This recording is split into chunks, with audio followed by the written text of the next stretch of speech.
Muslims were living peacefully and with each other, sharing the land until something happened. And I wanted to explore what happened to divide these people politically. Like what the fuck happened?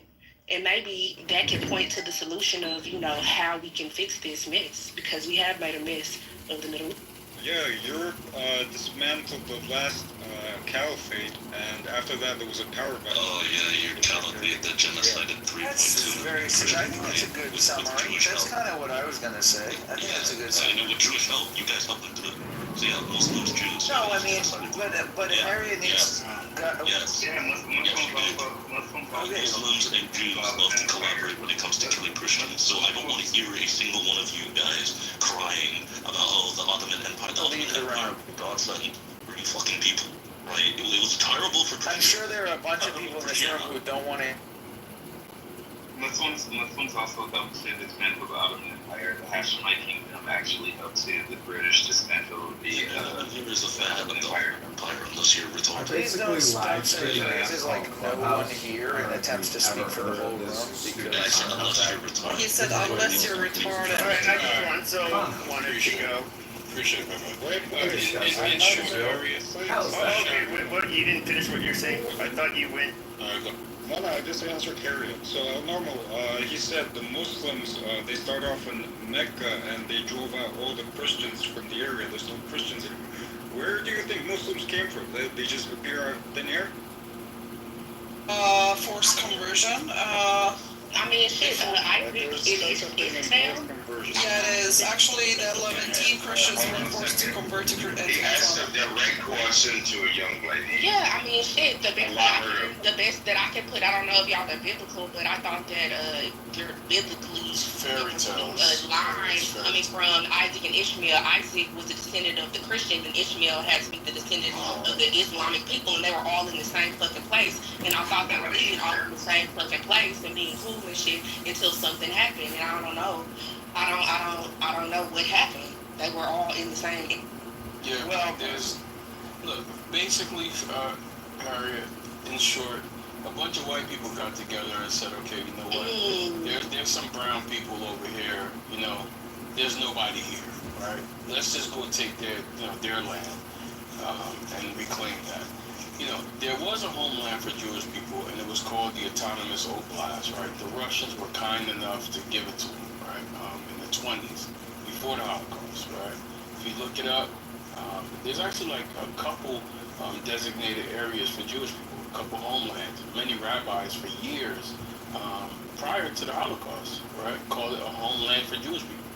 So if you look up, I think in Crimea, there's a large Jewish population. Also, there's another spot where it's just for Jewish people, right? So they have homelands. I guess this is just another one, right? And I'm sure after that it'll be another one. Cyprus will be another one, and maybe it's gonna be like the whole Middle East is gonna be like a homeland, right? It's gonna be like the Greater Israel Project. Oh, that is a thing. Yeah. Right. So in short, hold on. I didn't interrupt you, Sam. I didn't interrupt you. It was crickets when I was asking a question. So crickets now.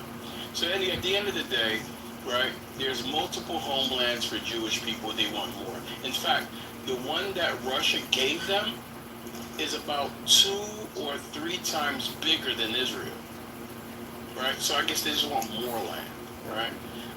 At the end of the day, colonization is a horrible thing. That means you have to physically harm people. You have to take people's resources. You have to build settlements, often on people's property, on people's land. Only a colonist would think that's a good thing. It's a bad thing. I expect it from Norm. I expect it. Give me 1 second, bro. I expect it to many Europeans to see that as a good thing. I expect that, right? I don't expect that from a brother.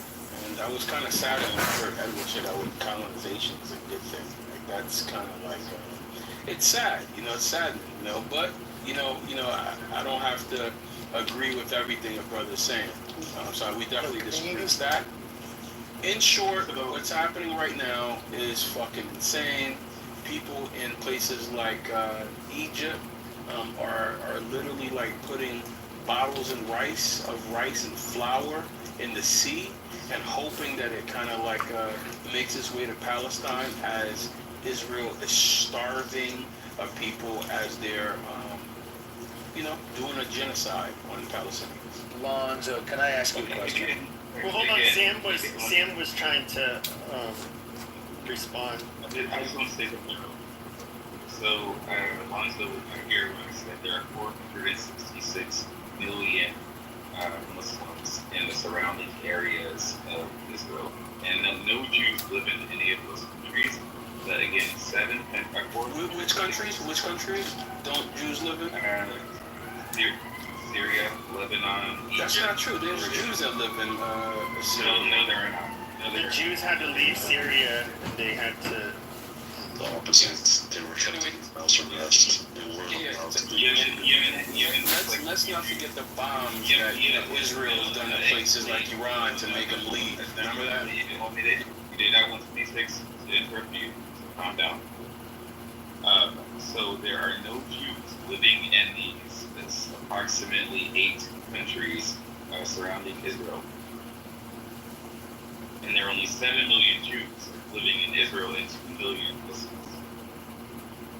So even if let's say that the Jews want to colonize all of those lands in the Middle East, where are they going to put them? There's too much space and not enough people. The Wikipedia history of Jewish exodus from the Middle East shows that all of that exodus was, for the most part, voluntary, because 2/3 They got free land. They got free land. They got some fresh stolen land. Hold on. Oliver was talking. So please let him finish.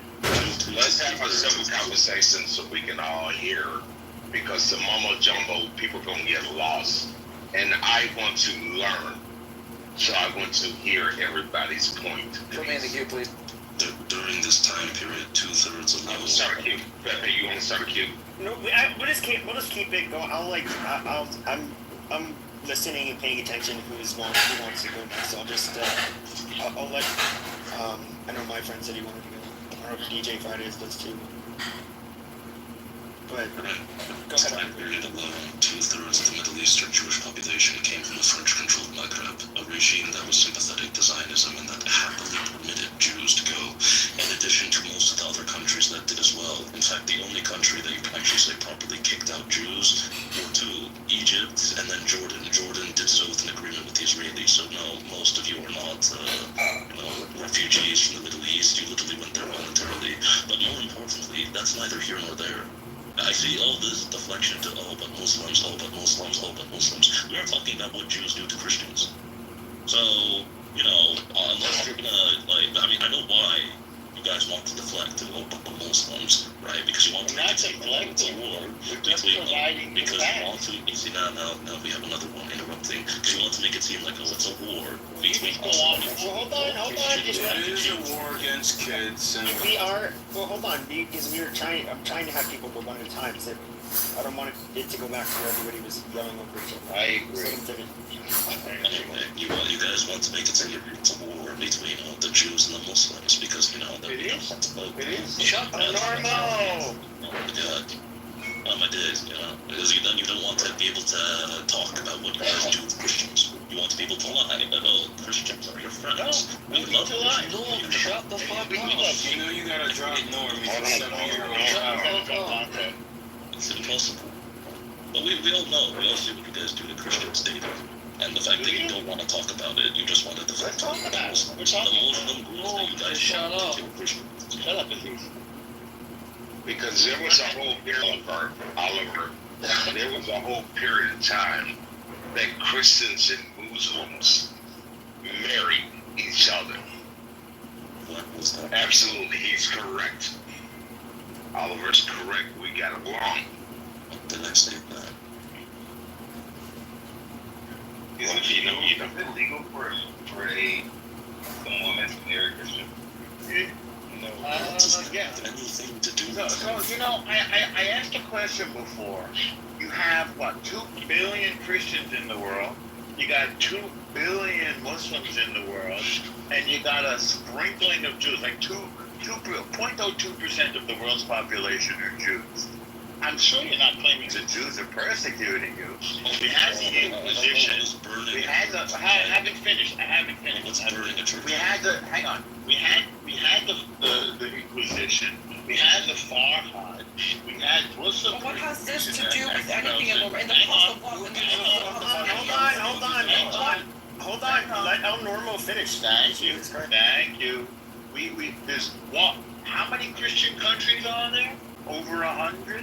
How many Muslim countries are there? 56. You got one tiny place the size of my pinky, and you're claiming that we have. You have more. You have the autonomous Oblasts in Crimea. Thank you. You just proved the Palestinian, the liberation. Yeah, hold on. I know you guys get triggered listening to him, but Jesus Christ, it takes so much longer when you guys keep on fucking interrupting. It's good for them. So we got 100 Christian countries. We got 56 Muslim countries. We got 22 Muslim countries right in the region. They dwarf Israel. They're thousands of times larger. The Muslims got all the oil. We never made any peep about it. We were given a time when Exactly, you were given. Hang on. When the empire, hang on. He just said it. All right, just let him finish, guys. Wait, you want to send them down? You got it, Noah. You got it. Okay. So, when the Age of Empire ended, the Austro-Hungarians, the Ottoman, the British, the French, the Belgian empires ended, the League of Nations was formed after World War I to return these lands to their indigenous people. That means the indigenous Arabs, they got Kuwait and Iraq and Qatar and Bahrain and Saudi, and the Christians got all those Catholic countries of South America, you can name them, Bolivia, Colombia, Brazil, Buenos Aires, Argentina, and on and on and on, and Chile, and all of the Christian countries of Europe. And what do the Jews get? A tiny little thing the size of my pinky, 1/3 of which is desert, and another major part was malarial swamp. We drained the swamp, we built Tel Aviv. We made the Negev desert. Oh my God. Everybody's obsessing over this tiny little. Can I go, Nick? I'd like to Let him fucking finish. You can tell he's probably wrapping up. Just let him fucking finish. Let him make excuses for genocide. Let him do it. Whatever. He can do whatever. You guys are gonna get him back. You guys are like literally gonna offend each other, and you guys just have to bite your tongue. All right, shut up, everybody, shut up. There is a genocide. I know. Hold on. Let him finish. I know. Just let him finish. There is a genocidal country in the region named Iran, which says death to America, that's you and me, and death to Israel, right? They got 100 million people. Israel had just reached 10 million this year. So Iran is 10 times as big. You have Syria that committed genocide against Arabs, 650,000 dead. Nobody made a peep. They expelled all the Two wrongs doesn't make it right, El Normo. No, I'm not saying. Hang on. You have Yemen. Yemen is killing the Arabs by the Houthis. So you do have legitimately genocidal countries in the region. And then you've got a handful of Jews huddling in there, the size of my pinky. Israel is starving children. Resistance. Shut up. We're not doing this. We're getting one place to live in our indigenous homeland, and you guys just can't stand it. And I don't. You're not indigenous. You're a fucking white All boy. right, shut up. That was a good Okay, share. guys, that's what I'm trying to say. Guys, we have to go one at a time because some of us are ignorant to what's going on over there. And we're trying to hear both sides. KP, Learn. it's your friend, the trash Can bag. I Are you gonna go first? Who's next Well, to I've the been waiting for Once I do agree with Norm, though. He is indigenous to Europe. Yeah, that's the shit. Norm's on the phone. I mean, to be honest, I don't know why Norm was mentioning all this. What has the I'd like the to. Can I? Palestinian to do anything with both Islam and Christians? We're both Christians and Muslim and atheists and Druze, whatever. What has this to do with anything? In the cost of what? To kill native people, to remove the native people from that land. Well, We that's are. That's such a tricky What statement. has this to do That's with a anything? statement. What has If this you to do just with rant and anything? don't listen to the No, response, because then he's you will mentioning Israel. You're saying to that you be don't a understand. Jewish state. My friend, let's let her finish, and then you can continue. So, yeah, thank you. So they're ranting about, the Jewish state. It's a small, it's a small land. We just have nowhere to. You had 3,000 years to actually move there. You had 3,000 years to actually go to your ancestral land. Why did you do it? 1948. And this is not about Muslims or Christians, actually. This is the liberation of the Palestinians.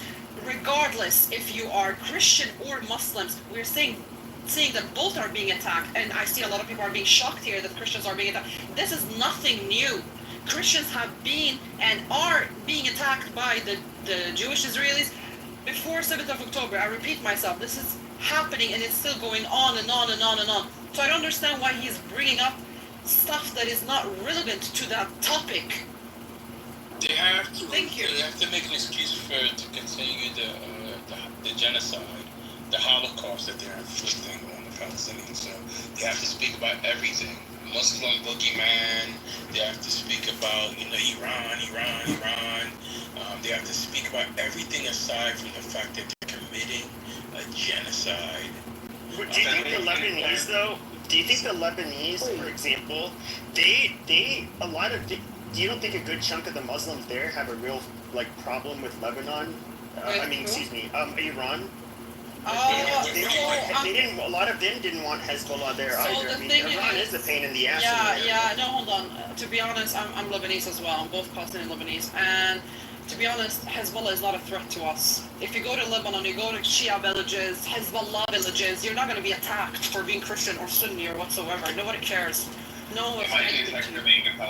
That's not true. I'm literally half Palestinian, half Lebanese. Who the fuck said that? I disagree, by the way. Hezbollah is a threat to Sunni Muslims. Yeah, this is a Sunni Muslim that is not even from That's there. why I said Sunni, because I remember when when the media was talking with Sunni Muslims in Lebanon, they were saying, they really didn't like Hezbollah. However, they saw their own extremist ISIS as being, just far, basically demonic in comparison to Hezbollah. So you want to know something funny, by the way? Since I'm Lebanese, I'm going to tell you this, Shias and Christian Maronites don't actually get along that well, but now, recently, they've said that they're going to be attacking all the Syrians, jihadists, I don't know what they are, Julani people, that will try to enter Lebanon. Hold on.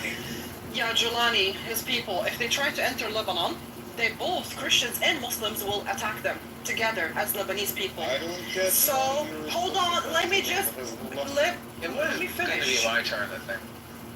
Let me just finish, let me land. You're gonna get the whole thing about people, people saying, the cities are being attacked by Hezbollah. Actually, in Hezbollah, there is actually Sunnis.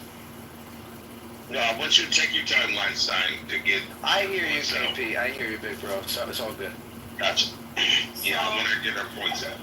No, I'm just we saying in can understand. Hezbollah, there's actually Sunnis that are fighting in Hezbollah. So stop making this whole thing, this and that. No, actually, our biggest problem in Lebanon is not the Shia Muslims. It is not the Shia Muslims. I repeat myself. It's not the Christians or the Shia Muslims. Our biggest problem is actually Israel. No. And the Syrian terrorists that are trying to enter Lebanon. That's our biggest issue. But I don't get why you're so defensive of Hezbollah, a Shia group as a Christian. Why are you so defensive? I am not defensive of Hezbollah. Didn't you hear what I said? I tell you why, as a Christian, we would support Hezbollah. We would protect the Christian churches in Syria. Hezbollah. We liberated Christian nuns when they were taken captive. Hezbollah. Hezbollah did that.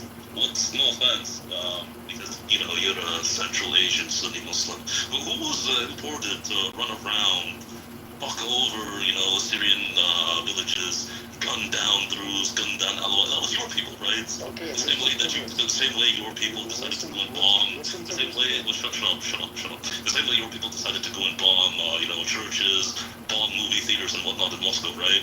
And that's what you guys do, and yet we're supposed to be listening to you about the Shia are our problem. No, you guys are just as bad as the Israelis. Under Bashar time, everyone was living peaceful together. Everyone was living peacefully together under Bashar. And by the way, the thing that Weinstein said is correct. There are literally Sunni Muslim battalions in Hezbollah. Exactly. There are Christian battalions in Hezbollah. Exactly. There are Alawite and Druzi and all sorts of other, whatever you name it, battalions in Hezbollah. Correct. Where are the non-Sunni Muslims and all your Hayat al-Tahrir al-Sham, Jolani, blah, blah, blah, blah, blah, fucking thing? Oh, you know where the non-Sunni battalions is? I see Israeli money. I see the IDF that gives medical aid to your Hayat al-Tahrir al-Sham, to all your fucking Hayat this, Hezbollah that, and blah, blah, blah, blah, blah. The fucking same Israelis that you guys always say, oh, we're fighting the Israelis. Why do they fund all your takfiri groups? Exactly. For close to 1,500 years, those areas, they were held by Sunni empires, like Sunni Muslims. Congratulations. Look at what you did. It was you guys that were the first to say, oh yeah, Jews can come settle the land, no? Wait, you're saying It was you guys that said, oh yeah, Jews can come settle the land. You guys who said, yeah, there's genocide, 3 million Christians, and Jews can come settle this land. So we can pay off our debts, because we ran our empire into the ground. And you boasting about, oh, the Sunni Muslims are, what the fuck are Sunni Muslims doing? That you guys have so much of a mouth to talk about, killing their own people, maybe? So Oliver, this is my question for Oliver. So Oliver, yes. You see what's happening here? Now they have like, the Jews are the monster, but once the Jews are gone, they turn on each other. They want to kill each other. See, that's my question. So Oliver. Yeah, let's hear from Edward. I'll cede even though it's supposed to be my turn, I want to hear Edward's question for Oliver. The entire Middle East is full of terrorists. Okay. So you just talked about the Sunnis and the Shia. Do they get along, or is this part of their Where? In Lebanon or where? Many rational-minded Sunnis. I think Mr. Edward was speaking. I can answer that for you. Yeah, it's going to be my turn eventually, but I was curious about what Edward has to say, because he's usually brief and quite respectful. And has I'm sitting here trying to answer He asked me a question. Why? Yeah, no, Fatality. Oh, well, I don't know. I guess fatality. You said you're a Sunni, right? And you said that you guys don't get along. That's correct. It's small. There actually is a majority sect in Shia that we're okay with, that do not theologically compromise the religion. So we do accept them as Muslims. But other than that, close to like 60% of the total Shia believers, they believe in they're heretics. They're considered heretics. So they're not considered According Muslims. to you, I mean, you can say Majority can. Right, here's the issue. You will not see a Sunni and a Shia get married. Very, like, maybe 0.01%. That is not That's true. so Edward. No, that is true. That is true. I'm sure you're all right. That is not true. That doesn't really matter. That is not true. I'm literally from Lebanon. That is You know that's Right, but clearly Edward had a follow-up point that he was in going my to make. family, and I have. I said 0.01%. In Lebanon, we don't get Take a along. breath.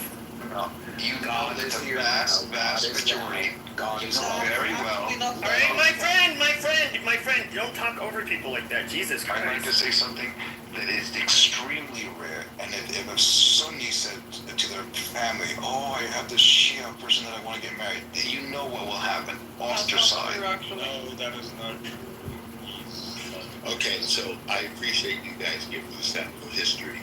So the next question I have in reference to your people group, and I say that respectfully, how do you guys govern each other? Because right now we're talking about the religious aspect. What is the government that runs each of you? Like Weinstein, you say you're from Lebanon. What's the government of Lebanon? And then Vitaly, even Iran. What's the actual governance?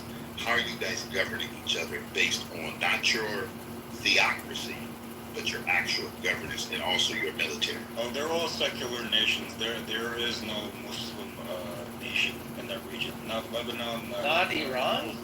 Newly Lebanon is established a Christian Syria, country. maybe. One second. Newly established Syria may be considered theologically like a Muslim nation, but that's to be seen yet. So they just need literally no Muslim nations, just Muslim majority populations under secular nations. So if I understand it correctly, so Actually, Lebanon is a Christian country. The president has to be a Maronite Catholic, and what are you talking about? Lebanon's a Christian country. Where the minority now? No, you're wrong. The word Lebanon. Let me fucking. Oh my God, this woman does not know. Oh my God, the word Lebanon. Do you even know what the word Lebanon means? No, who are the majority? Do you know what the word Lebanon means? Listen, lady, your facts are so wrong. Okay, how about this? Hold on, guys. How about you guys just have a similar conversation? Just have it. Okay. Go ahead. So, Lebanon. No, you made a statement. He said you were wrong. Tell her why she's wrong, and then she can rebut. All right. Okay, fair enough. Yeah, we'll do that. Go ahead, ma'am. I hear the percentage of Christians in Lebanon is estimated to be 30 to 40%. How is that a majority, darling? Because the Lebanese Christians moved out from Lebanon. Lebanon, the word. Give me one second. The word Lebanon is actually an Aramaic word, by the way. The country, the president has to be a Catholic Maronite. He cannot be a Muslim, he cannot be a Shia, he cannot be a Sunni, he cannot be anything. And he needs to be a Catholic, by the way, a Catholic Maronite. And what does the prime minister have to be? What's the deal? Say it. But I'm just saying, You can't cut her off. You cannot cut her. The president has to be Christian. The word Lebanon is actually an Aramaic word, by the way.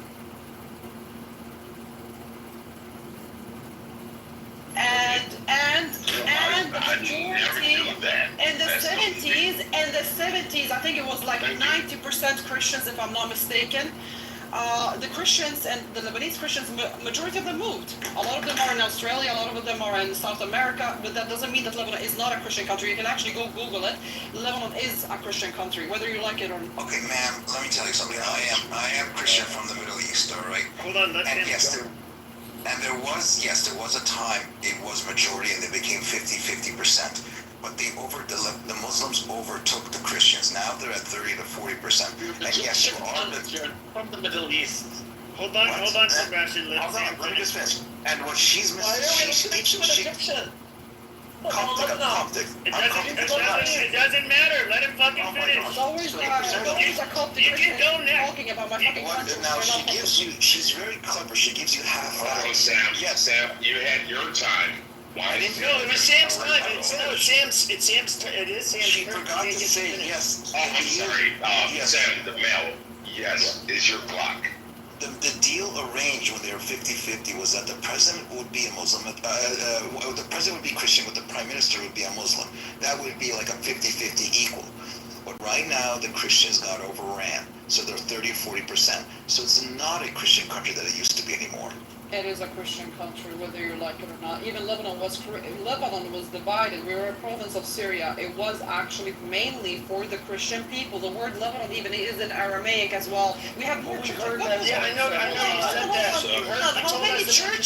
How many churches are there in Lebanon, and how many mosques You are could there? at least respond to their point about how the population has changed. You could at least acknowledge that multiple people have said to you, but that the But population what the has fuck changed. has this to do with you? I'm just telling him there are more churches in Lebanon than there are mosques. Yeah, but you're occupied by Iran, by Oh my God!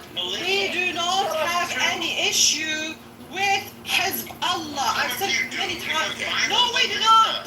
We do not. It's occupied you. What are you talking about? Okay, but the question was not if it's Christian or not. I'm trying to find out the governance. What is the government of these Muslim countries? That's what I'm trying to find out. It's irrelevant. It's not a secular government. It's not a secular government. Each time we keep trying to talk about what Jews are doing somehow, Stop we trying have to to talk evade about the this question. wrong. I don't know why you guys. So keep you're doing talking this. about, so Edward, you were asking who runs the countries that are predominantly Muslim, they're surrounding Israel? Yes, that's what I'm trying to. Okay, so somebody answered that question. That would be a direct question. Egypt has a military. Yeah, but if the Lebanese people return back to Lebanon, there's going to be a majority of Christians. Just They are not run by secular governments. They're not run by secular governments. Lebanon is probably the closest thing outside to being somewhat secular, but it is a sectarian government. It has to have a Christian president, a Sunni Muslim prime minister, and a Shia Muslim how do you call this? Parliament. Head of the parliament. Yeah. This is accurate. that is true. But if the Lebanese people return, it's going to be. Hold on. I know. If they return, we know. I'm just trying to let somebody answer the fucking question so we don't stay stuck on it for half an hour. So all of the other governments of these Muslim countries are run by governments that are mixing in Sharia law into their governance. Do you guys? Mixing in Sharia law doesn't mean they're. We don't have any Sharia law, thank God. So. Lebanon does not. No. Obviously, Saudi, UAE, Bahrain, Kuwait, Qatar have more Sharia mixed in. Those are Muslim We have governments. more. We don't even have Sharia law at all. Zero. Okay, I agree. You have close to a parliamentary democracy. However, it is religiously run. You have a government that is split among Christians, Shia Muslims, and Sunni Muslims. That's all. We have actually more than that. We have Druze, we have Lebanese Sunnis. But they don't have guaranteed seats in the government. This is why I despise Sunni Muslim fanatics. We were pressing these guys about what they were doing to Christians. Of course, the retarded Sunni Muslim fanatic comes in and starts preaching on it. But when it was under Sharia law, when it was under the Khilafah, this was good. Exactly. Now they've been able to wriggle away, make it back again about Judaism versus Islam. Which pile of shit do you want to choose? Halakha or Sharia? Israel is not run by halakha. Jews are not a pile of shit. I take offense at your characterization. You have no right to say that. See, they love it. This is what they want to No, talk we about. don't. We hate anti-Semites like you two. We went from the title to talk about what Lebanon is. No, but it is interesting what this lady's saying and Oliver's saying. A lot of Christians left the Middle East because of the Israeli conflict over the decades. Not because of Israeli conflict, because of Yes, no. Because of No. Could you leave because of Israel? You left Because of Israel. Yes, no. Yes, well, as a matter of fact, my family. Well, let's see him. Okay, he's a Christian, Middle Eastern. We have a few Christians. Yes, my family did leave because of the war in Egypt. Let's hear what they have to say. What war was there in Egypt? In 1973, my family left in 67 to the United States because of the Israeli-Egypt war. The conditions were so bad. My family got to the States in 1969. Yeah. And the thing is, and just let me finish, I'll be really quick. How does the war affect your family? Hold on. Let him finish. Well, first of all, my uncle got drafted and he had to go into the war and was literally in the Sinai in tanks and fighting. I mean, his life was on the line. He left because he was drafted, not because of the, No, he didn't leave. No, my uncle was in the war. Fuck up, you old cunt. And then the economy just got. The economy got. I'm gonna tell you, this is not my problem. Now, normal. Yes, he is correct. There's a lot of discrimination. My family, my dad told me there's tremendous discrimination. He had to leave because he couldn't get equal opportunity there. But the conflict radicalized the region over time, and so then it just got really bad. So that's why the Christians, a lot of us left that region. You had Nasser, who was a Muslim Arab nationalist, and he tried to dominate the region together with Syria and expunge Israel. Israel fought back. That's not Israel's fault. That's the fault of the failed attempt to commit genocide against the Jews of Israel. By Israel. Whoa, Israel was the one that started the 67 war. What the fuck? Norm, if you look at Egypt during Nasser days, there were Forget about the war. What was the last thing? Israel was the one who started the war in 67. No, Israel was not. Yes, they were. Egypt expelled the UN peacekeepers and assembled its troops on the border with Israel. That's called a casus belli. And they Israel that's then not responded a to that. That's not a casus That's a belli casus because belli. they had already blocked Israel from using the Suez Canal, which Israel said would That's Egyptian territory. It's only like a globally shared resource. It was Egyptian during Nasser. territory, but it was established with the French to be a And they kicked resource out to be the shared by the world. It's still Egyptian territory. It's still Egyptian territory. Basically, the argument is you are not sovereign over your own land. If you do something on your land that we don't like, then we're gonna invade you and Close the Suez Just Canal. like they also always If invade. you close the Suez Canal to one country and it's the Jewish country, we can consider that an act of. All right, KP, I gotta do something for a few minutes. So can you like hold down the fort, make sure Gotcha. you know. Gotcha. All right. It's going to be a one mic policy, guys. Let's have a civil conversation because I'm trying to learn all this stuff. Just like they invade the Lebanese airspace as well. They always try to invade and be over Lebanon. Well, let's just do a reset, I think. Go ahead. Sam was speaking, and then we can go back to L, and then to you, Weinstein. You didn't hear me. And my friend, you got 4. I just want to say hello to you. 5. Hey, what's going on, brother Edward? How are you doing? It's the best day of my life. Nice For you always. I just want to say hello to you. That's all. Always nice to hear your voice, brother. I would also like to say hello to Sam. I haven't seen him in a long time, and I do miss you. I could say something real quick, KP, because I was waiting a while. It's kind of past the point now. Let's go to Sam first. Okay, Sam. Let's go to Sam. Weinstein, Thank you. L, then my friend. Yes, Norm, you were bringing up Nasser, but if you look at Egypt during Nasser days, there wasn't a lot of hijab. There wasn't a lot of Islamic fundamentalism. The region became Islamic radicalized after, in the 70s and in the 80s. And then in Egypt, a lot of Christians left. And in Lebanon, the conflict going there, the Christians like, oh, we got to get out. This is just getting Islamic radicalization. There were secondary ramifications as a result of Israel's presence in the Middle East. I'm not saying whether good or bad, but there were ramifications that people are not aware of significantly, the migration of Christians from the region as a result of the Israel conflict in the region.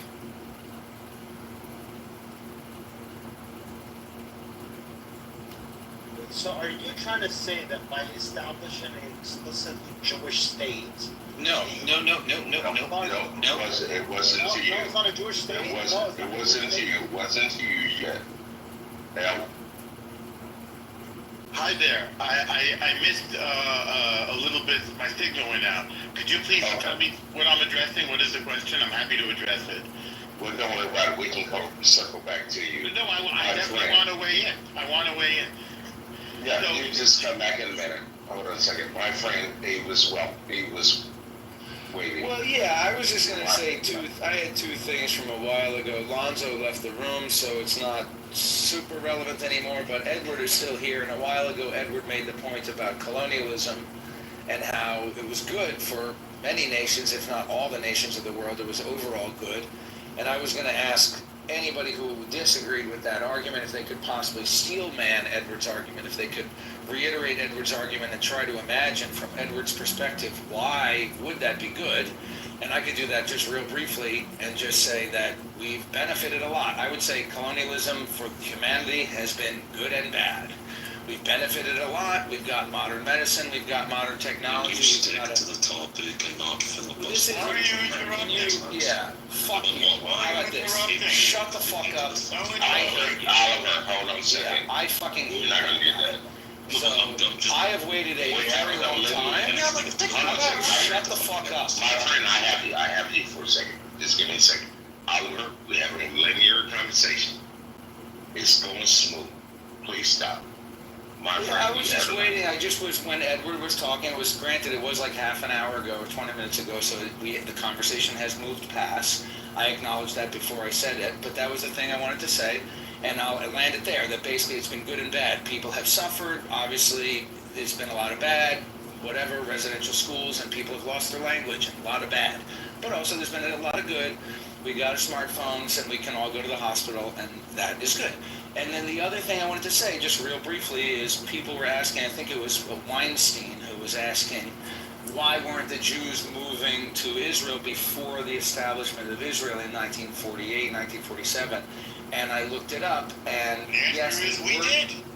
We did. Right, well, first of all, we did, Norm, but also, Norm, I hope you know, and you will acknowledge that what I found online is that there were about like I asked online, how many Jews were living in Palestine in the 1800s, and what was life like for them? And there were about 7,000 Jews living in Palestine in the 1800s, and life was okay for them. Many of them were struggling because they did live as second-class citizens, and they had to pay the special jizya tax. And the reason why that many Jews did not migrate to Palestine at the time is, first of all, maybe they didn't want to pay the jizya tax, and second of all, the Holocaust hadn't happened yet, so yes, they were exiles from their homeland. They were living in Eastern Europe or wherever the hell they were living, in Spain or wherever the hell. But the Holocaust hadn't happened yet, so yes, they were exiles from Israel, and they said things like, hey, next year in Jerusalem, let's drink to that. But they didn't actually move yet because the Holocaust was the straw that broke the camel's back, where they were like, all right, enough of this bullshit. I'm going to land here. I'm coming to a conclusion. Hold the thought. So I've just been waiting a long time, and I had this kind of scripted in my head, so I'm just going to land here. After saying that fucking, what I just said, in conclusion, another reason why they didn't move is because Palestine was under rule of the Ottoman Empire, and the Ottoman Empire made it hard for Jews to emigrate to Palestine because the Ottoman Empire was trying to protect. Shut up, God! I fucking hate you. Come on now, stop. Yeah, you're so fucking annoying. I mean, I don't want to devolve into just shitting on this guy. You are so fucking rude and annoying, my friend. You have no decorum. You have like some 22-year-old energy. I've been waiting for a long time. I have been formulating this thought in my head. Yeah, that's the end of the thought, but it's just rude to be interrupted. Because he talked over you. The end of the thought, Norm, the end of the thought is that not only was it hard because of the jizya, but also the Ottoman Empire made it hard for Jews to move to Palestine because they wanted to protect a majority Muslim demographic. That is also true. And if you look at the states, I'm going to give you the mic next. I think Weinstein has something to say. I can give the mic to Oliver instead. I'm doing something. Okay, that's Oliver. Then, you have the mic after Oliver. Thank you.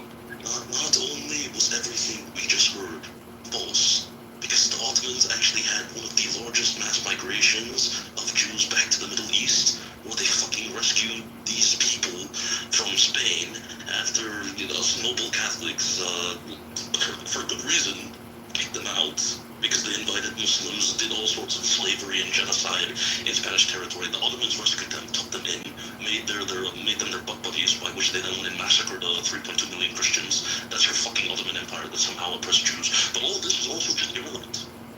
I mean, we went from, okay, we're talking about what's happening to Christians in Taiwan, what's happening to Christians in the Middle East. Suddenly now we're talking about, but we had to pay jizya back in the days. But the Holocaust. What the fuck?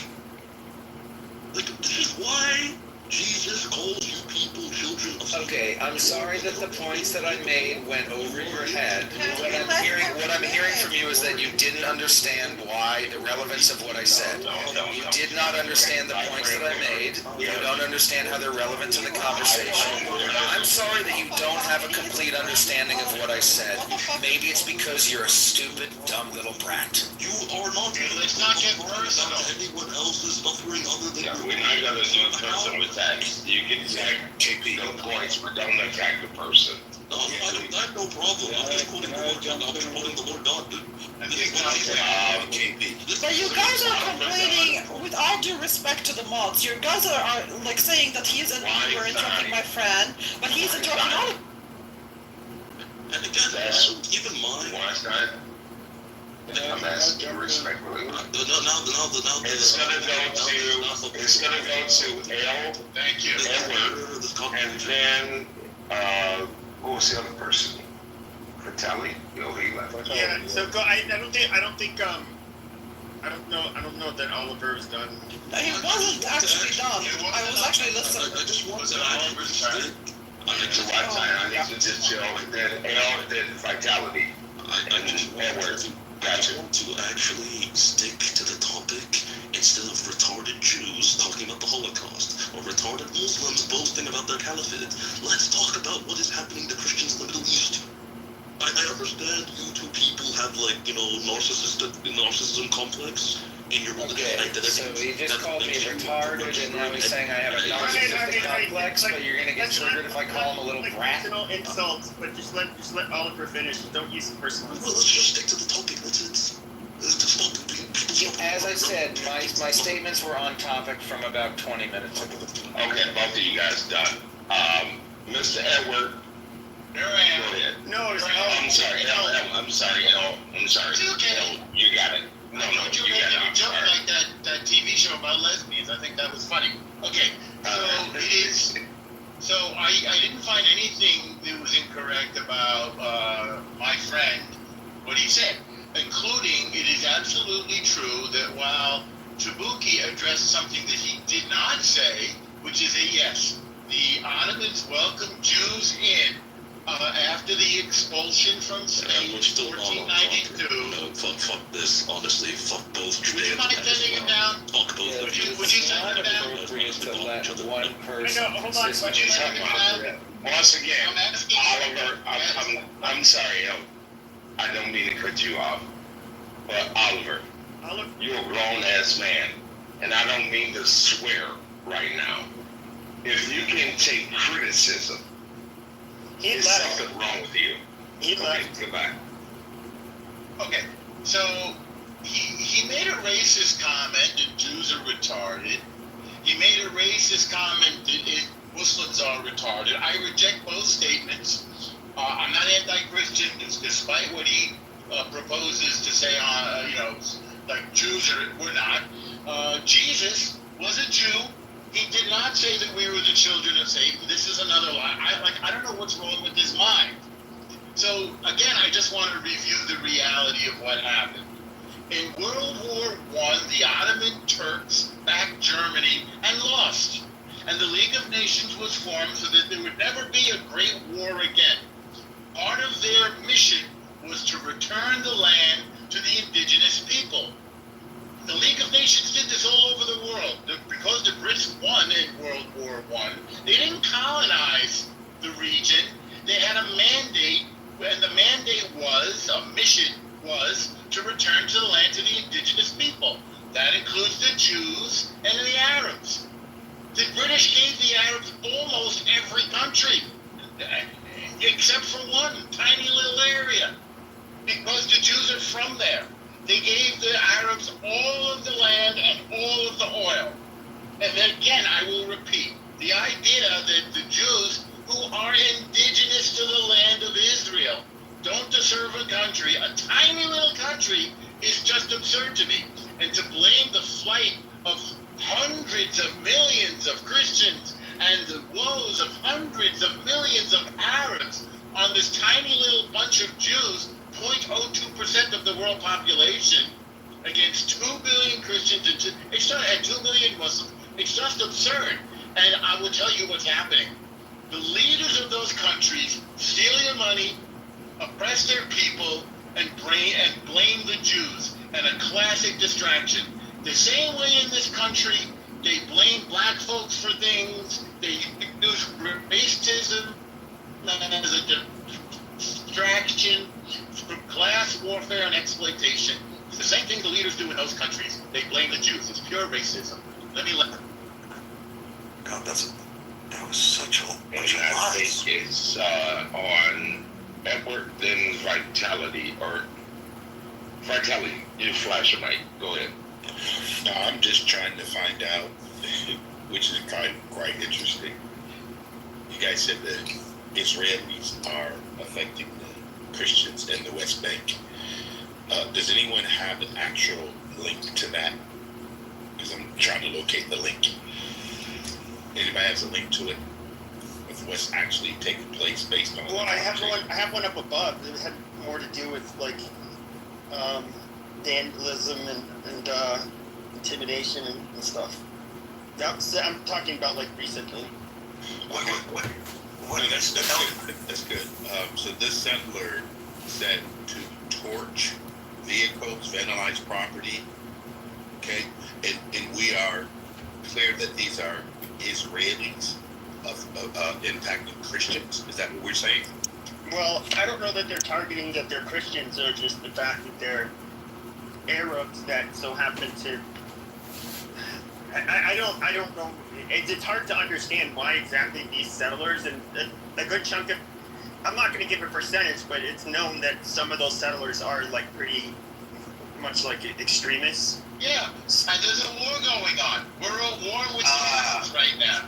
Okay, he just said it. That's the key norm. The conflict is causing many of the Christians in the Middle East to leave. For example, Iraq. Let me finish my thought before you guys go, because I like this. You guys like to go down rabbit holes versus having a very nice conversation.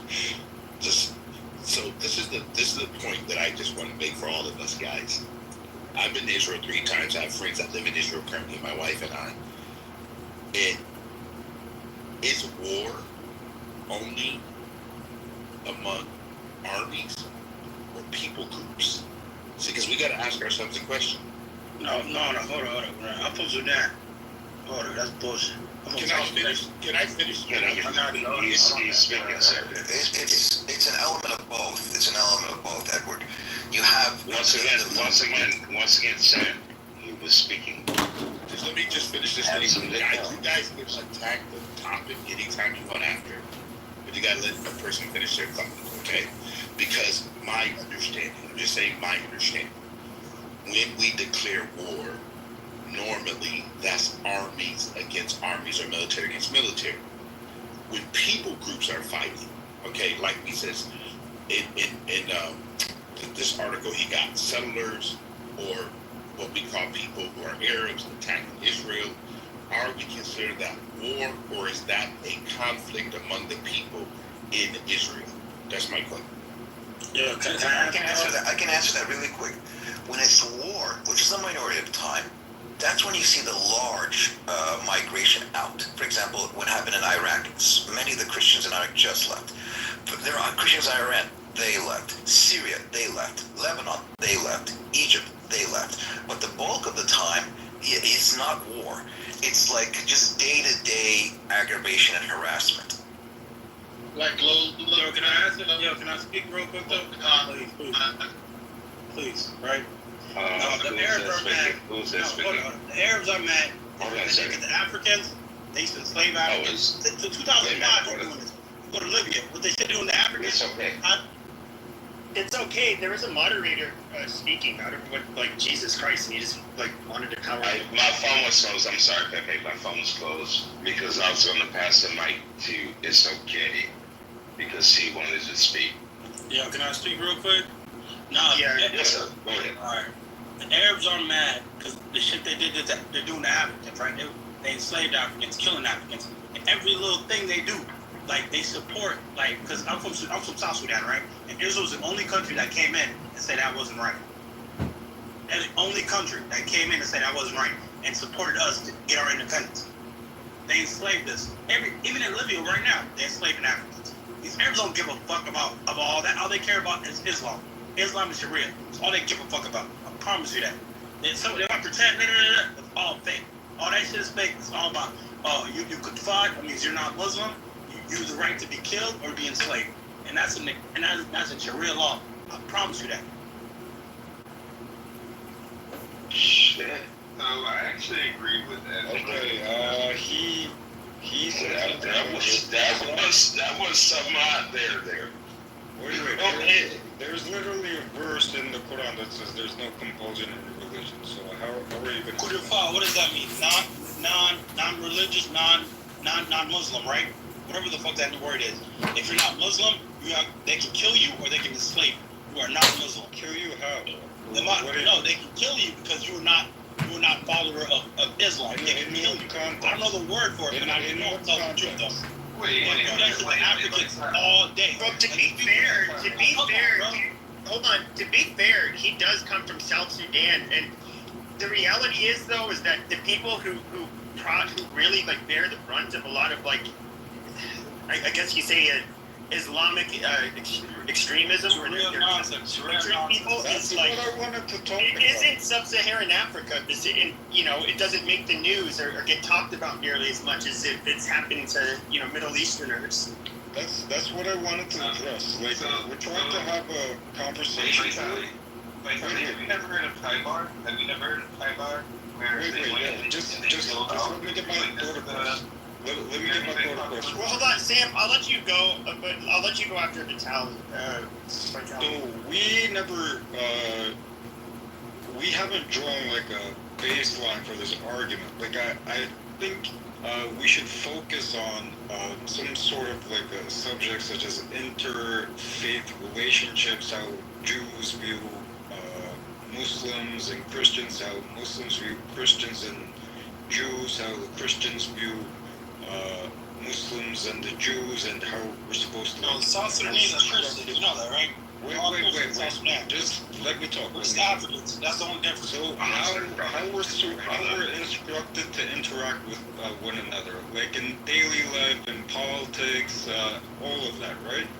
So we can understand each other and see what guides our motives. Because otherwise, if we start talking about like just general things, there's all these nations, all these groups, all these motives pushing people to do all sorts of things, and then it's being grouped with religions and, I don't know, state actors, all of that. It gets convoluted. You know what I'm saying? Everybody has different motives.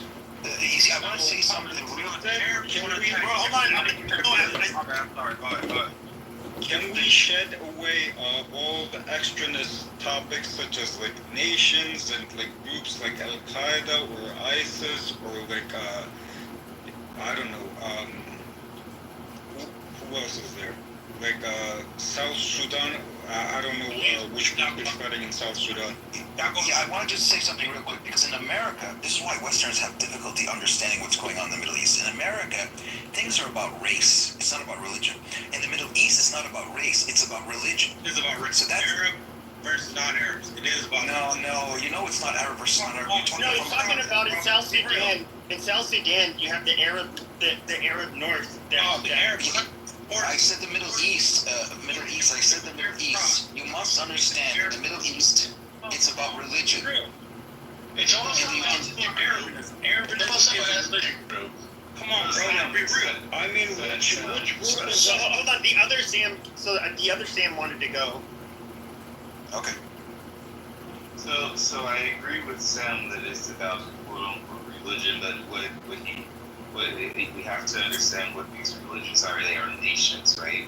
They are nations, just like we have nation states today.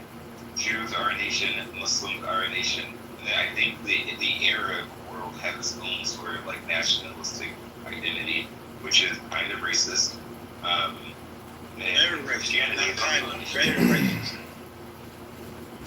So we can't divorce, like you were, Vitaly was saying earlier, the religion from the politics, because they are national entities, and these national entities have political frameworks, and the political frameworks are how we interact with one another. And that is, this is more of the reality. And yes, Israel, I believe that Israel as a state is a bit different because Israel is a secular state. And I'm very familiar with Israel and its politics. There are religious factions within it, but the vast majority of it function within the secular framework of just like America does. And Sam is correct that Westerners don't understand that because they think everybody's just sort of like doing whatever they want to do, and like they practice their religion on their own time, in their own space. But the reality of this in the Middle East, religion is not just part of your identity, and you're not an independent actor. You're a part of a giant collective of people. this, but like I said, once we start shifting the focus onto like other actors such as like the Arab involvement in Sudan, we don't know what the motive is, and none of us work for any sort of like government or. No, but what I'm saying, but you can't say Israel is wrong for defending themselves against the Arab invasion. You know what I mean? Arab conquering. They're trying to conquer Israel. They want to conquer everything. They want to take. They want to take everything from everyone. That's what I'm saying. Look, that's what I'm saying. You can't get mad at Israel for that, bro. If you shift the focus to race, then you're gonna start bringing up different. It's not race. It's not race. No, it's religion and race at the same time. Yes, that's what I'm saying. Instead of like shifting the focus in the middle between race and religion, let's just focus on what everybody subscribes to, what the government subscribes to, which is religion. And that's the core of the issue here. That's the reason why, we're struggling against one another. It's because of religion. And that's the truth behind it. All of the other, if you start suddenly shifting the focus to, again, race, you're going to start drawing new conclusions. You're going to try and find new motives for what people are doing and why they're doing that. It's like a never-ending discussion. Oh, so can you describe what Al-Abid is? He's slave. That's slave. That's an Arab word when they slave black people. It's not just a slave. Al-Abid is actually a Palestinian. It's a name for Palestinian neighborhoods where they exclusively keep. It's a beat. The beat is a word that you would have to slave. Hey, hold on. It's okay. Dude, don't stop just chiming in because it like totally fucks it up. And then I'm seeing Sam is even having to pause, so just let him finish. Even in the Muslim territory, in the Palestinian territories that I'm familiar with, where you have majority black people who happen to be Palestinians, Afro-Palestinians, who are the descendants of slavery. This slavery ended in Ottoman Palestine when the British took over, and it still continued until a little bit in some territories until Israel became a state. So now, even today, you still have these people who are regulated through their own territory in isolation, and they are treated as second-class citizens even there. So, and they're all Muslims. So there is this racist component within the Islamic world. Even within nations, I don't know. Within Muhammad, nigga. What you mean? What are you talking about? Within Muhammad was a racist too. Calm down, bro. Let's be real, bro. Didn't he instruct his... Then he the one who would trade one black slave for life, or three Arab slaves for one black slave, right? One black slave. Listen, no. Muhammad is racist. Let's be real. Let's be real. Islam is founded on. Okay, no, it's Jesus Christ. I don't want to get into like is Islam racist? We know a lot of Arabs are racist. Because understood. You don't need to talk about it. No, I mean it's kind of going off topic. Starting. The reason we're going off topic is yes, this gentleman does have legitimate. Yes, he does have points. The problem is the Arab sub-Saharan topic that's a whole other topic. What we're discussing is the Middle East itself, and in the Middle East, it's religion based. I have a question. I live in Egypt. I was born for I lived in Egypt, right? So Egypt not part of the Middle East. Sudan's not part of the Middle East. No, Sudan is not part of the Middle East. That's sub-Saharan Africa. I lived in Egypt. And Egypt is part of the Middle East. Yes. Okay, what makes it part of the Middle East? Because it's not African now. Sub-Saharan Africa is not considered the Middle East. Northern Africa. It's not part of Africa, right? What makes it? Now we're getting it. No, yes, Egypt, yes, is also part of Africa. What makes Egypt not African? Because okay, they put the Middle East and North America. I mean, North Africa is far more similar to the Middle East than it is sub-Saharan Africa. It's like, I mean, that's obvious. The people look different. They speak Arabic. Why would we even? Why would you question why they group the countries that way? Yeah, Pepe, you should think about something. It's not Sudan, right? Look at Sudan, look at South Sudan. Sudanese culture, it has Berbers flowing through it. Like they have similar cultures because they're between Algeria, Egypt, and. They're the ones who've been genocided. Primarily the black Christians in the south. Susan Arabic means black, right? It's black. We have more pyramids than Egypt. Not even close. Like we got more pyramids than Egypt. We got a history in Sudan. All Sudanese people, we got history. We got more pyramids than Egypt. We got all that stuff are older. We done it purpose. You know what I'm saying? Even when you go to the pyramids, half of them are African names. Yeah, that's an African name. You feel me? Yeah. You know what I mean? The second pyramid, second biggest pyramid, that's an African name. So what I'm saying is, what makes Egypt not African? That's what I'm talking about. Yeah, no offense. I don't want to. I know. Egypt is in Africa. Egypt is definitely in Africa. Yes, it is. But this is. Yeah, but we don't need to talk about it. Let's just. There's no reason to talk about this. I don't want to. I mean, why are you speaking about middle? Hold on. It's okay. What are you talking about? It's okay. Hold on. Okay, I understand what happened to the Sudanese is absolutely horrible. I'm sorry that you guys had to go through that, but I really do not want to talk about race and what happened in Africa. Just like. It's not really what we were talking about. The title, we're trying to address the title. There's been Christians attacked by Jewish settlers, and we're trying to figure out why the I don't know the word for it. Like how is that like not addressed by Israel? But I think Sam. I think he's trying to address it because the settlers, to my understanding, are Arabs. Correct? No, the settlers are Israeli.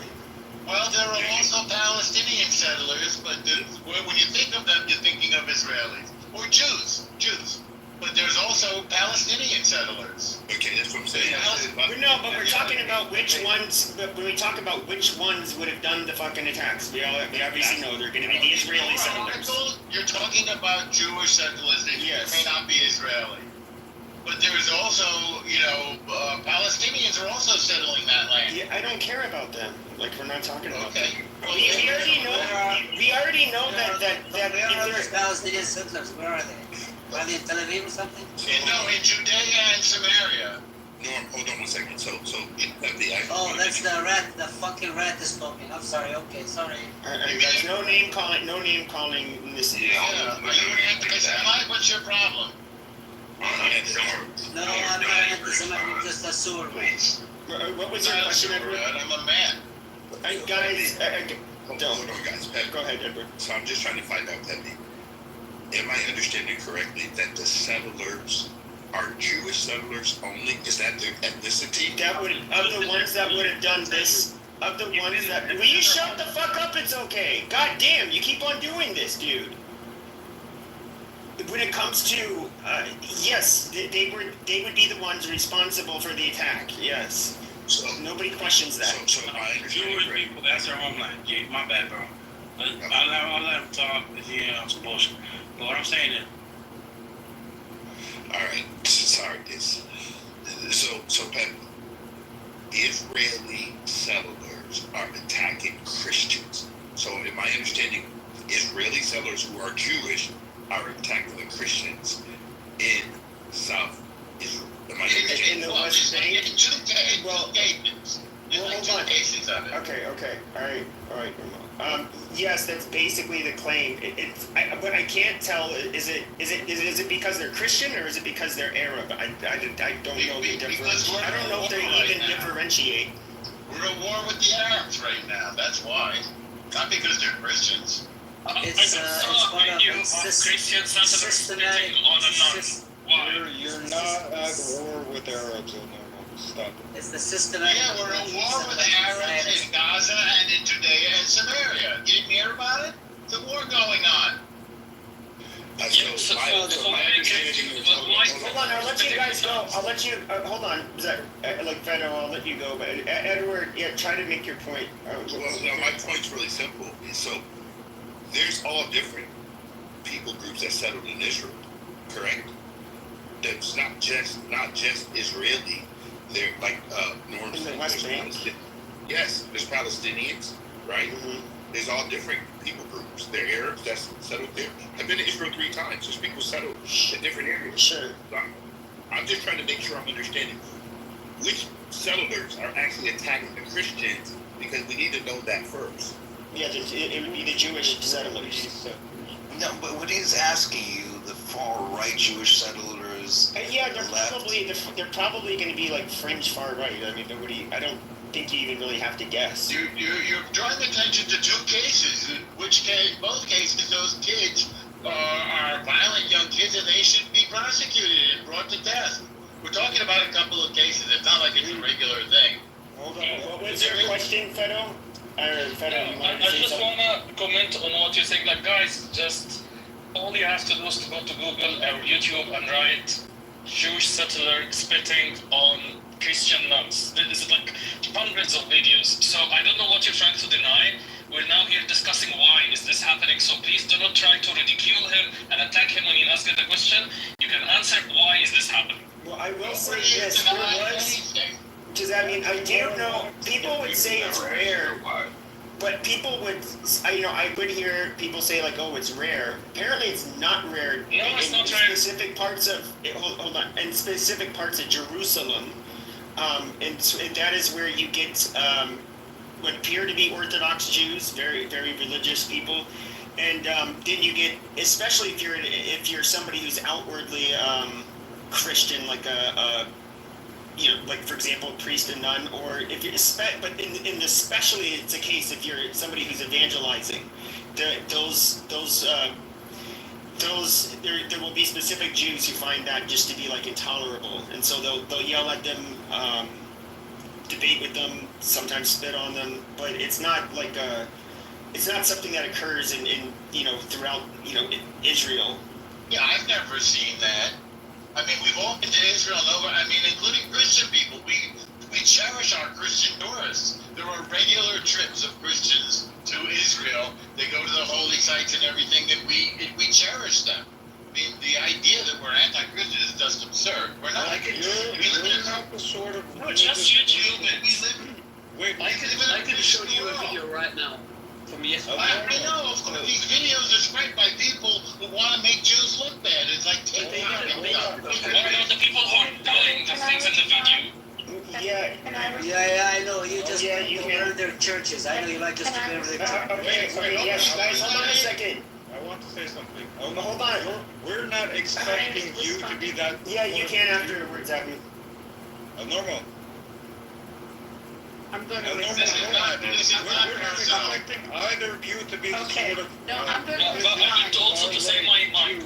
Okay. Hold on. Let Abby go, and then I'll let you go again. I spend a lot of time with the Christian community in the United States and in Israel, and I go on some of these trips, the pilgrimages, when they go over there. So what you have to have perspective is the majority of the tourism, the largest percentage of tourism in Israel is Christian pilgrims coming there. The areas that they go are mostly in the Jerusalem area and then up at the Sea of Galilee to the churches around the Kinneret, where Jesus spent most of his time, according to the New Testament. They also used to go to Bethlehem.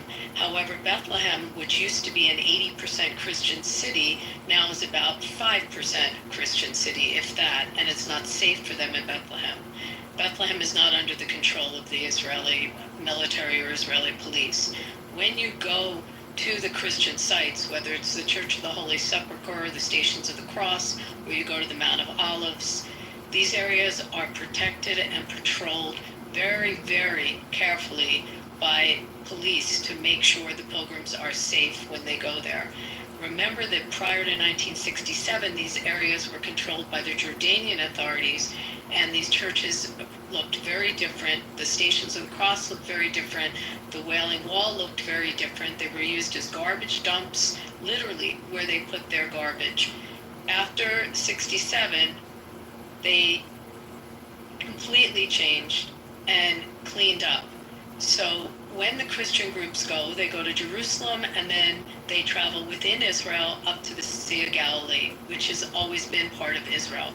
The area around where the church, and help me out, some of these churches, Beatitudes, and where the Multiplication Church, yes, and up by the Sermon on the Mount. The Sermon on the Mount as well. These are very holy sites, and also very, very protected. And I welcome anyone who's Christian. It's a marvelous experience to go and experience it for a Christian. And I've gone there with many groups and Christian friends as they go through the experience. It's very, very sacred and treated very sacredly by the Israeli authorities to protect the Christian pilgrims when they go there. And if there are people that hurt other people that do so, they should be prosecuted, they should be caught. That's wrong. And I know that the Israeli government and the police force take that very seriously, especially around the Christian holy sites and when the pilgrims come there.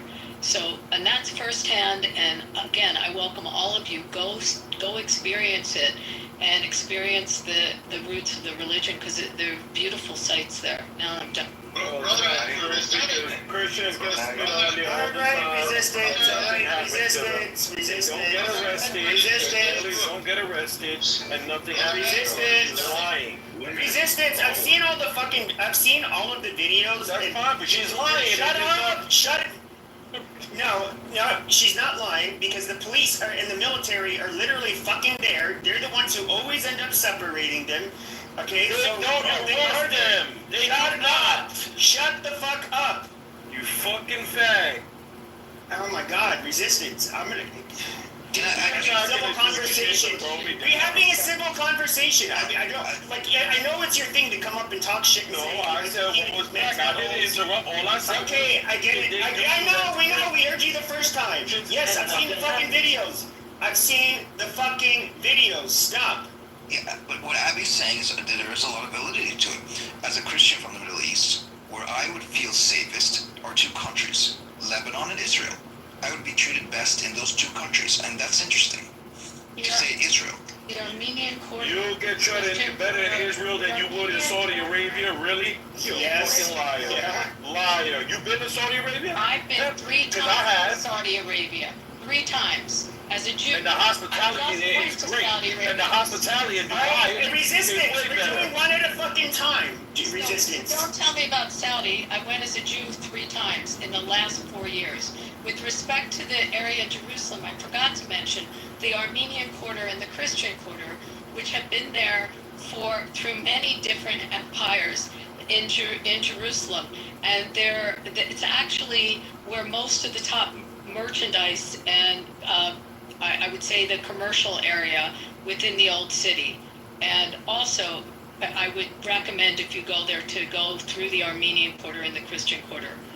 And they're very safe. The Muslim quarter, not so safe. And a bigger risk for an American tourist or a Christian tourist walking through the other areas. Well, I know Fero wanted to go, and then Sam. Yes, Fero. I'm trying to get Fero in here. Go ahead, Fero. Alright, I'm just gonna ask for one thing, and I hope we can agree on it. Can we all just agree on the principle that any religion, any ideology, any thought that makes you feel entitled, that makes you feel that your race is better, your religion is better, your physical body is better, your language is better, your nationality is better, and you should have better treatment than other people living with you, then this should be condemned. Either this is Judaism, Islam, Christianity, any ideology that makes you feel superior to other people, it should be fought, and we should fight our own ideology once this appears. And I can tell you, the problem is not in the court core of the religion or the ideology or anything, there's always some people who try to interpret it this way. Can we all agree on this? And that if we find our own people doing this, we see it's wrong. No. We can't. Absolutely. Yeah, but it's not happening. It's not happening in the Middle East. It's really toxic. No, that's not what the reality is, though. Yeah, you said. I want Sam to go and then Let me give you examples of what I go through here. I'm now in the Middle East visiting. I have a national ID card. On every national ID card, you have your name on the front. On the back of the card is your religion. Everywhere I go into a government building, just to go do something with my phone, the first thing they do, these folks, is they flip the card to see my religion. But they BS and say, oh no, I'm just checking for expiration dates. Really? So it's that kind of aggravation every day. Wait, which one did you? Go ahead, Sam. Hold on, Sam. They won't do that to you in Israel. Yeah, I know, in Israel, you're They do that in Israel, especially. No, if you're an Israeli citizen, you get treated well. Yeah, Israeli citizen. Hold on, Sam, and then Masri's been wanting to go, so. And I want to say something. Real quick. Did you not hear the question he posed?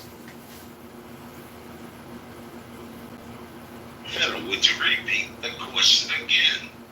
I agree with Fedo. Nobody is superior. Yeah, I think all of us here agree not to mistreat others, so. Go ahead, Sam.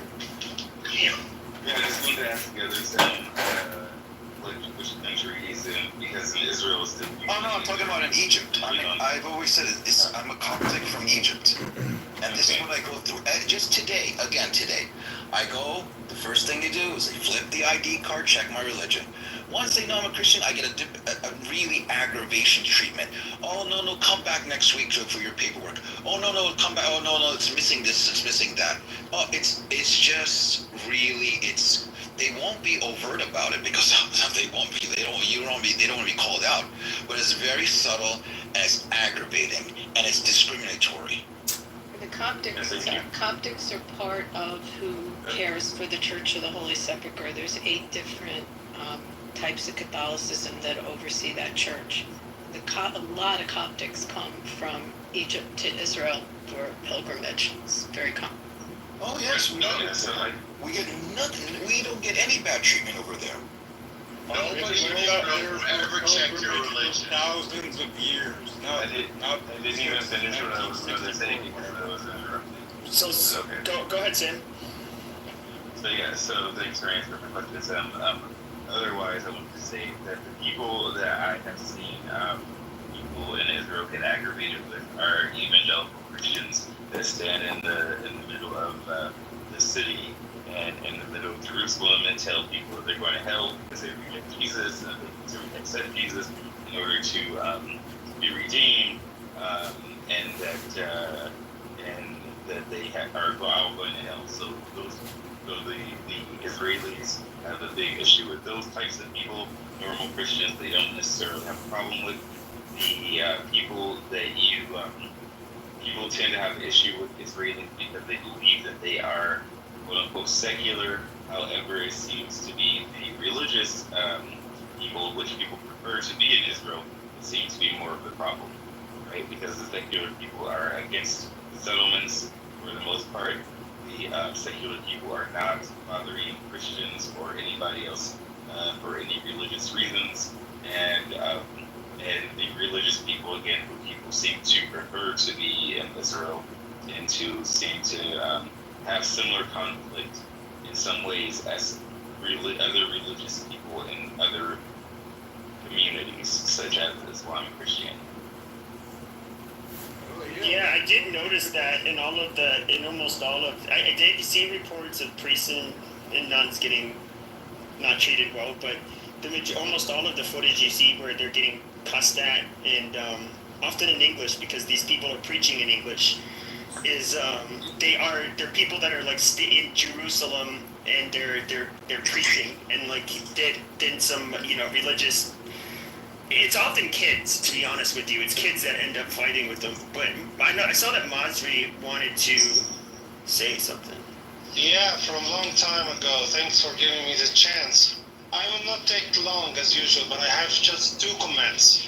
Abby, you know that I love you, you're a friend of mine, I really respect you, but my comment to you is that you are pro-Israel, and that's your right, of course.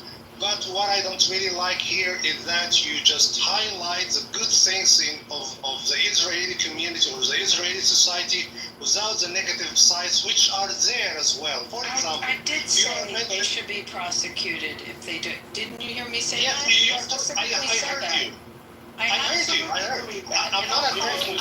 You said you don't highlight the things that they do. We know that you haven't highlighted their things. Hey, I highlighted my experience with Christians when I go there. But it's dishonest. We're talking about religious extremist Jews attacking Christians. We never talked about you, nor El Normo. I just would expect you to behave that sort of way.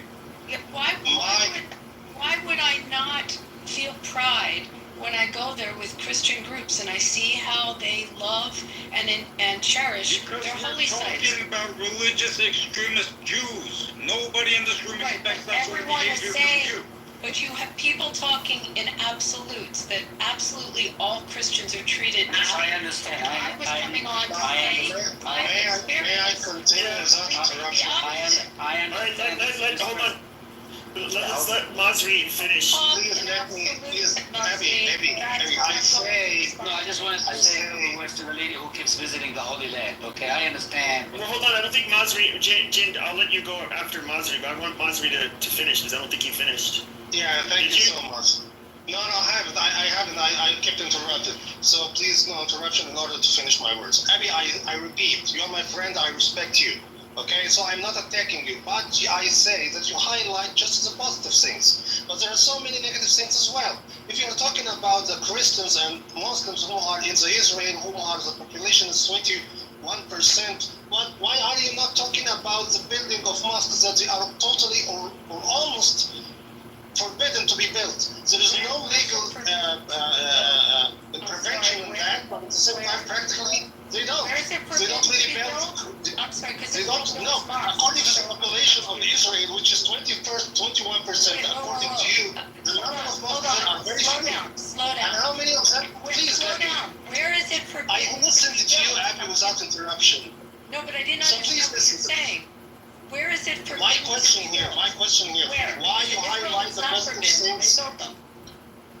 Please, why you just highlight the positive things without highlighting the negative things which are there as well? I didn't understand what you said. Where is so it stop talking and listen. You're asking a question. Resistance. Shut up. It's between these two. I ask you kindly to let me without interruption, please. Okay? Maybe we can talk about that later. You know you are totally welcome. That's number 2. According to Sam, just a quick comment. You're Christian from Egypt. You say that I'm Egyptian. I'm proud being Egyptian as well. But you are commenting about mentioning the religion in your ID card. Well, why not is that? You are totally proud of being a Christian. Then why not it is not written in your ID card? You're talking about the deal or how to be dealt. Well, let me tell you something. Almost all the Christians in Egypt, they already have a mark in the right hand about the cross, the symbol of Christianity. So you're proud of that. Then why you hold this one in your hand and you refuse to be mentioned in your ID? That's number 1. Number 2, my friend, we are talking about, please, we are talking about maybe so many different reasons, including security reasons. How many names are common between Muslims and Christians, like Hani, like Noor?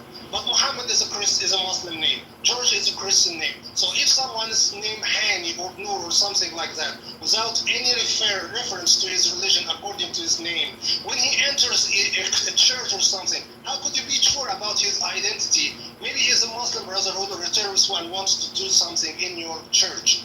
Then according to his ID, if the common names between the Muslims and Christians, which is not really clear if that guy is a Muslim or a Christian, then for security reasons or for logic reasons or for so many different reasons, the ID will be mentioned, the Christianity in his other religion.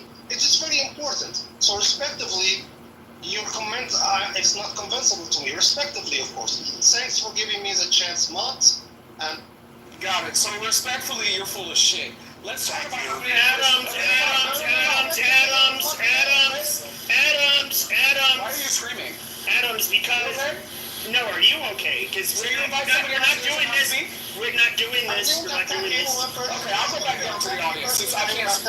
Yeah, no, but we were having people go in order. Okay. Okay, so if there's a queue, then say that there's a queue. You don't need to scream. Okay, but you started screaming. Yeah, you were. No, I didn't. That's why I had to raise my voice. Yes, you did. No, I did. Holy shit. So Abby he was talking to Abby, so I needed Abby. Yeah. She's the one who gets to respond. And he and I have great conversations also as we talk about the beauty of Egypt and what culturally is in his country. And I do really enjoy learning a lot from him. But Israel builds mosques, so I didn't know where you were talking about because Norm may know the number. It's like hundreds and hundreds of mosques that they have built for. Which mosque Israel built? Come on, tell me. Norm, hold on. Let me see. I'm not Norm. Yes, I'm not Norm. I'll pull it up. I'm Yeah, trying to respond to him right now. I can't multitask and deal with my dog at the same time. I'm doing my best. Okay, I'll get you the number, but I know that they build mosques, and it's in the hundreds. With respect to answering his question, nothing is forbidden there. What they do in Egypt with having that on an ID card is your law in Egypt. It's not the law in the United States, and it's not the law in Israel. Every country uses its own security methods. So again, I'm not casting aspersions on what you do in Egypt. That's your choice and how you want to run security there. But it's definitely not the way we do it in the United States or the way they do it in Israel. Well, I'm reading it right here, and it says in the last 20 years, Israel does not alone do they not fund any mosques, but none have been built. I'm reading it right now. You talk about how many mosques are destroyed. How about real research? Do you know how to do that? Did you go to school? Yes, I did. Yes, I did. How about doing real research? How many mosques are in Israel? Even if Israel built 1,000 mosques in Israel, it does not matter. It's their internal policy to build mosques for their 20%, I don't know, non-Jewish population. Why does it matter? Why are you talking about this? It doesn't matter, but you need to ask how many mosques have they destroyed. Okay? Not how many they built. Israel proper? In the land of Israel. Excuse me, I can point you to a mosque which is a fucking bar now. In Tel Aviv? Where? Like where? Yeah. I can look at that. In Nazarene, like where? In Akko? I don't see mosques destroyed. You don't see any mosques. Israel proper? Show me where. Yeah. See the mosques. She hasn't seen them. Abby, how many synagogues and how many Christian churches have been dismantled in Islamic petting zoos? Well, Right, we're not there's no, Adam, not we're a not- synagogue in Gaza. There hasn't been a Jewish person there until they took hostages since 2005. Oh, excuse me, there was one kid with a disability that was there, and maybe a soldier. Hey, I'm gonna leave because this is annoying. Like, you're letting everybody else speak. No, ask everybody right now. Ask everybody else on stage right now what has been the rule for the few hours this room's been open. You said Islamic petting zoo. What Muslims are not allowed to do is use slurs to refer to Jews, and Jews cannot use slurs to refer to them. That's just how this room is being modded today. So, Pepe, you built this house calling people the N-word. Like, what the fuck are you talking about? This room is different. I'm happy to be a neutral moderator. That's why I've only had one person moderated, because there's people with strong opinions on both sides, and so I'm just trying to avoid, Hey, you don't think that people have strong opinions where you're dragging black people? Okay, we're not talking about this, Adams. You're taking it personally. Just stop. Put me in the queue, Pepe. Go ahead, Alan. Go. Oh, you want me to go? Yeah, just go. Yeah, well, this is the reason, listening to the fights back and forth.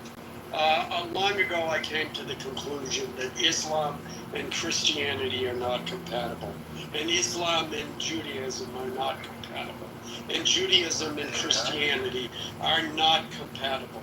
The Middle East is mostly Muslim, mostly Islamic, and the fight, if you're a Christian and you're listening to these battles back and forth between Muslims and Jews, it should be a lesson to you that you're not going to, as a minority, you're not going to do any better.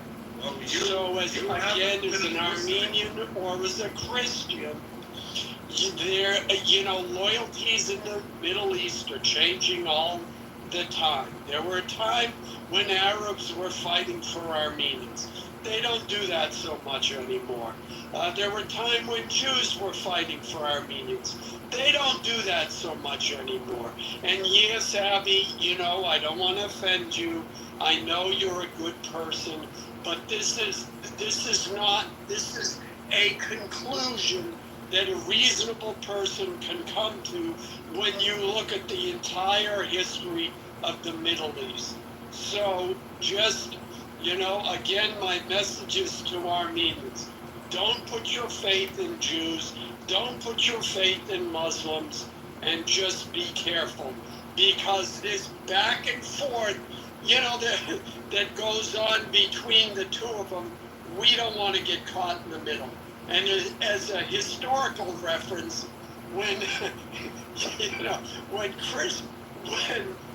Christians and Muslims used to fight, there was a point, and I can't find the link anymore, where they would sever the heads of their enemies and catapult them back across the battle lines to their enemies to discourage each other. I think it was during the Crusades. It's not going to get any better. So at least if we could at least admit that, then we could proceed forward, and not have to say, oh, well, yes, we're Jewish, but look at all the nice things we're doing for Muslims, or, oh, we're Muslims, but look at all the nice things we're doing for Christians. Majority populations rule, and in the Middle East, it's majority Muslim. In Israel, it's majority Jewish. Why are we going to apologize for protecting each other? Why is each side going to apologize for protecting their own interests? Please. Because the Jews are not protecting their own interests. It's Americans that are doing it, and the Europeans. Well, Americans are so let the Jews start defending themselves and see what really happens. Resistance, that is a very good point. So Jews are getting Americans to help them do that. It seems to me Egypt is getting Americans to help them. Where you get the help, stop pissing and moaning because Jews get help from Americans, or Egyptians get help from the Russians, or Armenians get help from the Chinese or the Russians or whatever. It's the Middle East. This is the fucking, the hotbed of chaos that the Middle East is and always has been. That's all I got to. Yeah, and based off of what I was saying earlier about the numbers in the Middle East, there are 466 million Muslims surrounding Israel as a state. So say that America is quote unquote helping to protect Israel.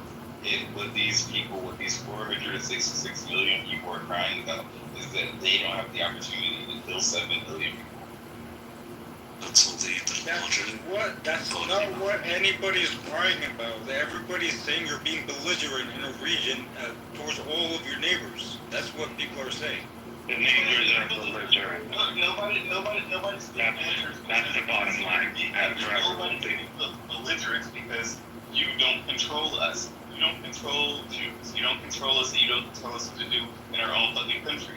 That's true, but you go into the Indian country, it's an American country. He's founded it for you. For instance, when you're bombing Jelani in Syria, and I mean, make no mistake, I despise Jelani. I'm happy he's getting bombed. But that is invading someone else's country. Now, you guys, in addition to bombing Jelani, I'm just going to keep speaking. We bombed him to protect the Druze. We bombed him because he was committing genocide against the Druze. Hold on a second. was Sam finished speaking? I'll let you go, Oliver. I thought he was done. Was Sam done? You don't give a fuck about Jews, bro. Hold on a second. Yeah, we do. There are. Okay, so Sam, okay, we gotta let Sam finish, so please, I gotta restart my app. KK, I brought you up here just to mods. I don't want it to go to some random person. Thank you. So yes. Boom it, KK, boom it! Don't boom it. I was saying there are 466 million Muslims. There are at least 13 terrorist groups around Israel, and those 466 Muslims and however many countries, 7 or 10 countries, are not controlling, and they don't expect Israel to protect itself or to enlist the assistance of allies in order to protect itself. So this is just insanity that people. No, it's insanity because Israel doesn't protect itself. It's America that protects them.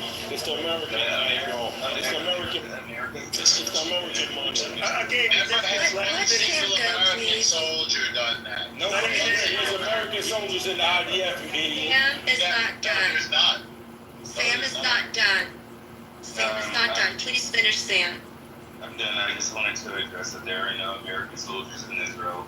There are no, I guess America does sell weapons to Israel, but America also sells weapons to Egypt, which eventually goes to ISIS and And Jordan and Saudi and UAE. And all those countries are in cahoots with the genocide, so who cares? So that's another thing. There's no genocide happening. If these Muslim countries, why? Because your dirty mother said so. If these Muslim leaders are not okay with the idea, are part of the reality of trying to destroy Israel, then the rest of the Muslims just say that they're actually Zionists or actually Muslim or Jews pretending to be Muslims and running their countries. So if that's true, why don't you go to Egypt and why don't you go to Jordan and kill those leaders and replace them? Start another coup or another civil war like they have been for the past, a couple hundred years. And then you'll say that the quote-unquote Zionists doing it again, even though you did it yourself. Okay. Yeah. Oh, here's another thing. People with the name flag. Elementary school. Anyway, that's all because we. Yeah, I said Oliver could go afterwards, so let him go on. Yeah, the Muslim and Jewish picking between each other is all irrelevant in the context of this discussion, because we're talking about, the destabilization of these nations and how it contributes to the flight of Middle Eastern Christians. And the indisputable truth is that Israel favors actions that do harm Middle Eastern Christians overwhelmingly. They destabilize countries and regimes that protect Christians. Actually, the opposite. Countries and regimes that the opposite is true. Let's start. No. Because ironically, you debunked this point with your own statement. You said that. That's also false. Okay, so let's Which statement? Let's go through it one by one. You said that, Israel helped topple Bashar al-Assad. That's true. Most Christians in Syria support Bashar al-Assad. Killed the terrorist group, Hezbollah. Oh my God! You see, Normal, you gotta let him finish. I actually do agree. I'm sorry, even though Ellis, Normal. Okay. I know, but you gotta let him finish his point. And even I agree that even though al-Assad was a piece of shit, what's happening now? The Druze are being killed, the Christians were getting killed. So, I mean, he was protecting the Christians. And Israel is protecting the Christians and the Druze. Not really, because they got killed. Really? You're not protecting Christians at all. Yeah, we are. You get rid of regimes or lobby to get rid of regimes that protect Christians, like Syria. Most Christians in Syria supported Assad because Assad supported. He's a butcher. Israel got rid of Assad and put Jolani, a known international terrorist, member of Al-Qaeda, member of Daesh, right? Of course, all the retarded, the jihadis were celebrating and cheering because they want the same things that you guys want, right? But any person with a rational head, any person who does not enjoy sectarian violence, knew this was a bad thing. But you guys didn't care because it was beneficial to you.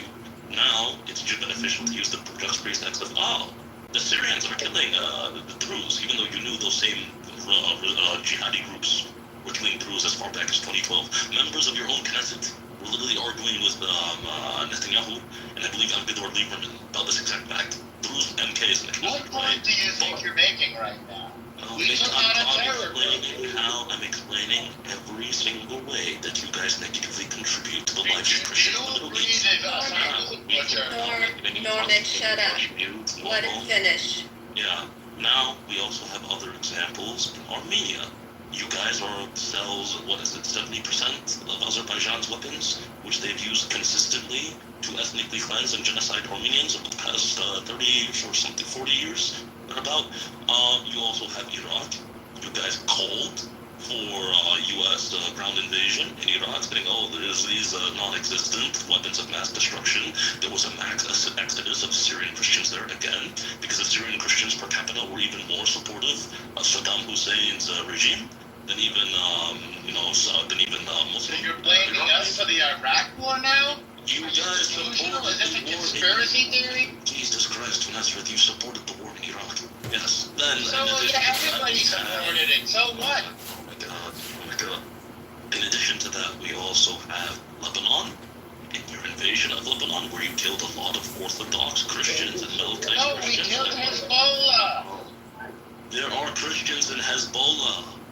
You didn't know that? Hezbollah is a terror organization to boot you. Let him finish. That's all fucking If you interrupt him again, I'm moving you down. Just let Oliver finish his thought. Yes, and these are all in regions that Israel doesn't directly control, i.e. regions directly outside of Israeli sovereignty. This doesn't even include things that happen, for instance, like the multiple seizures of the Church of the Holy Sepulchre in Jerusalem, multiple attacks upon churches in Haifa, Nazareth, done by both the Israeli police, Israeli military, and Israelis in general, and now most recently, bombings of churches in Gaza and burning of Christian towns in Taiba, as well as Bethlehem, with the church besieging of the Church of Nativity. Yes, you guys are absolutely a hostile force to Christians, and frankly, you don't have to be nice to us. I mean, our Bible is certainly not very kind to you.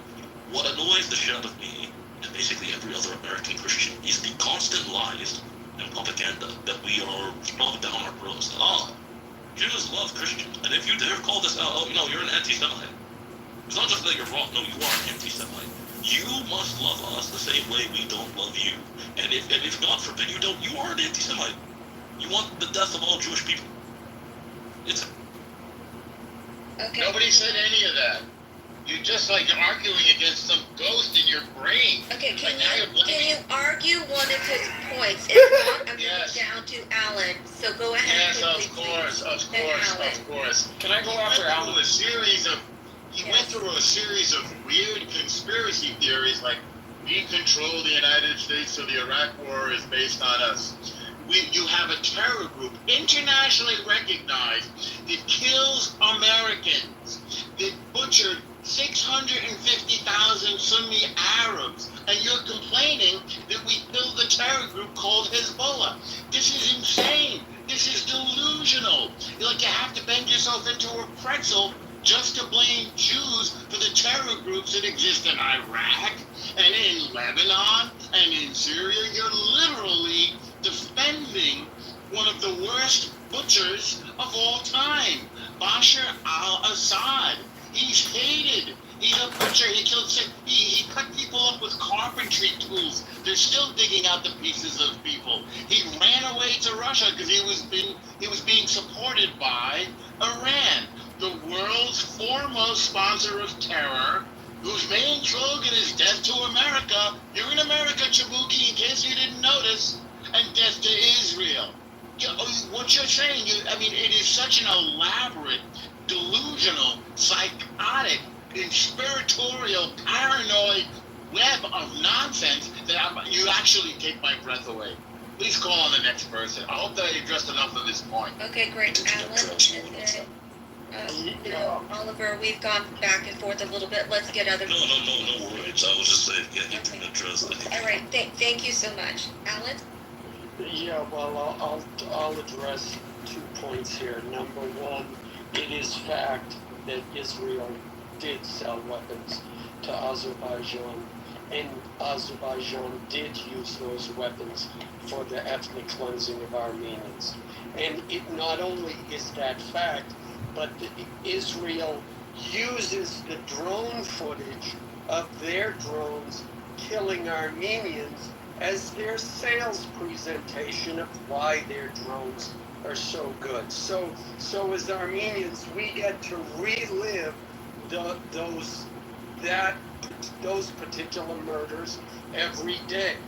The second fact is that yes, as a U.S. ally, we rely on Israel to provide us with intelligence and recommendations about other countries in the region.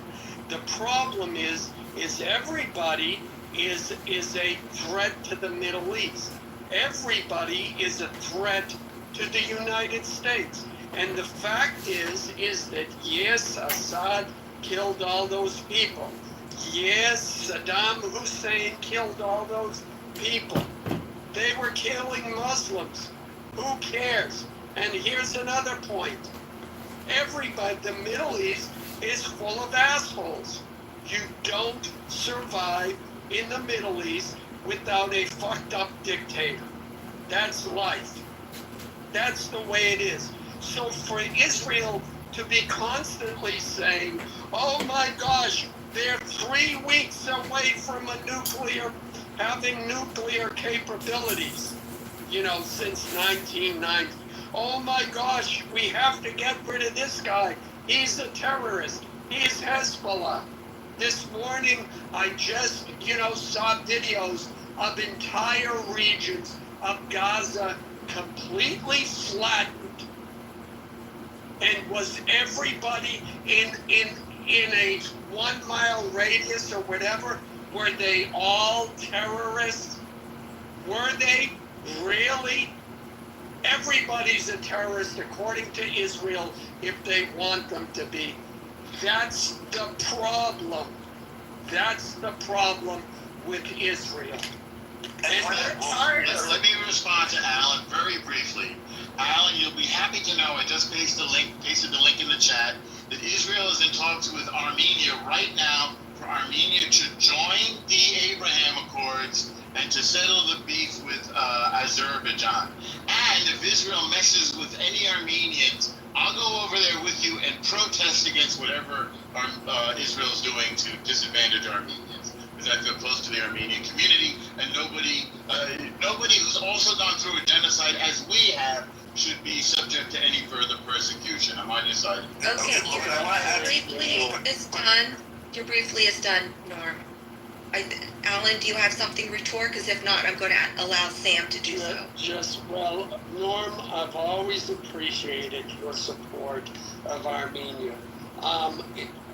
I'll just say the gesture from Israel is welcome. Let's see what happens, but it might be a case of a little late, a little too little, not enough and not soon enough. Thank you. I forget the expression, but the fact is, too little, too late. I know. I want to follow up with Alan's thoughts. Hold on, Sam. Alan, are you done or a little too late? Well, the point is that unless it involves giving Artsakh back to the Armenian people, 130,000 of which were forcibly removed from an area that Armenians have been in for like 1,300 years. I'm not so sure it'll help. Okay, thanks, Sam. Quickly, and then I'm going to go to Dr. I'll be real quick. Thank you, Alan, for those wonderful points.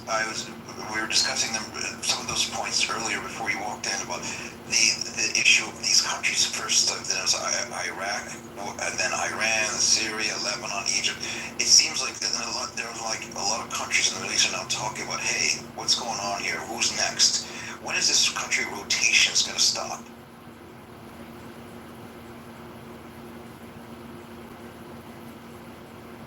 Is there any order? Are you done, Sam? I just want to make sure. Yes, we're trying. There's a lot of countries, and this just talked about 2 weeks ago. They're like, well, wait a second here. Who's next now? And when is this how it's going to be forever? That's a fair point. Doctor? Yes. So, I'm just going to be very honest. I feel like these pro-Palestinian people did a lot of people in Gaza a disservice, because the more y'all and continue to whine and complain, make up a bunch of bullshit, rewrite history, recruit allies that, quite frankly, you enslaved and sold over to the Americas as, chattel slavery. It's very funny to me that, we need to cry for Gaza. I'm going to be very honest. I don't give a fuck, okay? I don't give a fuck. And to be very, very frank with you, you did not see any Jews flying planes into the Pentagon or Lower Manhattan. So if I'm going to, take any side, I'm definitely going to take sides with the Jews, okay, for many different reasons, as a Christian, okay? Aside from that, everywhere y'all set up an Islamic republic, okay, whether it be France, whether it be you invading the UK, it turns into a shithole. It turns into an absolute shithole, okay? An absolute shithole. And again, sexuality or not, okay? You pull up to me with some of the grievances and complaints that you have, I'll blow your fucking head off, okay? So at the end of the day, you should watch your fucking mouth. Y'all fucking Arabs have gotten too damn comfortable coming up into America. Yeah, and I'm telling you, and I'm telling you to go jump off a fucking bridge, okay? And scream Allah Akbar on your way down, you piece of shit. So at the end of the day, in fact, why don't you put on a hijab and hang yourself with it? Doctor, all right, we're moving on. We don't want that personal attack, please. That's not. I hear your fury, and I got it. I think I saw. Are you done? So I'm going to land, and I'm going to say this. Everywhere they fucking go, there's an issue. Okay? Let's look at the UK. Let's look at other places around the globe. Everywhere y'all go, there is a fucking problem. We are tired of you. We are absolutely fucking tired of you. And you want to taunt this narrative, there's 2 billion Muslims. Guess what? There's 2.5 billion Christians. And there's 700 million fucking Hindu people that are tired of you too. Stop it. Okay, thanks, Doctor. Bill, I saw you come off mic. If not, I'm going to go to someone else.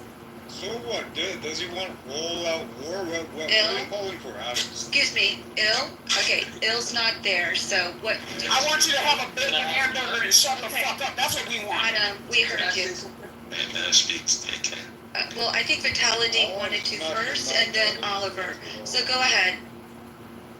Oliver. What's funny, I actually agree with what Adam said. The problem is it doesn't always just apply to Muslims. You want to say Muslims have a problem everywhere they go, that's fine. There's another group of people that have had a problem in, 109 different countries, 1,000 different times, 4,000 years. All the things you complain about Muslims, too many Muslims are entering the West, too many Muslims are coming into the U.S. So which groups are lobbying for Muslims to increase immigration into the U.S. and Europe? That's a lot of Jewish groups. Shut up, Momo. Like what? And shut up. Like what? Don't cry. Shut up. Not crying. I'm asking for evidence. I know, normal. Just wait. You gotta let people finish. Yeah. Groups like B'nai B'rith constantly lobby that, Muslims need to come to the West. Israel, literally, that's true. That's false. Yes, that absolutely is true. We've discussed this many times. We've discussed this many times on Clubhouse. Why wouldn't you want Muslims to assimilate? There you go.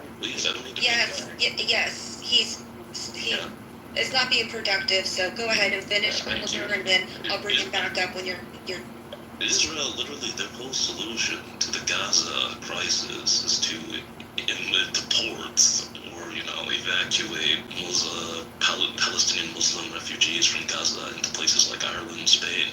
So the Israel you support actually supports all the things you supposedly hate. They want more Muslims to come into your country. They want Sweden to be turned into Swedistan and all the things you supposedly care about, yet you cut for this community.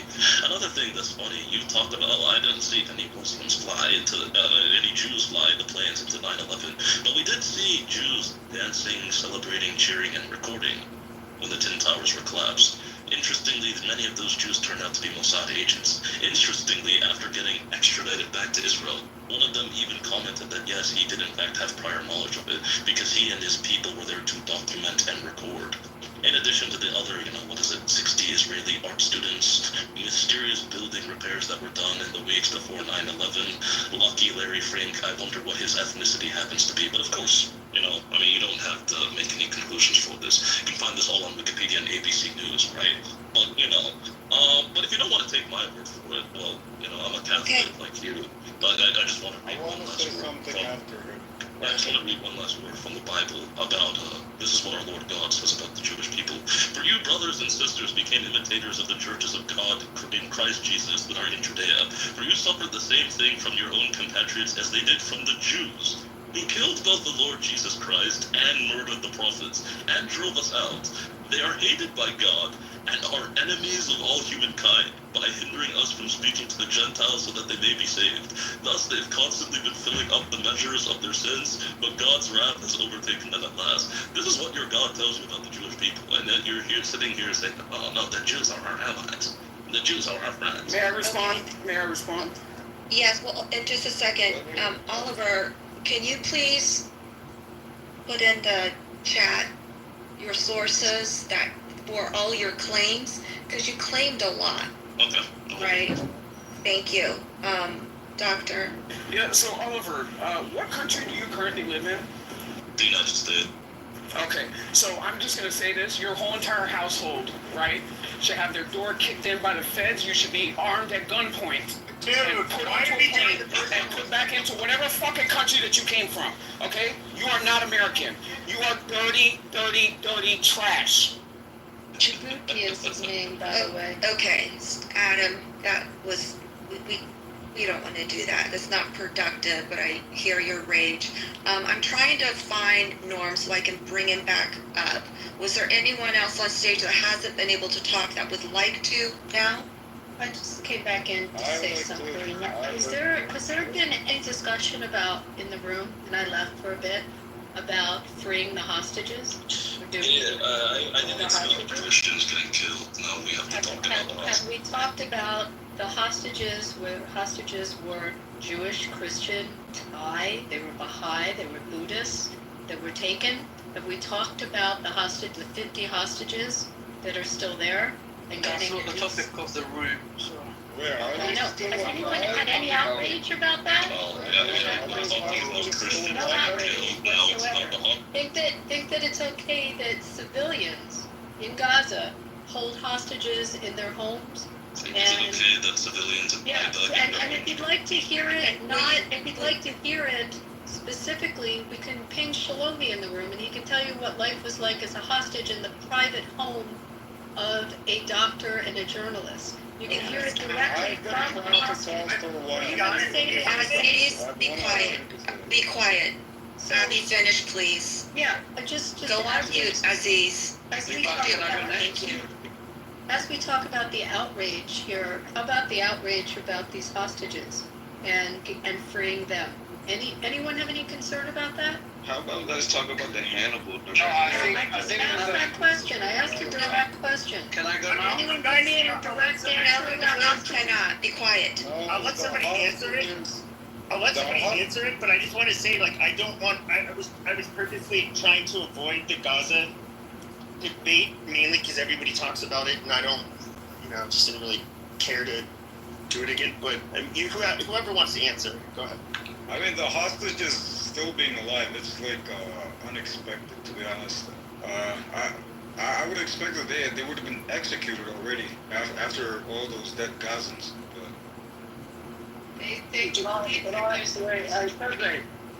Frederick, can I ask a somewhat relevant but slightly off-topic question? Hi, Timothy. Yeah, you. Hey, what's up, buddy? Old pal.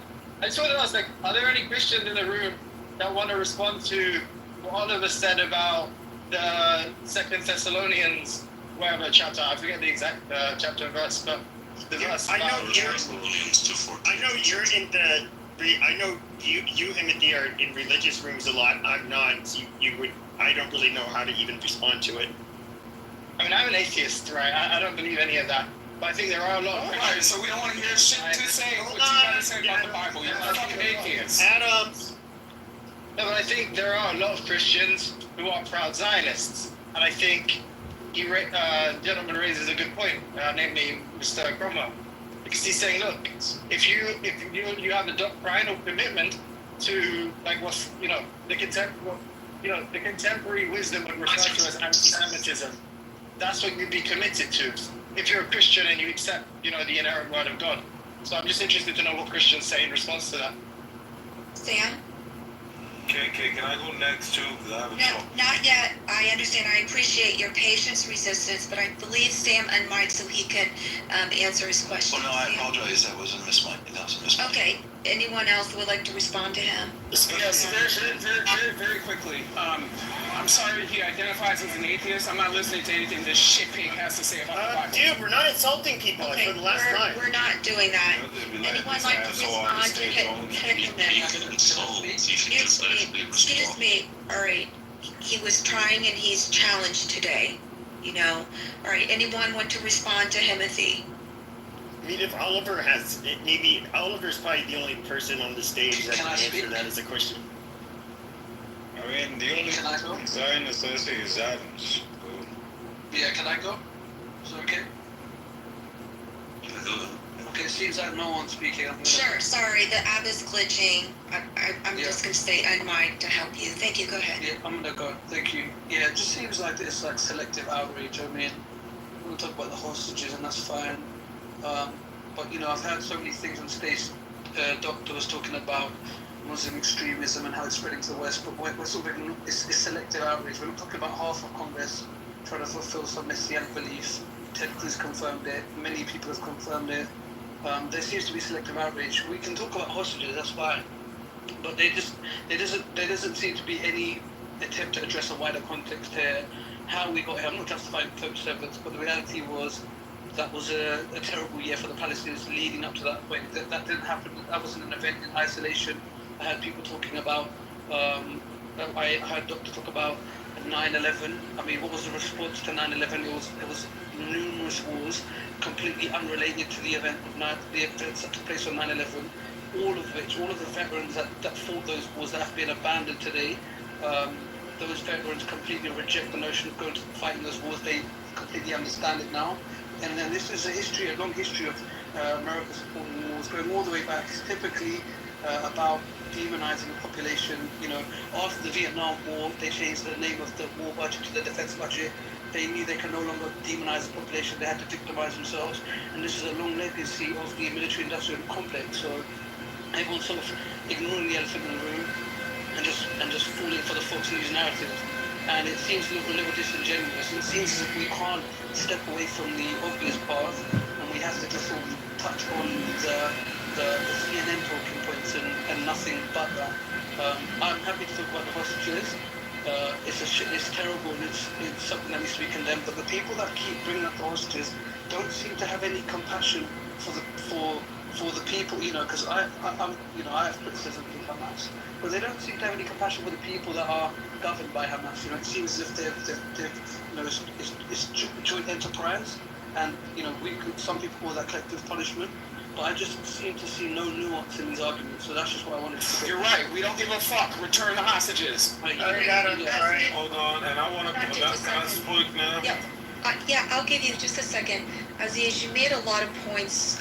Some of them I don't agree with. One in particular, you were talking about the U.S. military veterans that you feel are not in support of their actions. So I would like to see where you have that information so I can read into that, because it is the complete opposite within my military network and community. Yeah. Resistance, go ahead. Thank you for being patient. I just wanted to point out, like my beautiful girl Aziz said, it's this selective outrage. And once again, you can easily point it out, because once again, the same person that was speaking about all these great things but doesn't want to speak about the negative, bad things, did it again. She says, let's speak about the hostages. What hostages, though, are we talking about? Are you going to include the 10,000 hostages that Israeli has taken? Are you going to include the other 5,000 they took since October 7th without a charge that are in detentions? Are you talking about those innocent Palestinian children that are sitting in detention right now? Over 400 of them? No, she's not talking about them. She's just talking about those white Israeli hostages. Mind you, She never said white. She never said white. I'm calling them white. It doesn't matter what she said. I'm calling them. Resistant. Anyway, Don't. Hold up. When Adams is obnoxious, you don't say shit to him. So let him talk. No, I'm just. Yeah, he was a. Don't misrepresent and turn this into a race thing. So anyway, like I was saying. No, hold on a second. No, I'm sick of this fucking shit. Okay, you keep on playing the white thing. Half of the Jews, or more than half of the Jews, just the Jewish population there, don't even have ancestry from Europe. They literally. They're Europeans. I think that's just how they do. And then the 20%, the other 20% are Arabs. Like it's a majority non-white. Do you think I'm excluding them? Do you think I'm excluding those 20% of Arabs? See, that's the problem with people like you. Over 50% of the Jewish population is not even white. So like they're white. Their ideology is white. Their fucking criminal enterprise is white. It's the Middle Eastern religion, you dipshit. So once again, like I'll finish. She's not talking about those innocent people. She's just worried about her innocent people. Mind you, yes, we condemn Hamas from taking innocent women and children. They should have never done it. It's wrong. Because in Islam, we don't stand for that. It's forbidden in our faith. So, once again, I don't care what they decided to do. That's their business. But why are you at war? Why aren't you upset at your government for doing the same thing? Why are they kidnapping people? Why are they destroying people's homes? Why are they putting innocent people in concentration camps and detention centers? Abby, why are you not worried about them? This is them? fucking stupid argument, dude. Like, no, it's a logical argument. Why? It's You're not worried about a specific. No. Not all of It's illogical. This is low IQ. This is so low IQ. Holy shit. Holy shit. Sir. Okay. Not all the hostages. No, it's stupid. It's stupid. You're not saying free all the hostages. You say free all. Right. Amazing. There's a big difference between you getting caught by the police or the IDF or something like that, because a lot of these people are fucking terrorists. I'm not going to sit here and ignore that. And so they end up getting detained. But to compare it to just like random fucking Israelis that ended up getting dragged across the border and their kids when they were doing nothing, literally doing nothing. That's one's like basically kidnapping. The other one is you're getting detained. You can bitch and say it's not fair, yada yada yada, but even try to say that they're comparable is just fucking stupid. I don't want to waste my time on that argument. And then, Resistance, perhaps you weren't listening to really hear what she had to say, and it's selective, but Abby did talk about the Christians coming over and supporting them, so she wasn't talking about just her own faith. So maybe you missed that part. All right, was there someone else on stage that would like to speak that hasn't spoken yet? Yeah, I don't want to make it about race at all. Okay. But I did want to, but thank you, Pepe, because it's more than 60% of the Jewish population come from originally areas and Arab nations, Iraq, Morocco, from North African countries, and from Middle Eastern countries. There is also in the IDF Muslim soldiers, Druze soldiers, and also the Ethiopians that have immigrated to Israel make up a portion of the army. If you saw Netanyahu's speech in Congress, he had with him several members of the IDF trying to illustrate that the IDF is diverse. So to say that they're all white is disingenuous. It's also a lie. It's not what makes up the composition of the country. The country is mostly people that came from Middle Eastern nations, as well as North African. Yeah, that's why I kind of had to interrupt that. Spike Threes, you've been up here a while, haven't shared. Would you like to speak on the subject? Yeah, I wanted to speak on the subject, but once again, somebody brought up the selective outrage. I mean, Adams got highly disrespectful. You guys didn't seem like I have much to say to him about that, but as soon as somebody else. Good, then don't. Well, actually, sir, I did, and I muted him, Well, I asked you to speak on the subject, and you didn't, and you put in So like my mod skills. So now I'm gonna have to correct you and say, one, I apologize that you feel that way. It's hard when I have a bunch of rabid assholes up here. And two, I did mute Mr. Doctor. You sure did. You sure did. I sure did. So there you go. If he would get that cloth off his head, All right, Doctor. Doctor. Doctor. All right, go ahead, Spike 3. Let's talk about the subject. So it's crazy to bring up the hostages. I mean, we've seen the testimonies from the released hostages, especially the first group. They had nothing bad to say about Hamas. I'm not pro-Hamas. I'm pro-resistance. I don't know much about Hamas. I've never even seen a Hamas to even be talking about the Hamas. But, I mean, all the proof is in the pudding. Like, the Israeli hostages that were released spoke nothing but good, said they were fed, kept safe, had to get moved around because of the bombing. I mean, you also had the 3 hostages that ran out to the IDF holding their Israeli ID cards and still happened to get shot by IDF. I believe all the hostages should be released, but once again, they're like it's so evident. The selective outrage is so evident. Like, I don't understand the whole debate about any of this. It's all wrong.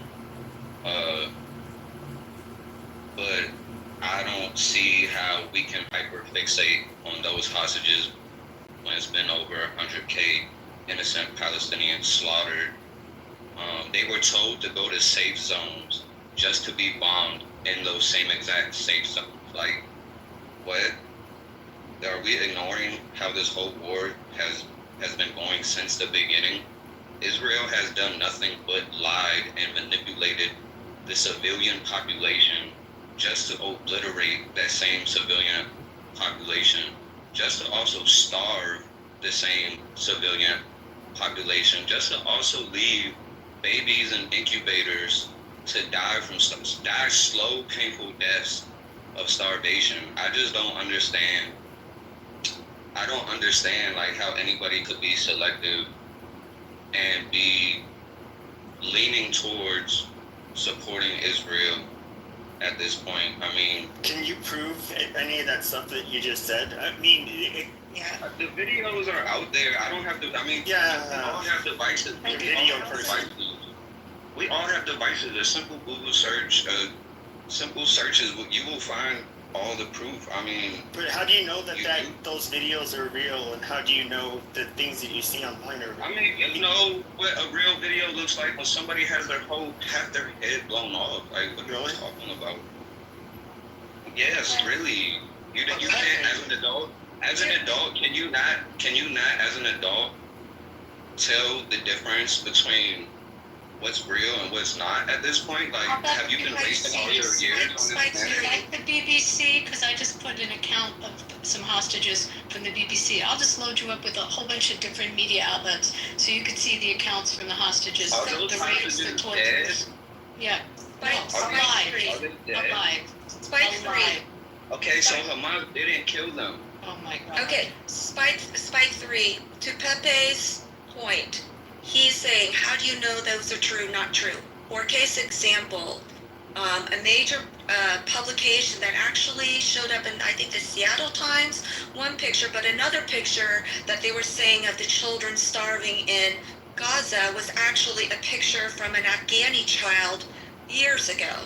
So it's like, that's the question for that. Well, that's the question that he raised. Now, I find it interesting that, I love your passion to understand, but you even said at the beginning that you don't know much about it, but you know, you have your thoughts and opinions. But I want to ask you, if you don't know much about Hamas and what is going on, then what is on your head, and why do you feel so enchanted to, you know, really project that leaning into one side or the other if you feel like you don't know a lot? Okay, so have you guys seen the video that was put out by the creator of Hamas? It has nothing to do with Jewish hate. He even said himself, He even said himself, don't cut me off. I did not cut anybody off. He even said himself, this is solely for resistance. And that it doesn't matter if his own goddamn cousin tried to take his house. He would even put that man to death for trying to do the same shit, as should any man protect his own castle. So here you have a bunch of refugees, and I'm not saying all of them, but Israel was built off granting asylum to refugees from World War II. I don't see it makes absolutely no logical sense that Palestine should have to donate all of this land when Germany was initially the victimizers of these Jews. Why not Germany make a settlement there, since Germany is so pro-Israel, as we've seen, right?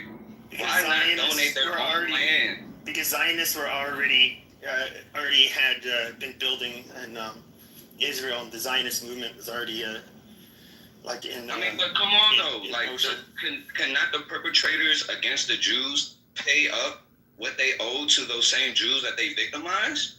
They do. So let's just ignore what part Germany played.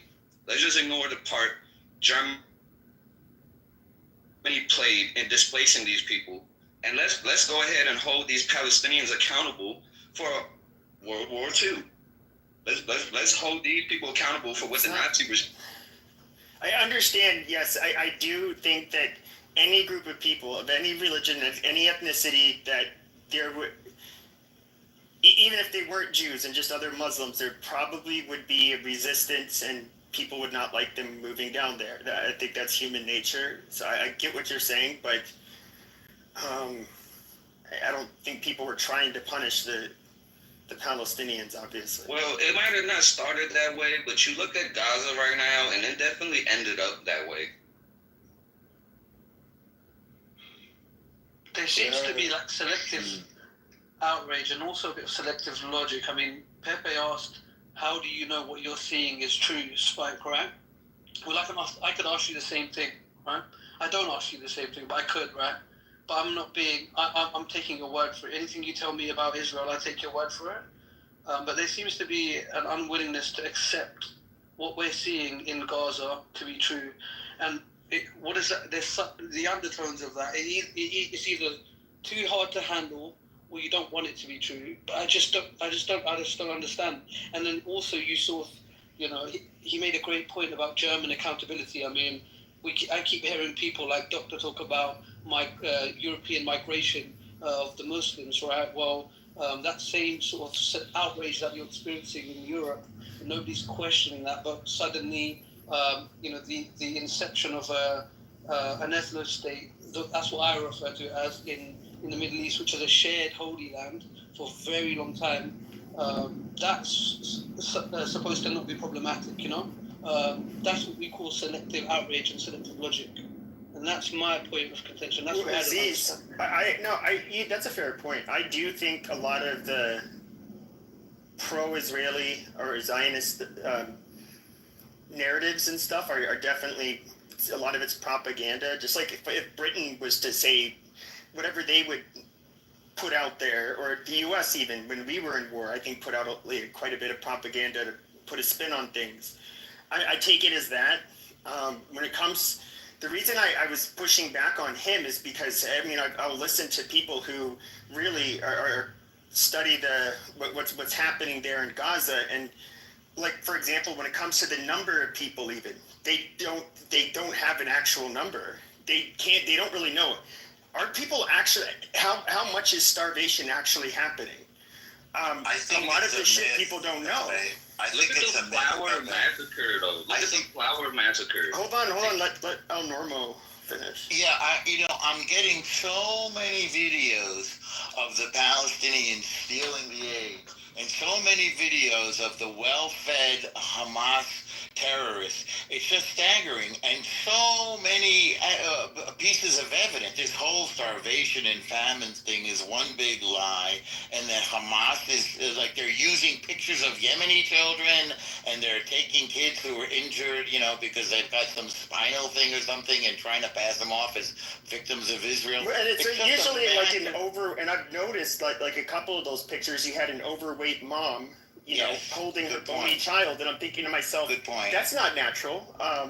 So yeah, there's a lot of things, and of course I've seen a lot of AI generated photos. And totally, it's like Soviet propaganda. The Soviet Union is like the capitalists are fascist and they're oppressive and they're racist. It's the same level of lies. In fact, they learned at the feet of the Soviets. Remember, there was no such thing as a Palestinian movement until a person whose name was not Yasser Arafat. That's a fake name. He was Abdul Rahman, something that was born in Cairo, goes to Moscow and comes back and creates a terror movement modeled after the Bolsheviks. There was no Palestinian movement before that. It's typical. Hamas he was born in Egypt. It was born in Cairo. Okay, but where was his Cairo? Where were his parents? I don't know where his parents were. They were born in Palestine. They were born in Palestine. That's the point.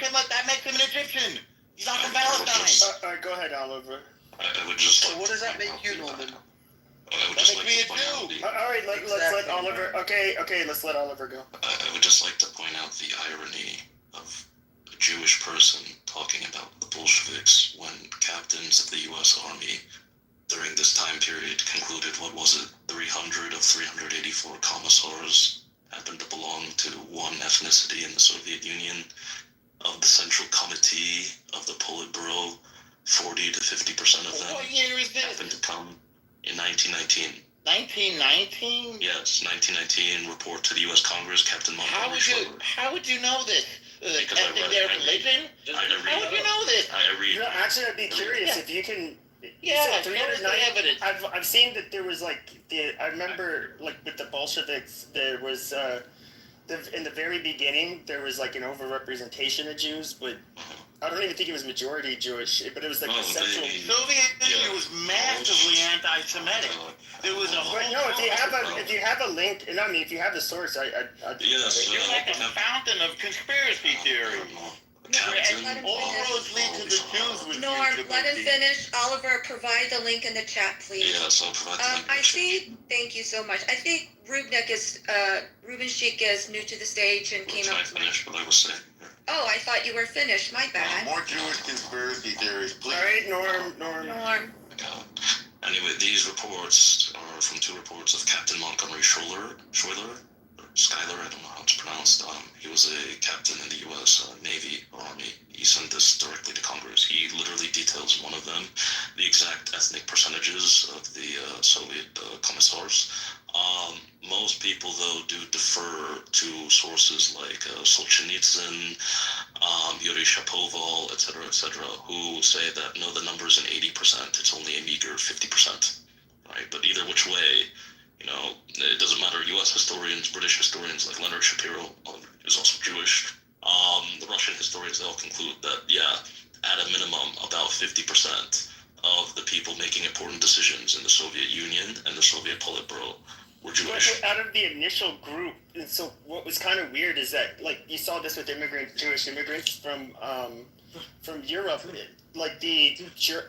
you okay?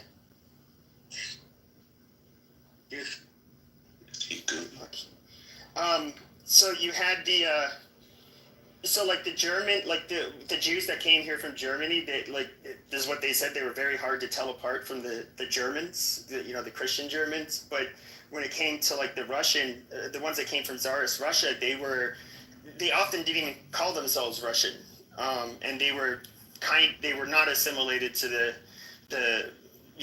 those that came from Tsarist Russia that were Christian. And I know that they had a lot of a shit ton of restrictions that were set upon them in Tsarist Russia. So out of all of the what could Jews really get behind politically? They would why wouldn't they kind of be a part of a communist party that would treat them similar or treat them better? The Soviet Union is one of the most anti-Semitic institutions in human history. Just bizarre. are, what you're saying. And we're talking, by the way, about the lies of the Palestinians. We're not talking about 1919 Tsarist Russia. We're talking about the Soviet-style disinformation and lies and propaganda manipulating the public so that you've got gay folks and trans folks and leftists embracing an ideology, Palestinianism, that would kill them in a heartbeat. They'd string them up, all the blue-haired kids and all those, climate change protesters and your Greta Thunberg. This is all Soviet-style lies and propaganda, including the famine thing, blood libel, including the genocide thing, blood libel. It has Soviet lies and propaganda written all over it. To answer your question before, the thing is, if you read Solzhenitsyn's final book that he wrote, he made sure specifically to cite this as his last publication, 200 Years Together. He actually goes in depth in the detailed history of the end of the Russian Empire and the beginning of the Soviet Union, and he concluded that no, Jews were not actually treated worse than anyone else in Russia. You can actually find far more evidence of the Russian Tsars taking actions against Catholics, against Tatar Muslims, than you do against Jews. In fact, some Jews, like Karaite Jews, were treated with every single same right as Orthodox Russian Christians. Incidentally, Have you ever heard the word I know that is? I know exactly What's what pogrom is, and that has nothing to do with what I'm saying. So if you can please let me finish. It was like little Holocaust. Let him finish. Hold on. Let him finish, and then He's rambling. Abby can go. Well, that's fine. Just let him ramble. But just try to wrap it up, Oliver. Yeah, no, I'll try to wrap it up as quickly as possible. Speaking of pogroms, if you want to look at pogroms, look at the amount of pogroms that the Red Army did on Ukrainians and other white and we agree. This is not as in skin tone, but as in literally their political identification, white Russians that were in support of the Tsar, which was the majority of the population. Anyway, the same Soviet government that was then established, 11 of 13 major gulags run by Jewish people, 1/4 of all money is given to Jews. Yuri Shapov, an accredited Russian historian, in his volume about the Pritulak, Chekan, and KVD, which is basically the precursor of the KGB, concluded that of the KGB officers during the time of the Ukrainian Holodomor in Ukraine, 57% of them had Jewish ancestry. What's ironic, people frequently detail the overrepresentation. Yeah. Wrap it up. Yes. Norm, hush, child. The point is in all this, okay, if you type Latvian overrepresentation in the KGB, you will find a plethora of articles, which is true, there was an overrepresentation of Latvians.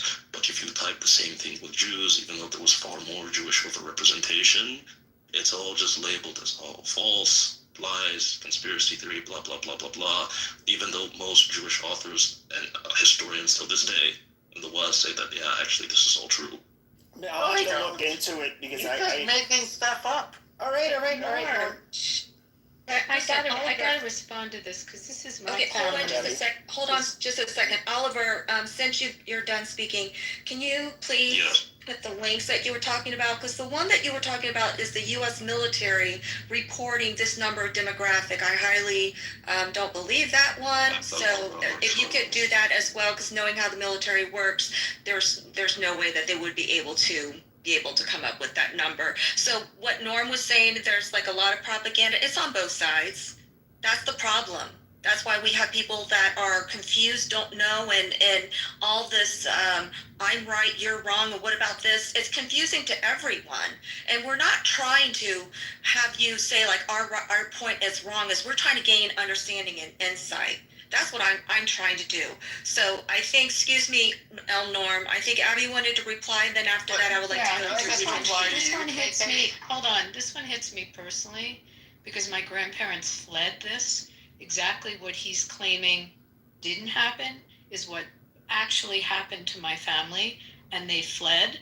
And we can go through the famous pogroms if you want to talk about the 1903 Kishinev pogrom, or the pogroms in 1905, or the pogroms that happened during the Russian Civil War.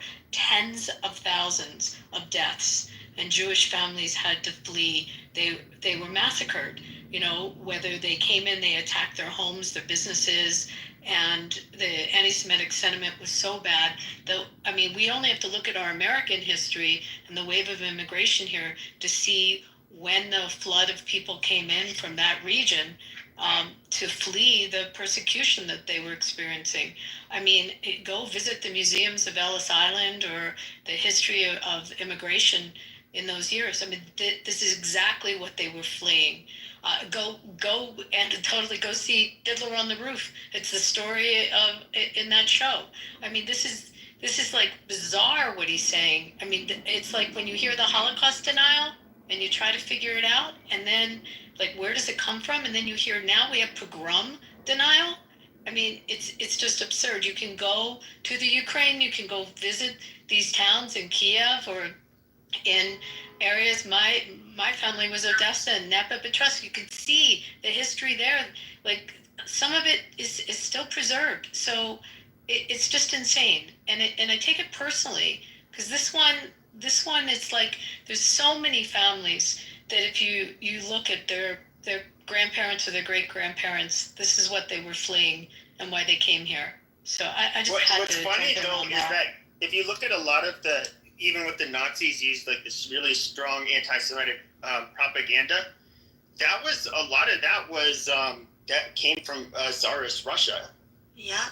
And so this is they were not, and it was with the immigrants that came from Tsarist Russia. Like I said earlier, there was a marked difference that they noticed between the Jewish people that came from there and the Christians, and it's because they were not allowed to take part in they were basically kept sidelined, or I'm trying to think of the term. Stop doing drugs. This is crazy. The world's most famous anti-Semitic text, the Protocol of the Elders of Zion, is a Russian creation. 100% BS. This is the source of these crazy conspiracy theories like you're hearing from Djibouti, who's going now by, I don't know what, general, since he's cancelled so many times for his anti-Semitism and Jew hate. And then you have the Kitover. This nonsense. There's a Jewish oblast in Russia, guys. There's a whole area devoted. Well, there was. Okay, in Siberia. Yes. Who wants to live in fucking Siberia? If I may, can I chime in? Dude, I mean, time zones away from Moscow. Normal, you were in the Matrix. Wonderful. You're in the Matrix. Wonderful. I said yes. They exiled Jews to Siberia, Moscow. Your internet's Hang on. Everybody calm down. Everything is going to be fine. Yes, they exiled Jews to Siberia, and they called that the Jewish Oblast, 10 time zones away from Moscow. Yeah, yes, they exiled. 1652. Frederick, shut up! Yeah. Can you be quiet, please, Frederick? And wrap it up, Norm. Sure. I said the two main, the biggest myths about Jews, the most anti-Semitic text, the Protocols of the Elders of Zion, a Russian creation, and the Khazar myth. The Jews are not... Okay, move him down. Just move him down. The Khazar myth, the Jews are not Jews that were some other Turkic Khazar thing, which like nobody's ever heard of. It's like a complete myth. That also has its source in the Soviet Union and in Russia before it. I just want to point out to you that Jews were so stigmatized there and subject to such horrible persecution. You know, they didn't call us Russians there. They stamped our passports Jew. Just the same way that Sam said that in Egypt, if he's a Christian, he's got to show his identity card and he gets, you know, it says Christian on it, and he's the subject of discrimination. Same things with the Jews of the Soviet Union. Discriminated against, banished, sent to gulags, sent to Siberia. It just had their lives ruined. Pogroms in which were massacred by the thousands. All of this happened in Russia and the Soviet Union. Okay, thank you, Al. I think Rubinchik, I want to go back to him because he wasn't able to go after Abby. Rubinchik? Hello, everybody. Good day. Hello. I hope everybody's okay. I just want to say that the person who said earlier who was questioning the authentication of certain reports, I encourage everybody to do that on both sides. I don't think you have to have any prior knowledge of something to be impartial. A court jury can be impartial. They don't need any prior information before going to the court. If that makes any sense. So that's what I do. I do the same. I think it's a valid question to ask. How do you know if something is authentic if it's just a report?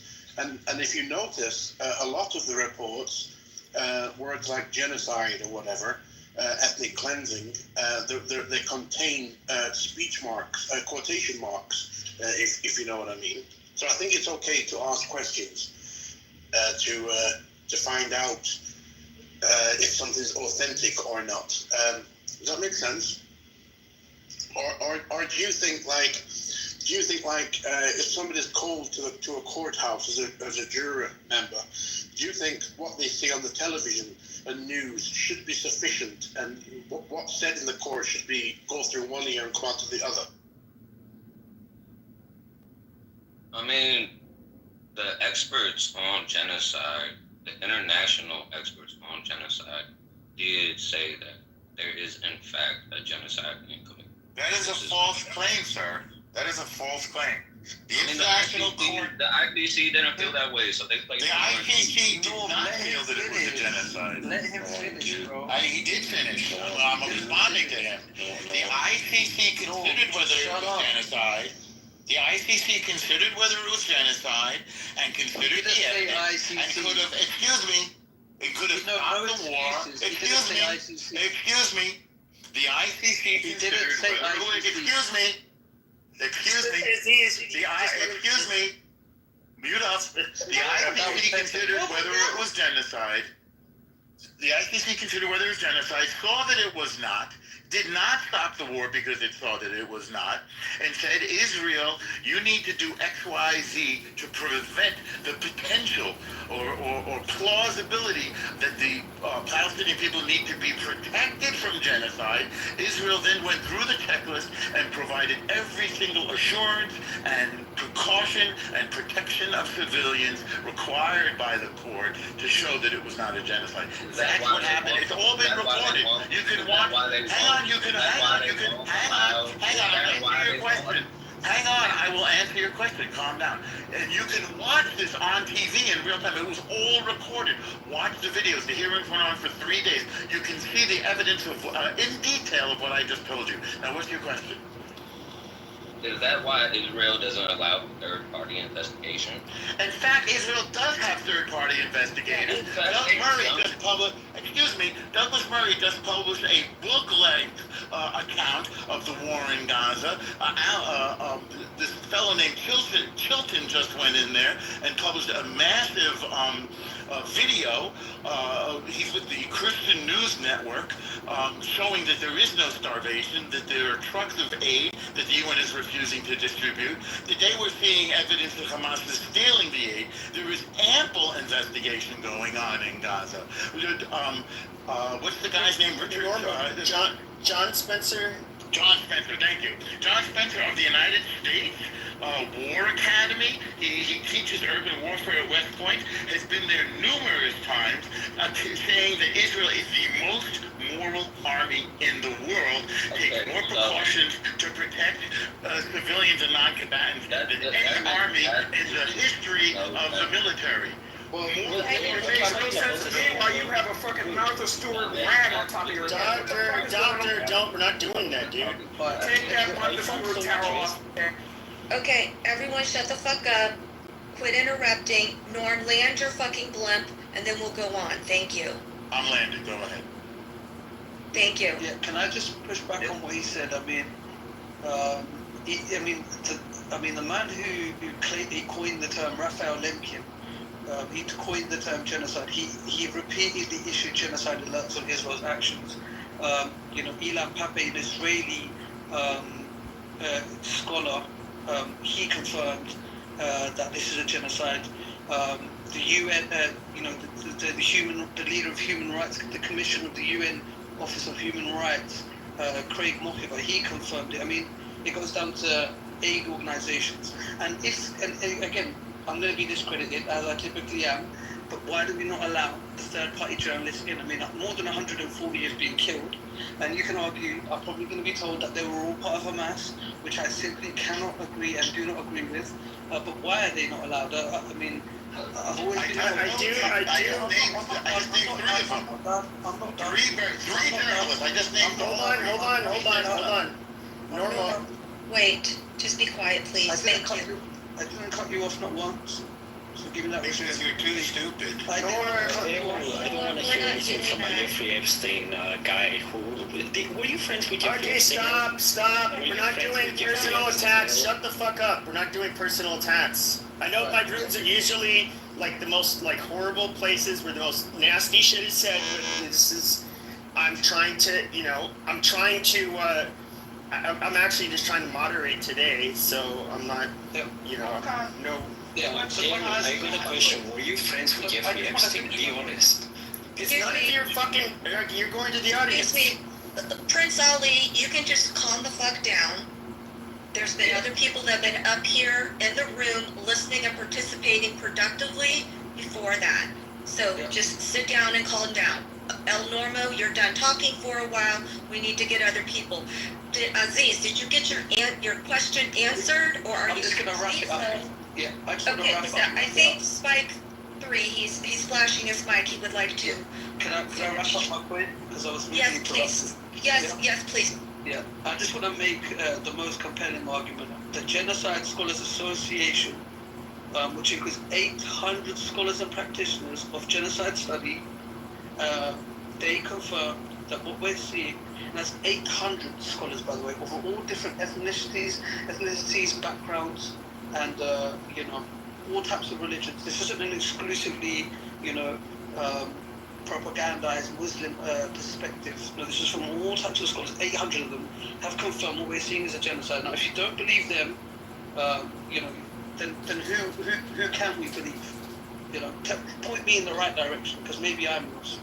I mean, briefly, I would say that you do. Hold on, Norm. I mean, it's not hard to believe that you can find 800 people that would come to that conclusion across the world. And even then, I do think I can understand why they're not allowing more. I think it might be better if they allowed, Fox News and CNN. Granted, there's a good chance they'll be killed. They'll end up walking over a booby trap or something like that. But that's the risk they take. Other than that, I mean, I don't know. I think it probably would be better if there was transparency. Then there'd be less. People would be less likely to resort to just claims and conspiracy theories. Wait, did you just ignore what he said? He said there's a general consensus of scholars and the studies of genocide that confirm it's a genocide. Do you know what that means? But there's always going to be an opposite parallel of that mentality. Do you see what I'm saying? We're recognizing it, but then also there's going to be a flip side of that. We're not anymore. We're sure, but I can get 800 economists, and some of them are going to be highly revered economists that are going to stand by communism. Okay, now, does that mean because 800 people ended up experts? What? But where are they? Diminishing what he said. He said there's a general consensus of scholars in the study of genocide. There's general consensus. No, amongst that 800. Right, but where is the other 800 that say it isn't? I just can't see 800 that say there is. I haven't looked for it. There's no consensus. Well, actually, maybe if you define it, and you hear the word ethnic cleansing and genocide. So in 1948, there were 700,000 Palestinians. There's now over 7 million in the region. So I don't see the ethnic cleansing there. If you could show me how that happened from 700,000 to 7 million during the course of the 75 years Israel's been a state. And with respect to genocide, I put the definition in the chat.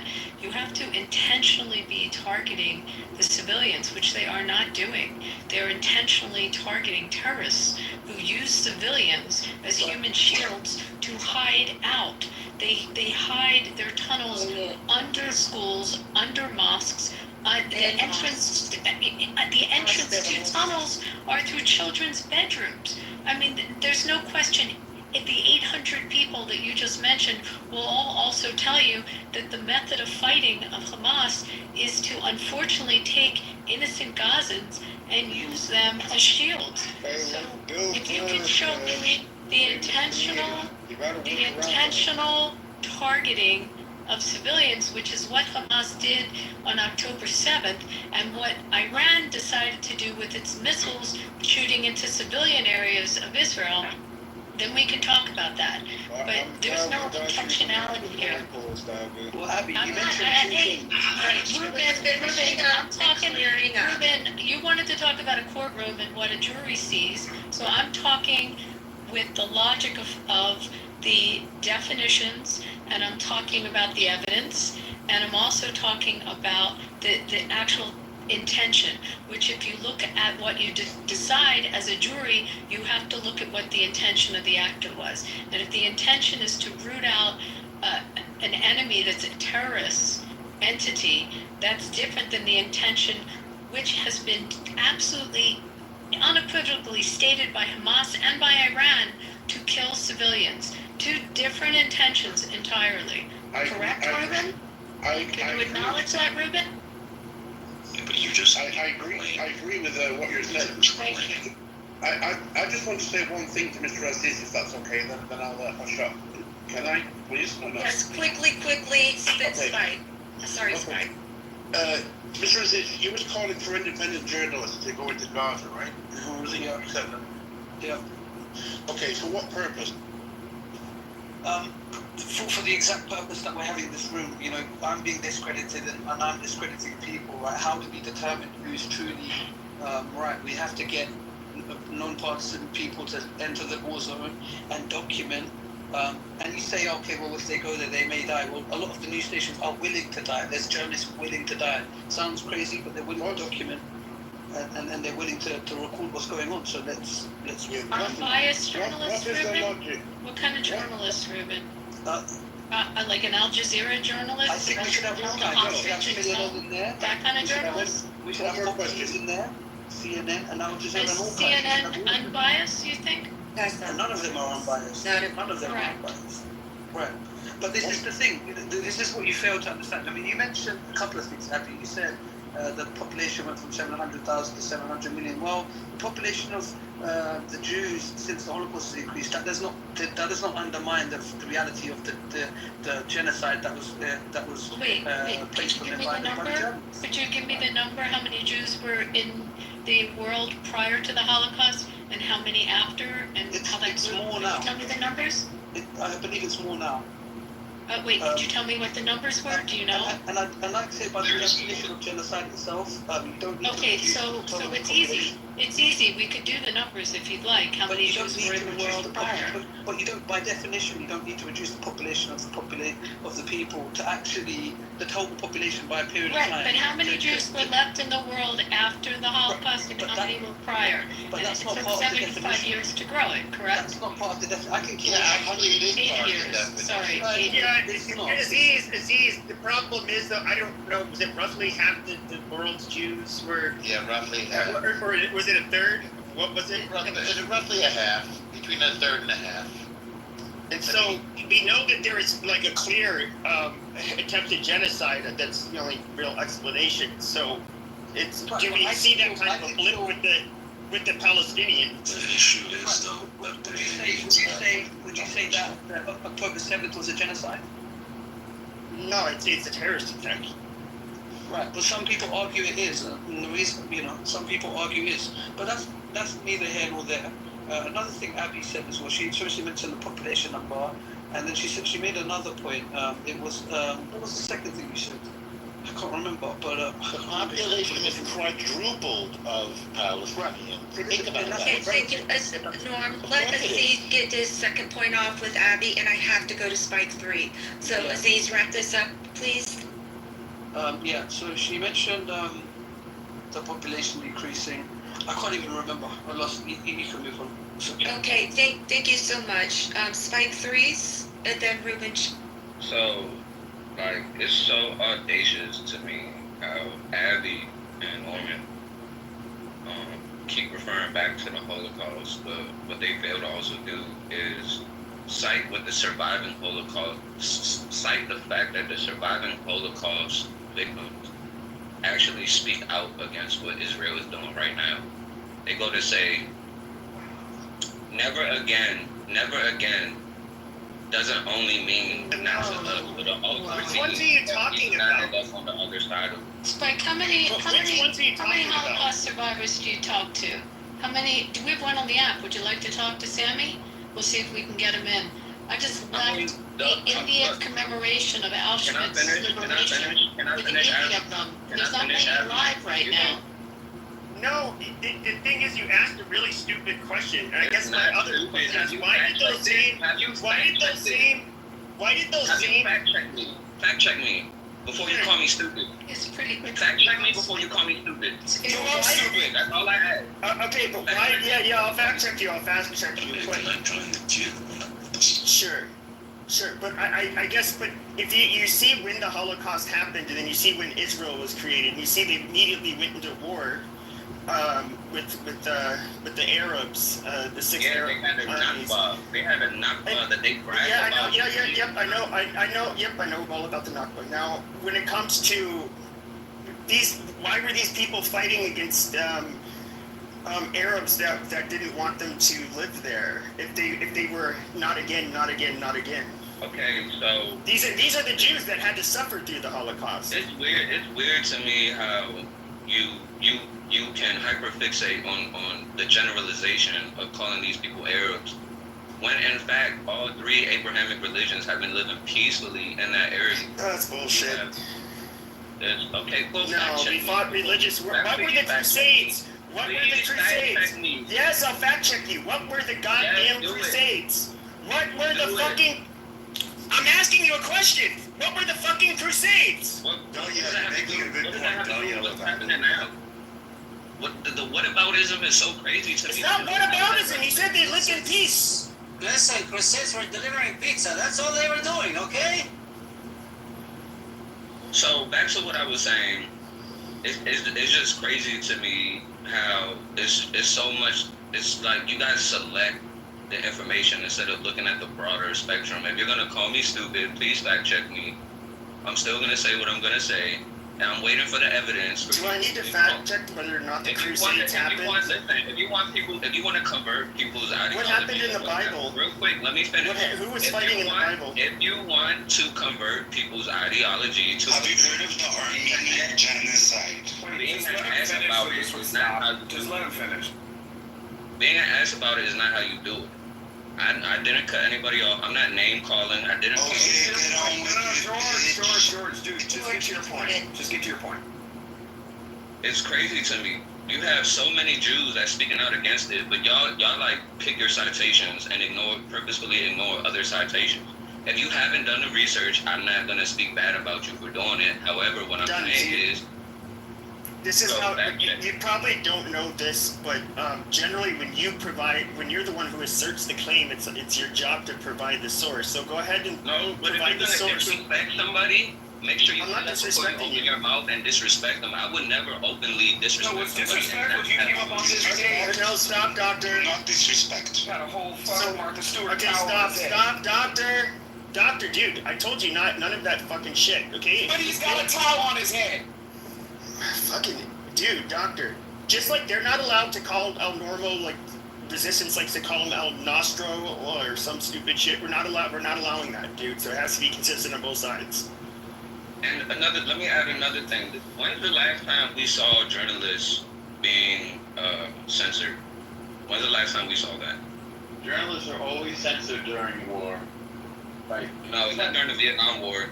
Yes. Not during the Vietnam War. Journalists are always censored during war. Vietnam War. Get to your point, Spike 3. The last regime that we saw journalists being censored on this level was the Nazi regime. Incorrect. The Americans censored during war as well. Okay, well, where's your proof? Are you just talking shit, or what? Well, I'm a professional journalist. I've been raised in journalism. I practiced it for probably longer than you've been alive. Yeah, absolutely true. I graduated from Columbia. But it's true. I've been nominated twice for a Pulitzer. I graduated from Columbia University, considered the best journalism institution in the world. I studied with the best. So I'm very familiar. And by the way, I've worked in war zones on behalf of the United States. I've done journalism in war zones. I know how it goes. You're not exactly the best example when it comes to war. It's not the best. Well, you asked a question and I answered you. Now I want to answer the other thing. Let me just relax with him for 1 second. Like, you have a sense of what you believe genocide is, Spike Breeze. Yeah, I mean, read the report, say, no, wait, I want to read that report. Let me finish. You asked the question. No, yes or no. Look, now you got Hang on. Do you have a sense of what you think genocide is? Recent low estimates. No. Okay, yes don't let me answer. Okay. Don't let me answer. Okay, it's a yes or no. This is what you gotta do when somebody Let tries him answer the way that he wants to, L. You can't control my answer. coming out of his mouth. Okay. No. I'll continue then. Forget the question. Genocide is the attempt. This guy's hijacking this thing. You can go next, Oliver. Listen, you can't. Genocide is the attempt. Norm, no, sir. You can't micromanage his words because he's not saying what you want to hear. No, I asked him a yes or no question. Excuse me, I'm going to ask you to shut the fuck up right now. You asked by threes a question. Let him answer it the way that he wants to in the capacity that his mindset is.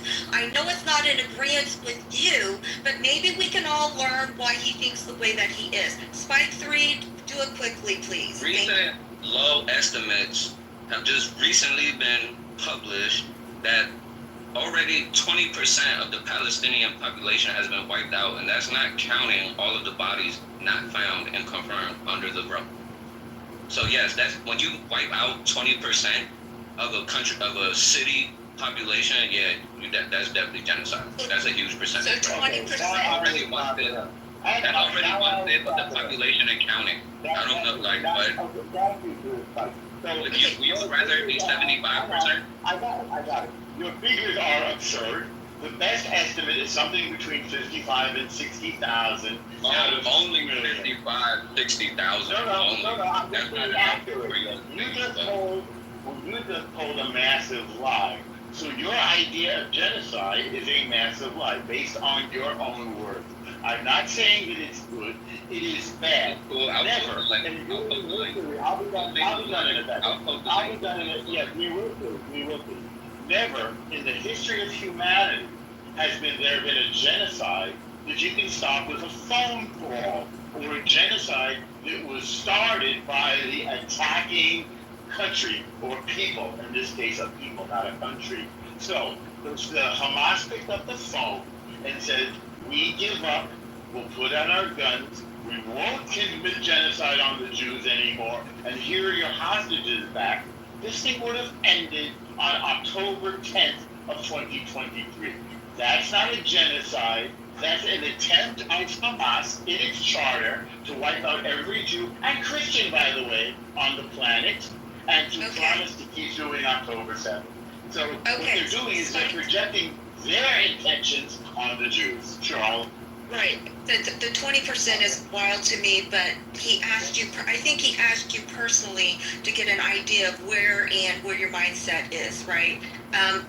I see Abby coming off mic. Do you want to talk about what Spike 3 was talking, or on Spike 3's comment? So Spike 3, let's go with the number of 50 to 60,000 at the Hamas Health Ministry, which we'd have to take Hamas for their numbers.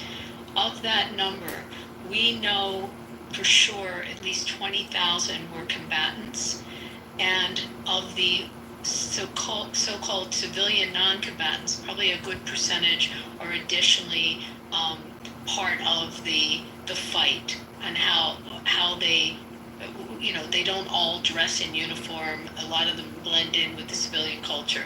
There were 2 million people initially in Gaza? I forget what the number was. Someone tell me the population. So let's say 2 million in population. For almost 2 years, what does a population of 2 million normally have of natural cause death? Just curious, like, how many people do you think die of natural causes of 2 million people in 2 years? Like, So in this conversation, no, I'm just asking. you just answer that question. Answer that question. Out of all the, don't micromanage. You cannot micromanage me. I'm not finished speaking. I'm not finished speaking. I'm going to answer it for you then. Oh, okay. As soon as I speak now, you're not finished. So let's assume of 2 million people, let's assume maybe 6,000 people of 2 million people might die of natural causes in a 2-year period of 2 million people. I think that's a pretty fair assumption. That's so a crazy reach. That's a crazy reach. Building a straw man. I'm giving you, someone was on the stage saying, let's look at facts as if you're a jury. So here's the facts as if you're a jury. You have, of that number, at least 40%, 35 to 40% that we know are combatants. Then we add on natural causes. May I finish? Hold on, Vitaly. I'm not done yet. You add in natural causes, which I said 6,000, make it 5,000. Then you add on how many were killed by Hamas themselves. How many people in Gaza were murdered by Hamas? How many of the clans, the different clans that live in Gaza that were fighting with Hamas, did they kill? Also, there is a percentage from the rockets that they shoot and of their attacks that landed within their own borders. There's about 20%, usually within battle, that never made it across the border and landed in their own villages. So we can add in those numbers as well. So start breaking down the numbers. Pretend, as the guy said, you're a juror and you're taking in facts, and add all those facts up. And then tell me of actual civilians to combatant ratio, how that number fares with, I don't know, World War II, and how many Germans were killed by the Allies, or Japanese were killed by the U.S. forces. So, like, where is the number so extreme and a genocide when you've got a population of 2 million and you have an amount of deaths, and now break down what those deaths are. Now Can I just think it was my turn to speak. The issue with all this is... Can I respond to that quickly? No. Oliver was waiting, so what Oliver... Oliver, then Vitaly. The issue with all this is that all those numbers that were posited are just purely conjecture. If you look at how the IDF defines a combatant, it's a person who took part in hostilities against the state of Israel, whether directly or indirectly. So yeah, if you give a rock to a 13-year-old kid and he throws a rock at a soldier, you're a combatant. Much less the 13-year-old who's like throw a rock at a soldier. If you look, there are testimonies not just from Palestinians, but people in the Israeli army, some of whom are actually proud of this, that are like, yeah, we view them all as combatants. We don't care about which of them we kill, whether they're in Hamas or not. There was a story of a Palestinian Christian in Gaza who got detained. I don't know, what was it? Detained? No, yeah, detained by the Israeli army in Gaza. He tried to appeal to them by saying, I'm not Hamas, I'm not a Muslim, I'm a Christian. They told him, you son of a whore, you're even worse than Hamas. Fuck you, they don't care. So this whole idea that, there's this low number of civilian casualties, complete just pure conjecture. Based on whatever nonsense numbers Nigeria wants to pull out. I'm not thank you, Norma. There's another problem too with the whole logic of the population is growing. Aziz's point is correct. See, if you want to make the argument that there's no genocide in Gaza because the population is growing, well, based on this definition, if last year someone were to kill 2.5 million Americans, there would be no genocide in America because exactly 2.6 million new Americans were born that year. This is like with population replacement, right? It's actually 3 million if you take the numbers that were just born.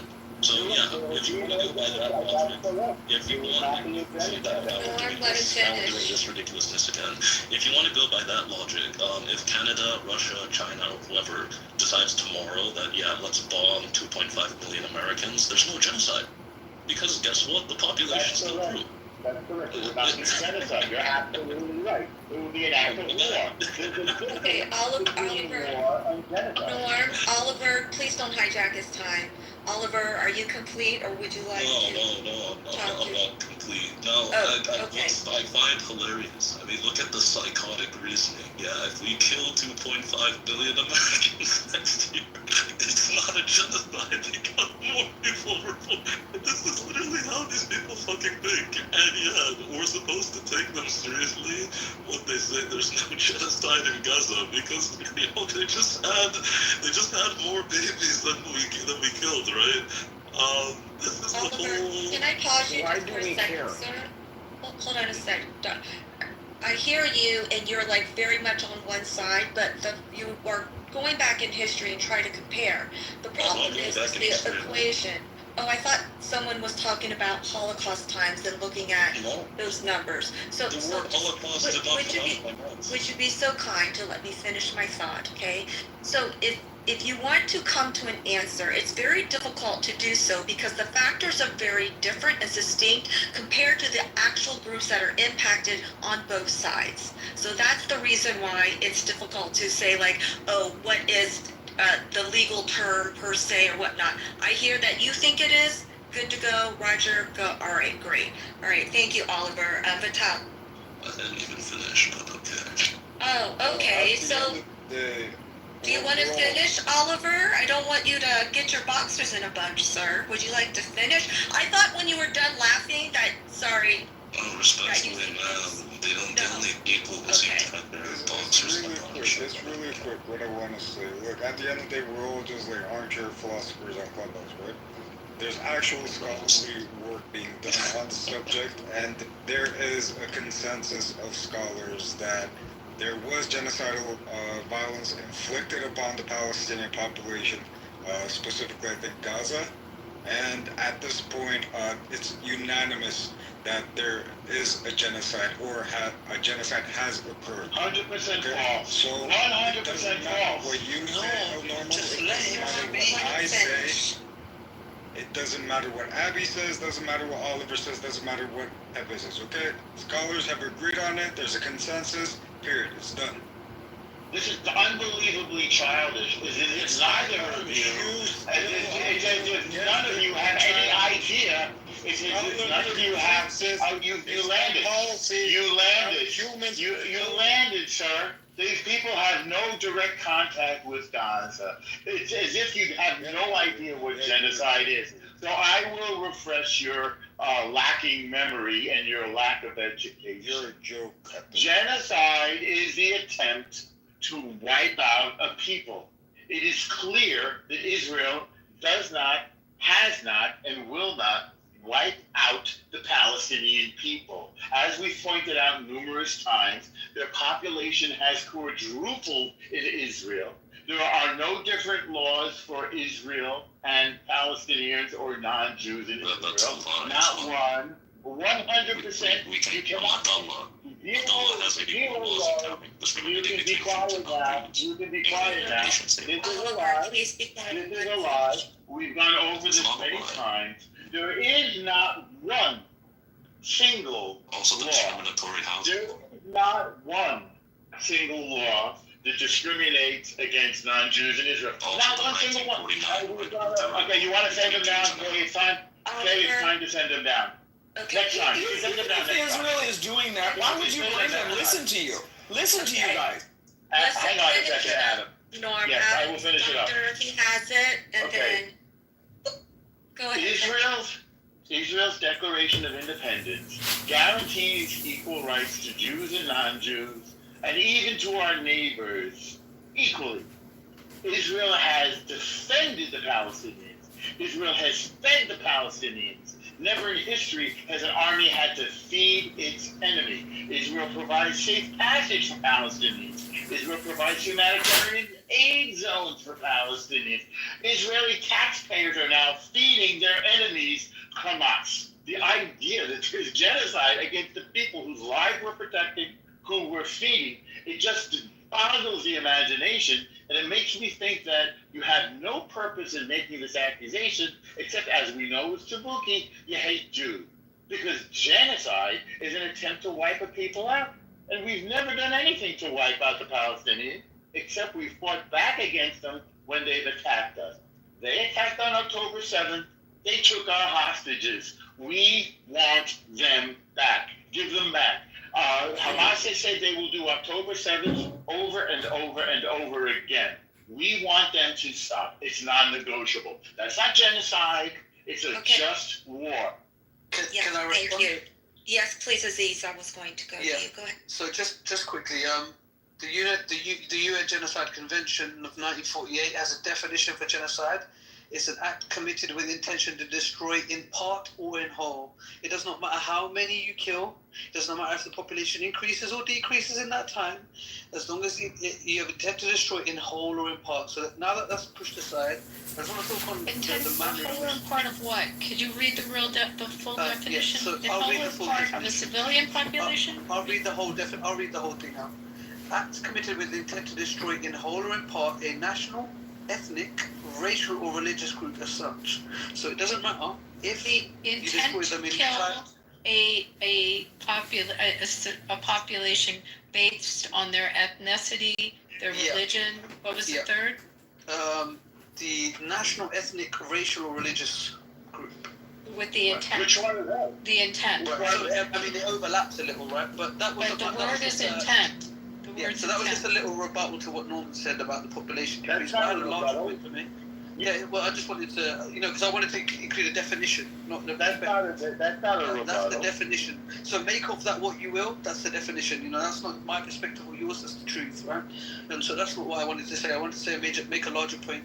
I mean, we talk about civilian casualties in Gaza, and we compare it to World War I and II.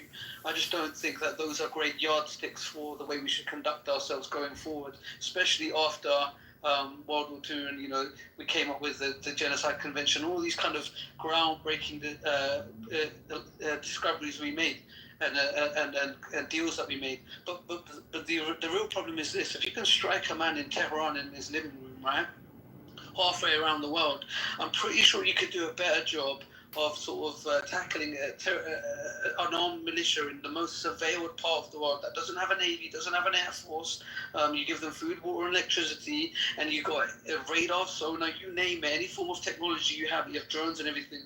I'm pretty sure you could do a better job of just comparing it to World War II standards for civilian casualties, because I'm pretty sure Hiroshima, Nagasaki, the Blitz, and Dresden are not, shining examples of how we should be conducting ourselves, especially given that we're conducting a moral, quote-unquote, war.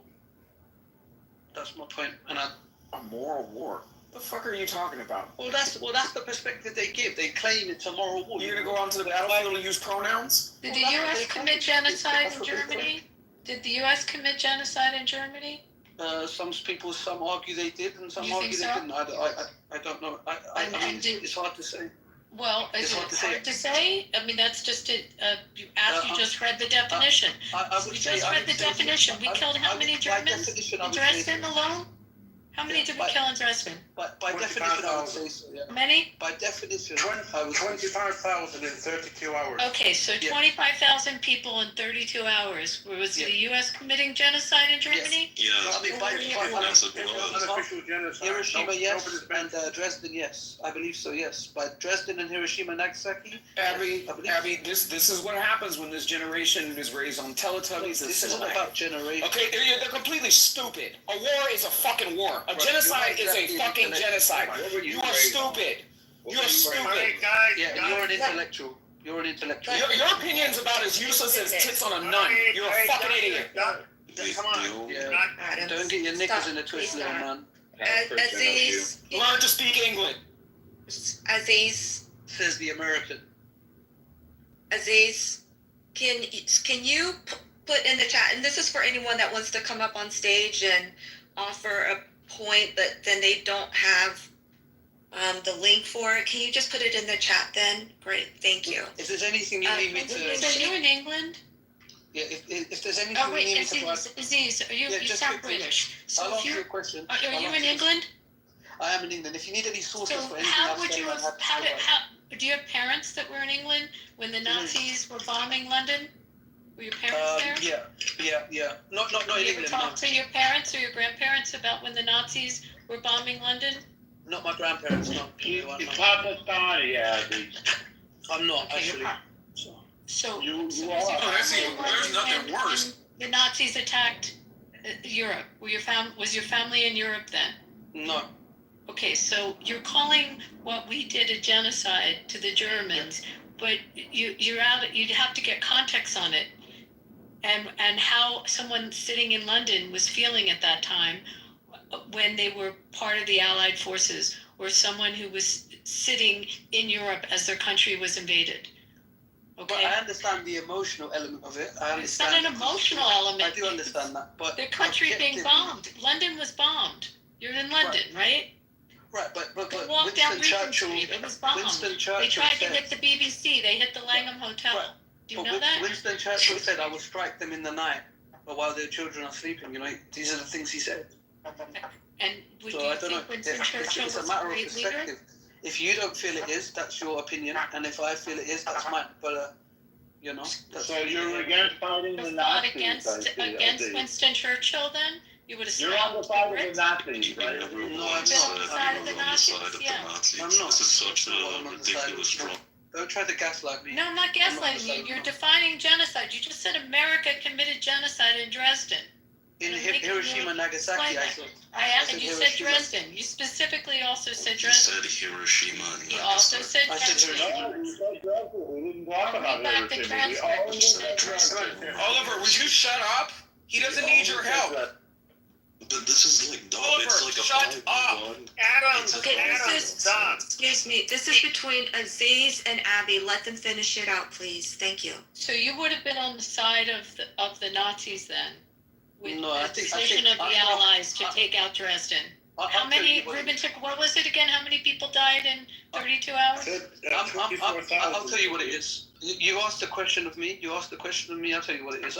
Sometimes I can look back at history and not just be red team, blue team. You know, I can see things for what they are objectively, knowing that I was not part of decision making and I had no emotional nor personal interest in the situation because I was not involved, nor was I alive. So I can take things for what they are, given the objective facts, and put them in a box, knowing that given the sign of the times, maybe in the moment you have to make a particular decision, and it may have been the right one or the wrong one, but I can still be. This is your defense of the Nazis, Aziz? Good job. This is between Abby and Aziz, and they're going to Do finish you it think up. Churchill made the wrong decision and it was genocide in Dresden, which is what you said earlier? Are you still standing by that? That it was that in 32 hours that many people were murdered or killed? Yeah, I think there could have been another approach, but again, that was the decision that was What would you made. have done if you were fighting World War II and you were sitting in London getting bombed on Regent Street? What would you have done to stop the Nazis? You know, again, I don't want to make a decision without having all the facts, you know. But I just think that was an aggressive military approach. That's You all think I'm it was aggressive? So But you're doing that for Gaza. You don't have the facts in Gaza, but you seem to have No, I changed do. I do. Because we're live, we're living through that. It's easier to get You the don't have the facts. facts, though. You don't have the facts. Well, you know, I could argue you don't. I'm going to argue that the United States military did not commit genocide by bombing Dresden. I'm going to make that argument. And you know, and I respect that opinion. Okay, I'm not thank gonna. you. I don't have. Can I? It's. You know, Can I respect argue that. please? Go ahead. Aziz, thank you, Aziz and Abby. I'm going to pass the mic over to Ruben Sheikh. Thank you for reading. Yeah, can I invite everybody to, at your leisure, you don't need to do it now, Google the World War II bombings of Dresden and look at the damage of the city, okay? Nagasaki, 60,000 innocent people killed, reported. Hiroshima, 140,000 people. In 32 hours, 25,000 people, innocent civilians killed in Dresden, right? These three are not gone down as genocides, okay? And the other question that I want to ask again to Mr. Aziz and other people who have said this, if you have, I don't know, 80, 100 scholars in genocide, right?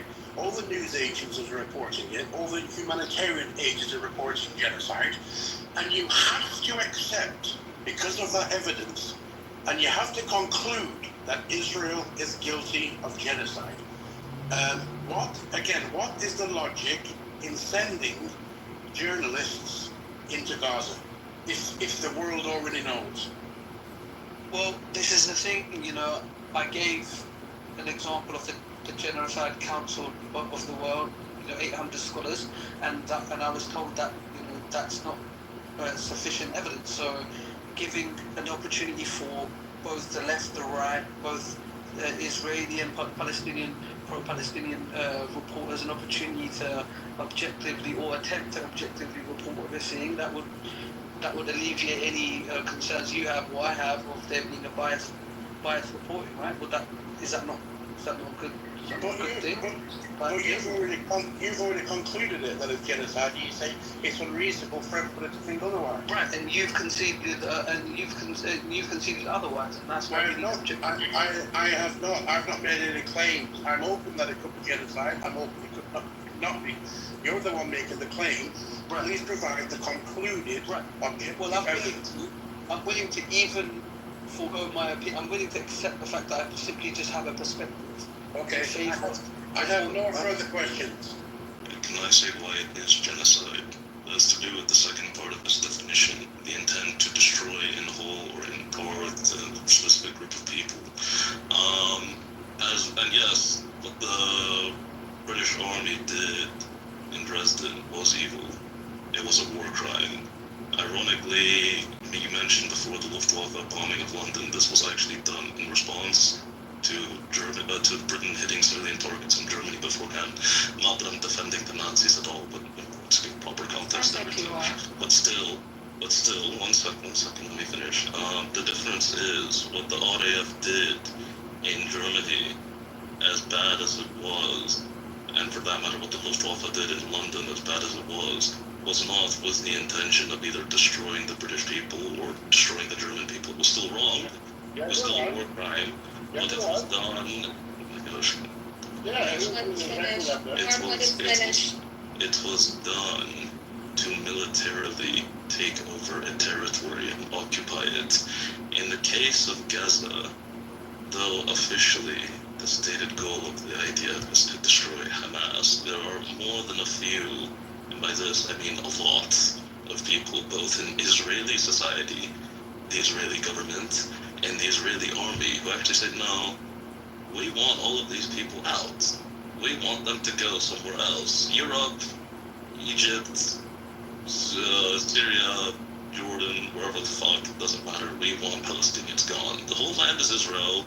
It belongs to the Israeli people. There are no Palestinian people, and they need to get the fuck out. So yes, this does meet the qualification of trying to destroy in parts or in whole an entire group of people because you want to remove them from their homeland. And your population, you can say that, oh, I don't, but, we've had surveys of Israelis that they constantly say this constantly. But yeah, for instance, the West Bank. The majority of Israelis do not believe that the West Bank should be Southern Palestinian territory at all. The majority of Israelis are in favor of annexing the West Bank and not extending any type of rights to the Palestinians living there. You also said earlier that you can't name that there's not one single law in Israel that discriminates between Jews and non-Jews. One of my friends actually in the chat posted an article that has about 65 and counting. The number is actually right. Number. So let me name a few laws, right? There's the discriminatory housing law, which basically is like the Israeli version of Jim Crow and redlining and zoning, whereby Arab Israeli, I'm telling you the law. You can't hear the law if you don't want to listen. I'm telling you, you can't hear the law if you don't want to listen. I understand you guys have an issue with read up the law. So why don't you talk Norm, just let him say what he's gonna say. I can already tell, that you guys aren't gonna agree. That's fine. Then he'll have to, then you guys can call him out because he don't have it or whatever. Just let him finish. Anyway, this law effectively bans Arab Israelis from living in about 66% of communities in Israel because the communities are allowed to determine who is fit to live in the neighborhood. Now, these communities tend to be dominated by Jews, and they basically say that, yeah, if you're not fit to live in the neighborhood because you're Arab, which is why even most mixed cities in Israel do have a substantial amount of segregation. Another is the right of return law, which is applied strictly to Jews. It is not applied to you see, what I don't get is no offense. KK, man, I was having my panties in a twist. Put me down, but Norma's allowed to do it. It's a bunch. It's the American idiom is a bunch. El Norma, please be quiet. Anyway, another example is the discriminatory right of return law, which applies only to Jews, not to Arabs. It doesn't apply to Israeli citizens. It is external. It's an immigration policy. I said it applies to Jews. No, it applies to people that are not Israeli. Oh my god, this fucking guy. Okay, let him get to the point. There are He's just rambling again about conspiracy theories. Really Okay, not. well, you can ramble down in the audience. Go ahead, Oliver. No, I'll bring you back up when he's done. It's not productive. Yeah, there are plenty of other laws like this. I'm trying to think of another, immediately off the top of my head. I have to go back and refresh myself. So you're talking about the nation-state law? Oh yeah, the nation-state law is a very good one. The nation-state law, this is a unique thing about Israel. Israel is defined as the state of the Jews, not the state of the Israelis, the state of the Jews. So, per the Israeli constitution, if you were an American Jew without Israel, Israel is your state. So you have more of a right to Israel than the... Well, only Jewish people in Israel have a right to self-determination. Exactly. Yeah, the right of return law, we already stated that. Yep. It's a Jewish state.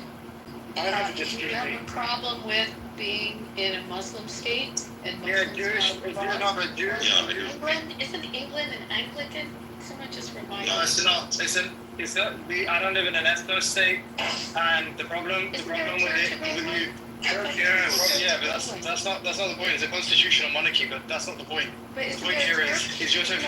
Just can you stop asking the same question after it's been responded to? You parrot. The point is anyway, is that it's an ethno religion. So the difference between saying a quote unquote Muslim state or an Islamic theocracy is that anybody can be a Muslim. But when you're talking about a Jewish ethno state, anyone can be a Muslim, anyone can revert to Islam. However, when it comes to Judaism, I can't live in Saudi Arabia. I'd like it there. It's great. Of course you can live in Saudi Arabia. Look, just stop. Are you a non-sister? Just stop for a second. The point here is that the dissimilarity, the asymmetry, is that when you're talking about an ethno state for a particular ethnic group, right, like that is just like fundamentally inherently racist, as opposed to an Islamic state where you might say they don't offer religious freedom, which I would agree with, but the difference being they're saying anybody can become a Muslim, right? There isn't some real difficult process, some arduous process for you to become a Muslim. Whereas with Jews, there is obviously, even if it's the case that you have we don't proselytize. We don't go out to the world. That's not relevant.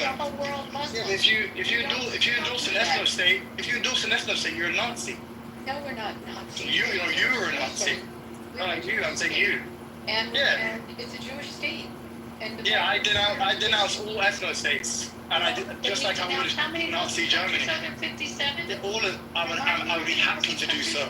I'd relish in the opportunity to do so. However, that also allows me to call people like you Nazis, because I'm consistent, and obviously you only like it. You only like it when it benefits you. And the Imams, we call them all Nazis too, right? Yeah, when they're Aryan, this is something like I'm gonna say it one more time for you. I'm being super slow. So if it's an ethno state, it's based on ethnicity.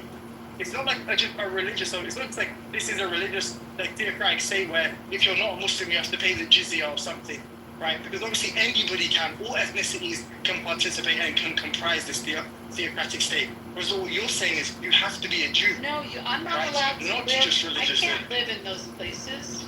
What do I care about your whataboutism? You're just like a Nazi anyway. I can't live in you can point from your little Nazi ivory tower. Everybody else is a Nazi. You know you're a Nazi together. How about you shut the fuck up and allow her to speak? That's not. Well, she's just a parrot, just like you. And you sound like a dirty Arab from a shithole country that lives in the UK. Yeah, doctor, we're not doing that.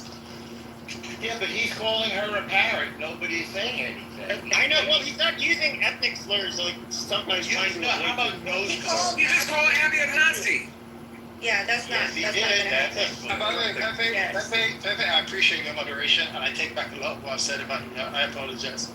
Okay, Now he's we're gonna trying just. to honey pie Yeah, you up. that's. No, he's yeah. being a decent No, no, moderator. no. I have to credit where it's Okay, due. okay, that's gonna be closed now.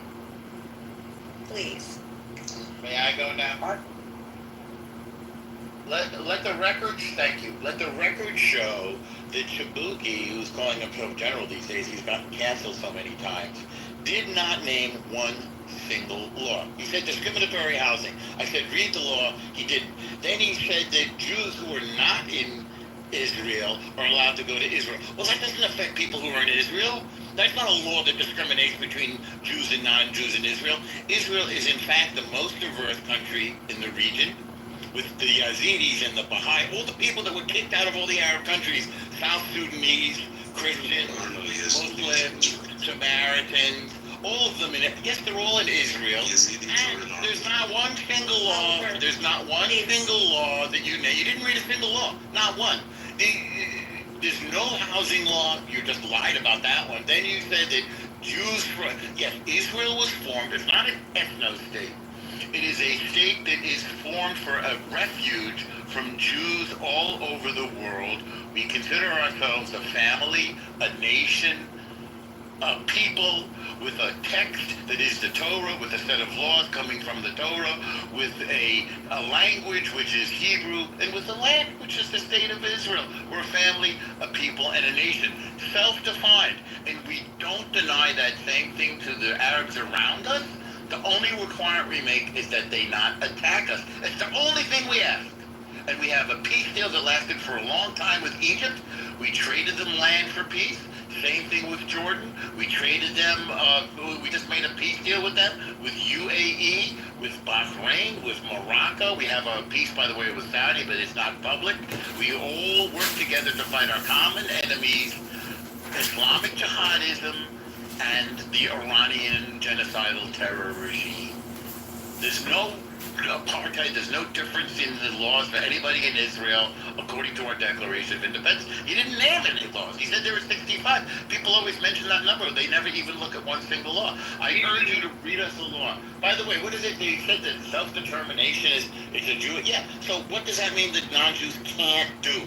What is one thing that non-Jews in Israel cannot do? There is nothing. I have one. Anyway, it's like literally listed. No, I want to hear from Ruben. You went already. I want to hear from Ruben now. You didn't read one law. You had the chance. You had the chance to read the law. You didn't do it because there are none. You got nothing. You're not. You got nothing. Read the law. You can keep rambling there. No, read us the law. Can I be sure if my lungs are better than you? Read us the law. No, they're not. You're a little nothing. Go ahead, Ruben. Thank you, Ruben. You had the chance. You had no law. You to address them because that's what you've been doing this whole filibustering and saying a bunch of Name a law. Anyway, another thing that name a law. I'm waiting for you to name a law. Lines against Islamic terrorism. Name a law. You have been caught funding Al Qaeda.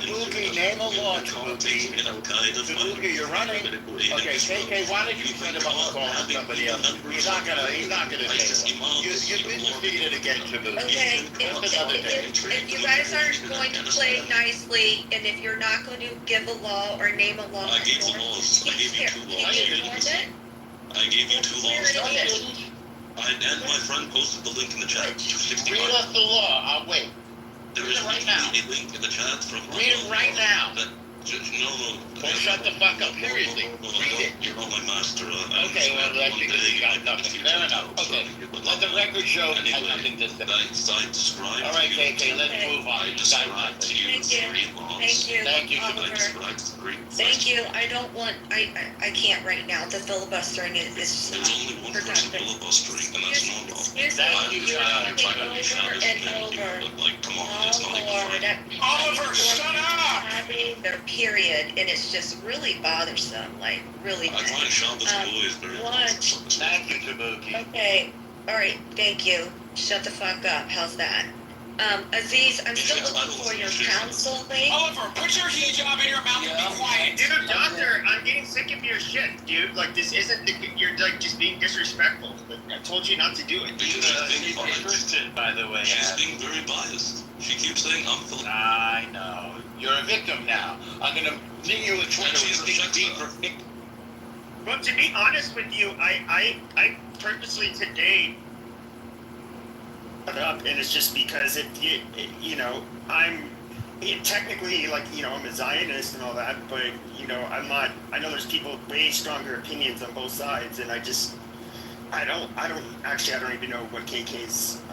And that's the problem. Can we also resolve the issue with the American Army? Excuse me. 65, and she's saying that we're bringing in the Can you stop? Can you stop? Can you stop? As a Zionist boy, I have to say, we're gonna wipe out God. Can we get resolution that the U.S. Army did not commit genocide? I'm really bothered by his comments on that, and I wanted to be clear that that was an absolute that was ignorant statement. Yeah. Aziz's claim. I read the article that was in the league. I forget who brought it up. That was saying Holocaust survivors were trying to compare whatever. And then Aziz, I still haven't found your council. I've looked for it. It says it doesn't exist. It doesn't with your exist. 800 scholars. So it says, thank you. I've asked a couple of times and I still haven't seen it because I want to see where this council is, but is it an arm of the United Nations? So, no, I don't want the name. I want the link of the information. Thank you. Ruben Sheik. Yeah. Thank you. Thank you. Ruben Sheik. Thank you. So do we resolve disease that you don't think the U.S. Army committed genocide? Can we get through that? I think that I'll clarify. I think it was a military overextension. I don't, you could call it a genocide that would be based on whether the intent was to wipe out the population, but I'm assuming there was a bit more of a militaristic approach being taken. They were in the middle of a war, so I don't think the true intention might not have been to wipe out a bunch of people, but the reality is the outcome, it has shades of, reflects, it looks as if, it walks like, sounds like a genocide. But the intent wasn't there, right? And isn't intent what we were talking about? It's a big part of it. It's a big part of it. Intent. You're in a war. It's a big part of it. I mean, I just think it was according to the convention. So if you look at Hiroshima and Nagasaki, I mean, Japan were on their knees. They didn't. It wasn't necessary. If you again, they weren't on their knees. That's why we dropped the bombs. That's also why they weren't. There was no. We've got a bunch of cities. There was no existential threat when we. There was because it was. I don't think you understand. Also, like, you have to look at it in context. Like, even with Dresden, the Germans wanted to fight it out on the streets. World War II was a lot different from. No, you're talking about Germany now. I'm talking about Hiroshima. Yeah. Okay, but even they were more fanatical. The Japanese were done. It was estimated that 5 to 6 million American troops would die to conquer the 5 main home islands. And there was firebombing of the cities. There were firebombings of the cities that were made Hiroshima and Nagasaki pale in comparison, and they didn't surrender. They didn't surrender after the first atomic bomb. Yeah, exactly. So, like I said, I'm not. But the problem, the thing is though, is that in a weird way, I know it's a ugly thing to do math over, but it likely saved lives and it put an end to the war. And on the Japanese side too. I mean, exactly. If you look at Iwo Jima and the number of Japanese to American ratio of death, Japanese lost far more than the Americans lost. The Americans lost a lot. It would have, if we lost anywhere, the estimates were 5 to 6 million troops, they would have probably lost an order of twice that amount in civilian workforce. They were literally committing genocide against the Koreans, the Chinese, and the Filipinos as they were losing the war. As they retreated, They were gratuitously slaughtering Filipino people. We literally stopped a genocide by dropping the atomic bomb on them. It's the opposite of a genocide. The same way that Israel is committing the opposite of a genocide with the Palestinians. They're completely unrelated. Don't think we can draw many parallels. What's unrelated? What is unrelated? What is unrelated? I mean, it depends on how you define it. I don't consider what is unrelated. I'm answering the question, Norman. Yeah. What's unrelated to what? Right, I'm answering the question. Do you want to just keep speaking? So hold on a second. Hold on. So let him finish. He did bring up, and I know that's you were trying to say, give examples of what you think might have been a genocide, and then that was kind of why it was being compared to Gaza, but that's when you brought up Dresden and Nagasaki and Hiroshima. Yeah, and I did make the point civilian targets. I did make the point that I can't definitively confirm or deny. It's a bit more difficult for me given the circumstances, given the circumstances. You know, why did that faggot Norman have to say that we dropped the atomic bomb, little bitch? We did. Really thinking Dude, shut up. I'm not hearing that. My father served in the army and I also served living in Israel. There's no we. Oh my God, shut up. Dude, we're not doing that. Look, first of all, he got moved to the other. Yeah, dude, we're not doing the calling people Jews and Muslims, you know, whatever names people like to call them. I'm an American Jew. All of my grandparents and my father served. My father was in the 1st Marine Division in the Solomon Islands fighting that. So in his honor, this idiot that said that, please advise us in the chat, all of your family members that fought on behalf of the United States. Abby, we don't need to call him an idiot. It's not. That's a personal attack, so we have to be fair with that. I got a quick Aziz, but before we go there, Spike 3, Abby, did you finish your conversation with Aziz in clearing off the American soldiers did not cause genocide, or does that need to? Did you get what you wanted? I mean, I hope that he realized, and thank you for some of the other information regarding World War II to try to get context on it. Aziz, so it's people are quick to make these statements out of context and not understanding actually what militarily was happening and what was happening in order to stop something worse. So I hope you can see that, and I hope this conversation was civil about that. I wasn't trying to be disrespectful.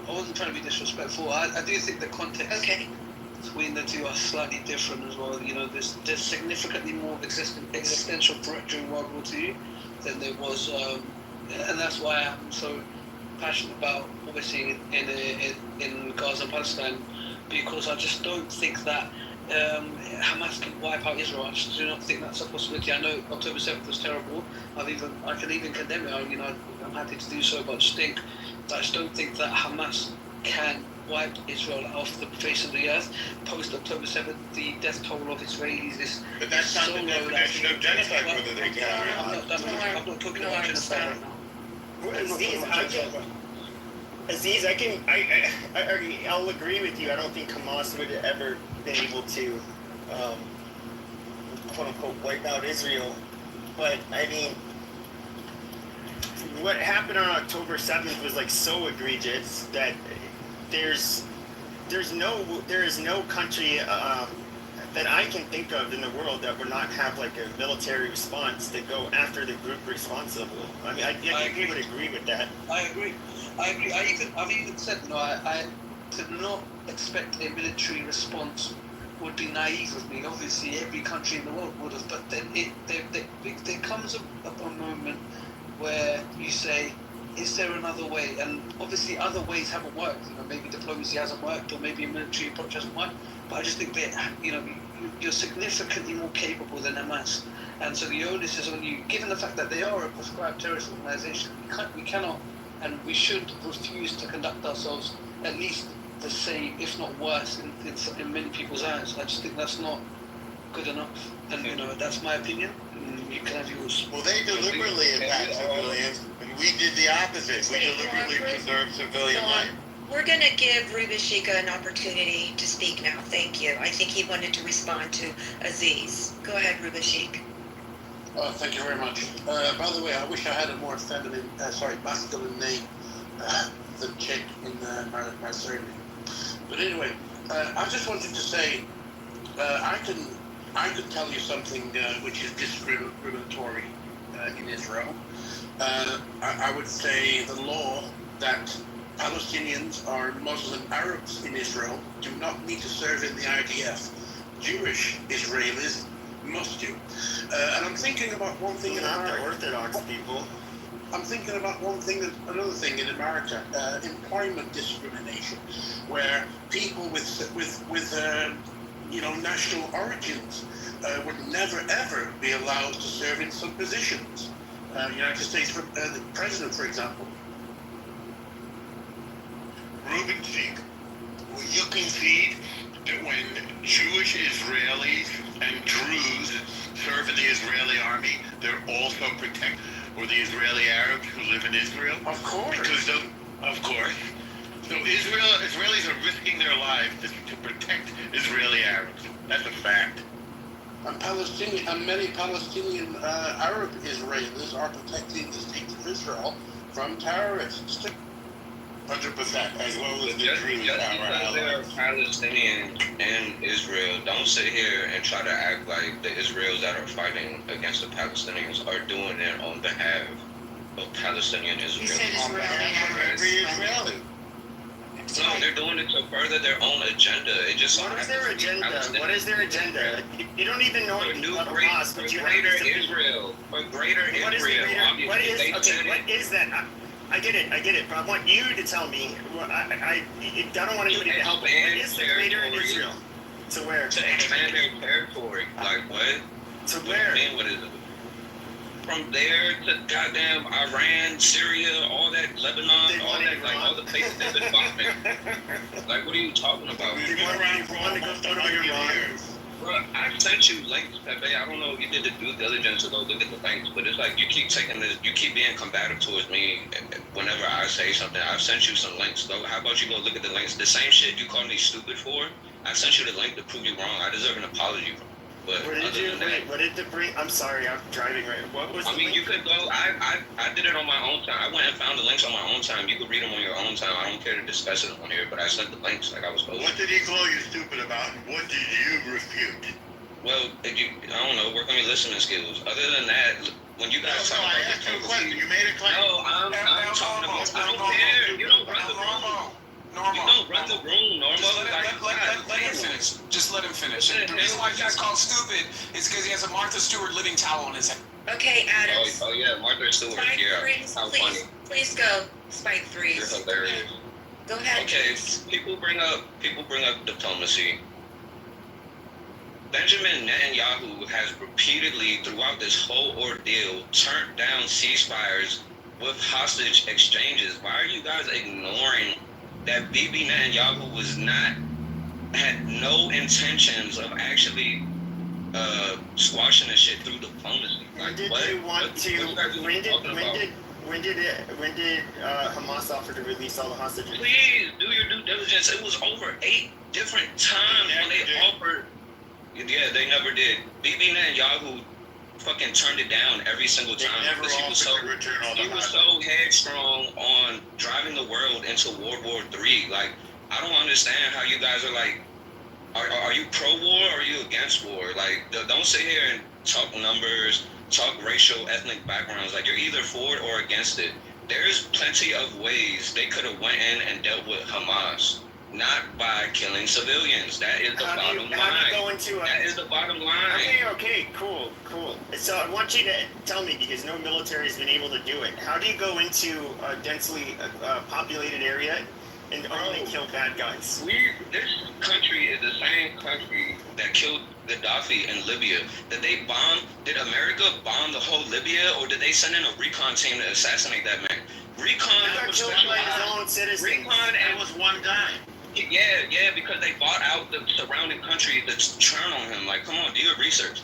Anyway, special ops units aren't anything new to fucking America. I'm friends with Marines that are special ops. They're also too manly to think that it's okay to kill innocent women and children. How many people on this stage can sit here and fight? Hold on, let me finish. You're not getting. Hold on, let me finish. Special ops. No, I can't let you finish because special ops. No, I can't because special ops exist. Let him finish. Special ops exist in small numbers. They literally do small operations, and if it is going to involve like a conflict with a bunch of people, where they'll have to fight a lot of combatants, they have a reaction force or what do you call it? Like basically backup to along like the special forces would rely on the Rangers. The Navy SEALs have to utilize Marines. It's their. Then that's what Otherwise, you have to do. They do small. Then that's what you have to do. Okay. You say that, but hold on a second. There's only a very small number of special forces in any given country. They can only be in a couple places at a couple times. You cannot go through the territory of Gaza with just special forces. There's not enough of them. That's impossible. Bro, where are you getting this from? It's simple. Where are you getting this from? Cut the head off the snake. Oh my Cut the God. head off the snake. You don't take down civilians. You don't take down civilians with them. You don't take down civilians with them. Okay, excuse me, Spike 3. Listen, Pepe is correct. You can't just do that. There's a lot of, there's strict laws and standards for which to be able to utilize our U.S. military, right? Logistics-wise, it's a whole nother thing. Okay, when you say chop off the snake, we've done that, but guess what happens? Another snake, excuse me, I didn't interrupt you. I'm just trying to give you perspective so other people can understand maybe. When another snake is going to pop up and appear. So you're like, we have special forces. So I will share this with you. My family member was an infantry Marine officer. He did knock, knock, bad guy, get out, all along the Syrian border in Iraq. Okay, so understanding what that cause and what it needed to be done, there was no SOP, standard operating procedure, to be able to do that. They created it due to just this actual circumstance. So they have to eliminate, separate. So you have to separate the women and the children from the adult males on one side. You have to vet them to determine who is what compared to the tribal leaders. It's not as easy what you are saying to do. Like, it just literally is not. I'm telling you, coming from an infantry family, it is not able to do. Yeah, it's harder to invade a school and check out the school shooter. So let's just bomb the whole goddamn school. I don't think you're understanding. You're not understanding the point. Even if you were to not drop bombs, for example, you would have, let's just say you had infantry, right? They don't just have guns. They have other small arms, but why are you guys ignoring when it comes? Hold on.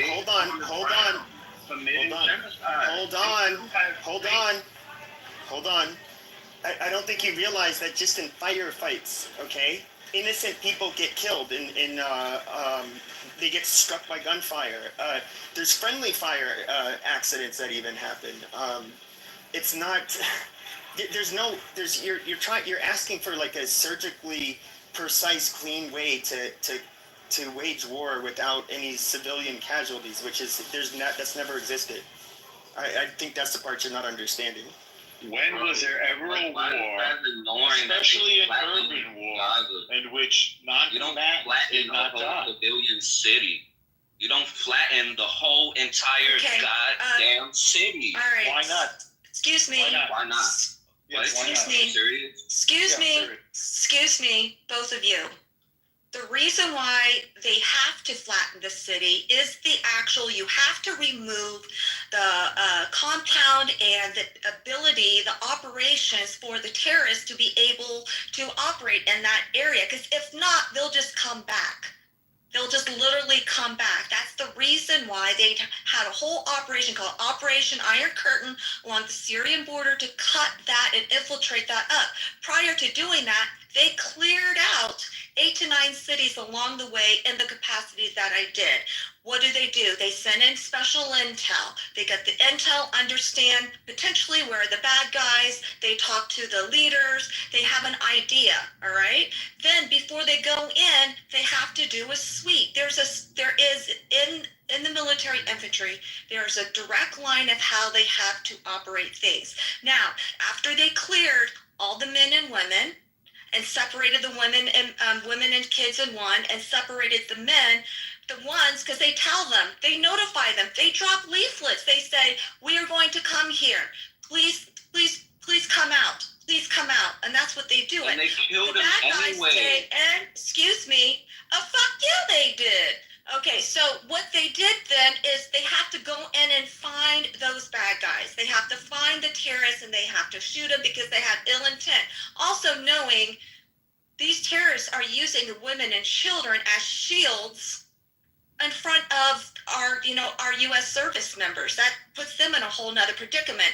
And listen, after we have, if there is a group, and even if it's a mosque, they will call to fire and have an airplane come in and to destroy that, or the actual tanks.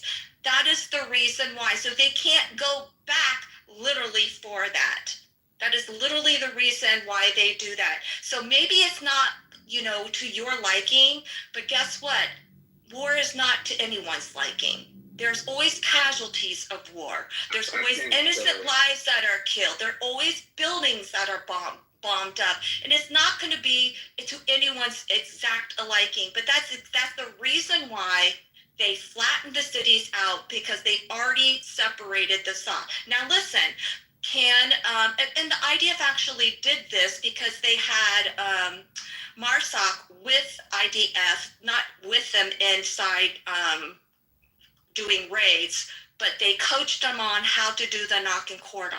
Like that, they literally went over there with them. So they've tried. We don't know what MARSOC is. Okay, so they were so diligent. It's like Marine Special Forces. They're Special Operation Forces. It's the Marine version of the SEAL Team 6 or the Elite Rangers, Army, etc. That's what I meant. Sorry, Al. So they were so diligent that they killed their own hostages. Shot them right in the back. They didn't shoot him in the back. They shot him in front because it was a mistake. Oh yeah, even better. They shot him in the front. It was friendly fire. Yeah, it was a horrible accident. So what's your point? And it happened. That's not being diligent. How many accidents? How many times? Hold on, wait. Spike. Every single combat, it happens. Spike, I don't think you understand. With the best, even amongst who's the name of that guy? He's from here, or at least he went to school here. Pat Tillman. He was an Army Ranger. They're as far as infantry goes, they're considered pretty elite. He got killed in a friendly fire incident. That fucking happens. There's no. You have this weird like movie fantasy of how war is supposed to be, but it's not. It's not on Call of Duty. The justification for deaths of innocent lives is just crazy right now. There's no justification. There's no justification. Innocent survivors. I said the military goes in there and they separate the women and the children in one tent. Then they go ahead and vet the adult men to ensure that they're getting the bad people out. Because guess what? The people that live in that actual community will be able to say, we don't know that person. We don't know that person. That person hid guns in our floor. This is where we live. Like they literally clear and they mark it on the door after they cleared each house to ensure that that everyone, all the innocent civilians as much as possible are out. That's what they literally do. That's why the casualties of non-combatants is so small. That's why we didn't just drop a bomb on a city and flatten the whole city. No, we evacuated. More to you, because we already established over 55. Okay, yeah, John Spencer. So that's kind of where John Spencer goes. Now I understand. You're going to hear the numbers. Okay, shut the fuck up. Okay, you'd have to look. It's basically a ratio it's the number of non-combatants killed versus combatants is at least from what John Spencer was saying. It is pretty low, even especially in comparison to our wars in like Fallujah, and I forget where else, but Mosul. And so basically, the reason I'm bringing those two up is you would have to compare it to urban fighting. Excuse me, as opposed to like rural Afghanistan, which is it's different. But their non-combatant versus combatant death ratio is pretty low. So I think it's the lowest in human history, to be honest with you. I mean, it could be that Israel is over-responded. It could be that like once we get out clear information, is that you can't really get the trustworthy information, I guess you can say, out of Gaza right now. It could be, maybe, yeah, they did overreact. I don't know. I'll call them out if they did. But you can't I just think it's weird. There's so many people prematurely saying that, oh, this has definitely happened. It seems like even most experts right now don't even amongst the kids, what is the total number? And what percentage of those quote-unquote kids were actual Hamas fighters? Because, in that area of the world, teenage boys they're definitely trusted to fight.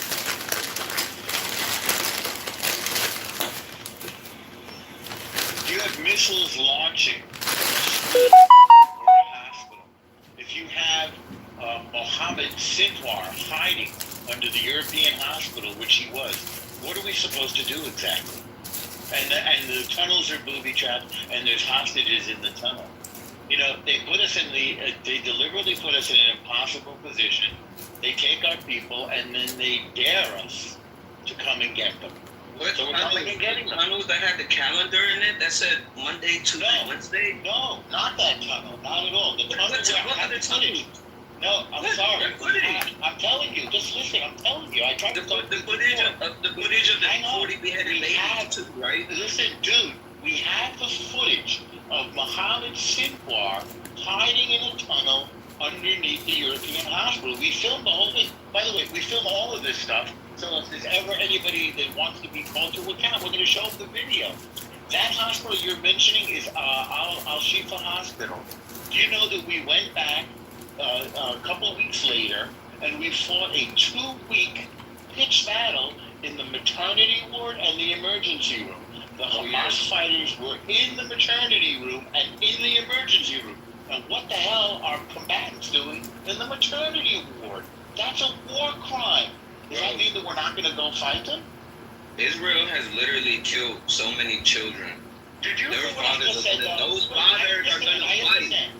Did you hear what I Those just said? fathers are going to fight. They have nothing to lose. They lost their homes. They lost their wives. They lost their children. What the fuck are you talking about? What have you lost? What I'm talking about is, if they're going to keep our hostages, we have a right to go and after them. That's a fact. Benjamin and Yahoo, every hostage exchange. That is not a fact. That is not true. It's a fact. I just sent Pepe the fucking link. Like, be quiet, bro. It's not true, sir.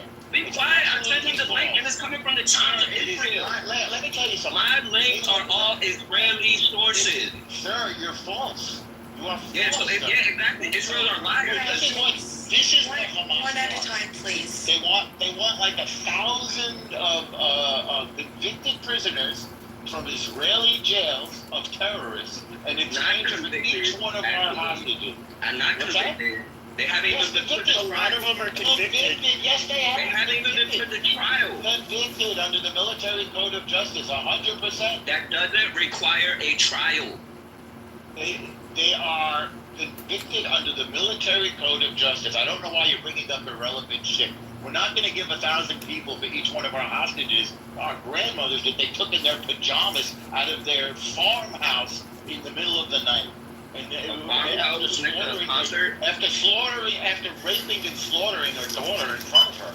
Yes, like very kindly We're not very kindly disposed towards these people. They do have the option to surrender. The Jews did not have the option to surrender in World War II. The Armenians did not have the option to surrender to the Muslim Ottoman Turks. The Muslims of Srebrenica did not have the option to surrender in those genocides. The Houthis did not, the Tutsis did not have the option to surrender to the Houthis. It's not the same, sir. This is why it's not genocide. And of the people who have expressed these angry comments in Israel, not one of them has command and control of the IDF. And I should point out that I think it's something like 70 to 80% of the Palestinians are in favor of October 7th and of doing it again. So yes, we are at war, but not every war is a genocide. And I defy you to draw a distinction between this war and any other and explaining why this one is genocide and the other wars are not. I defy you.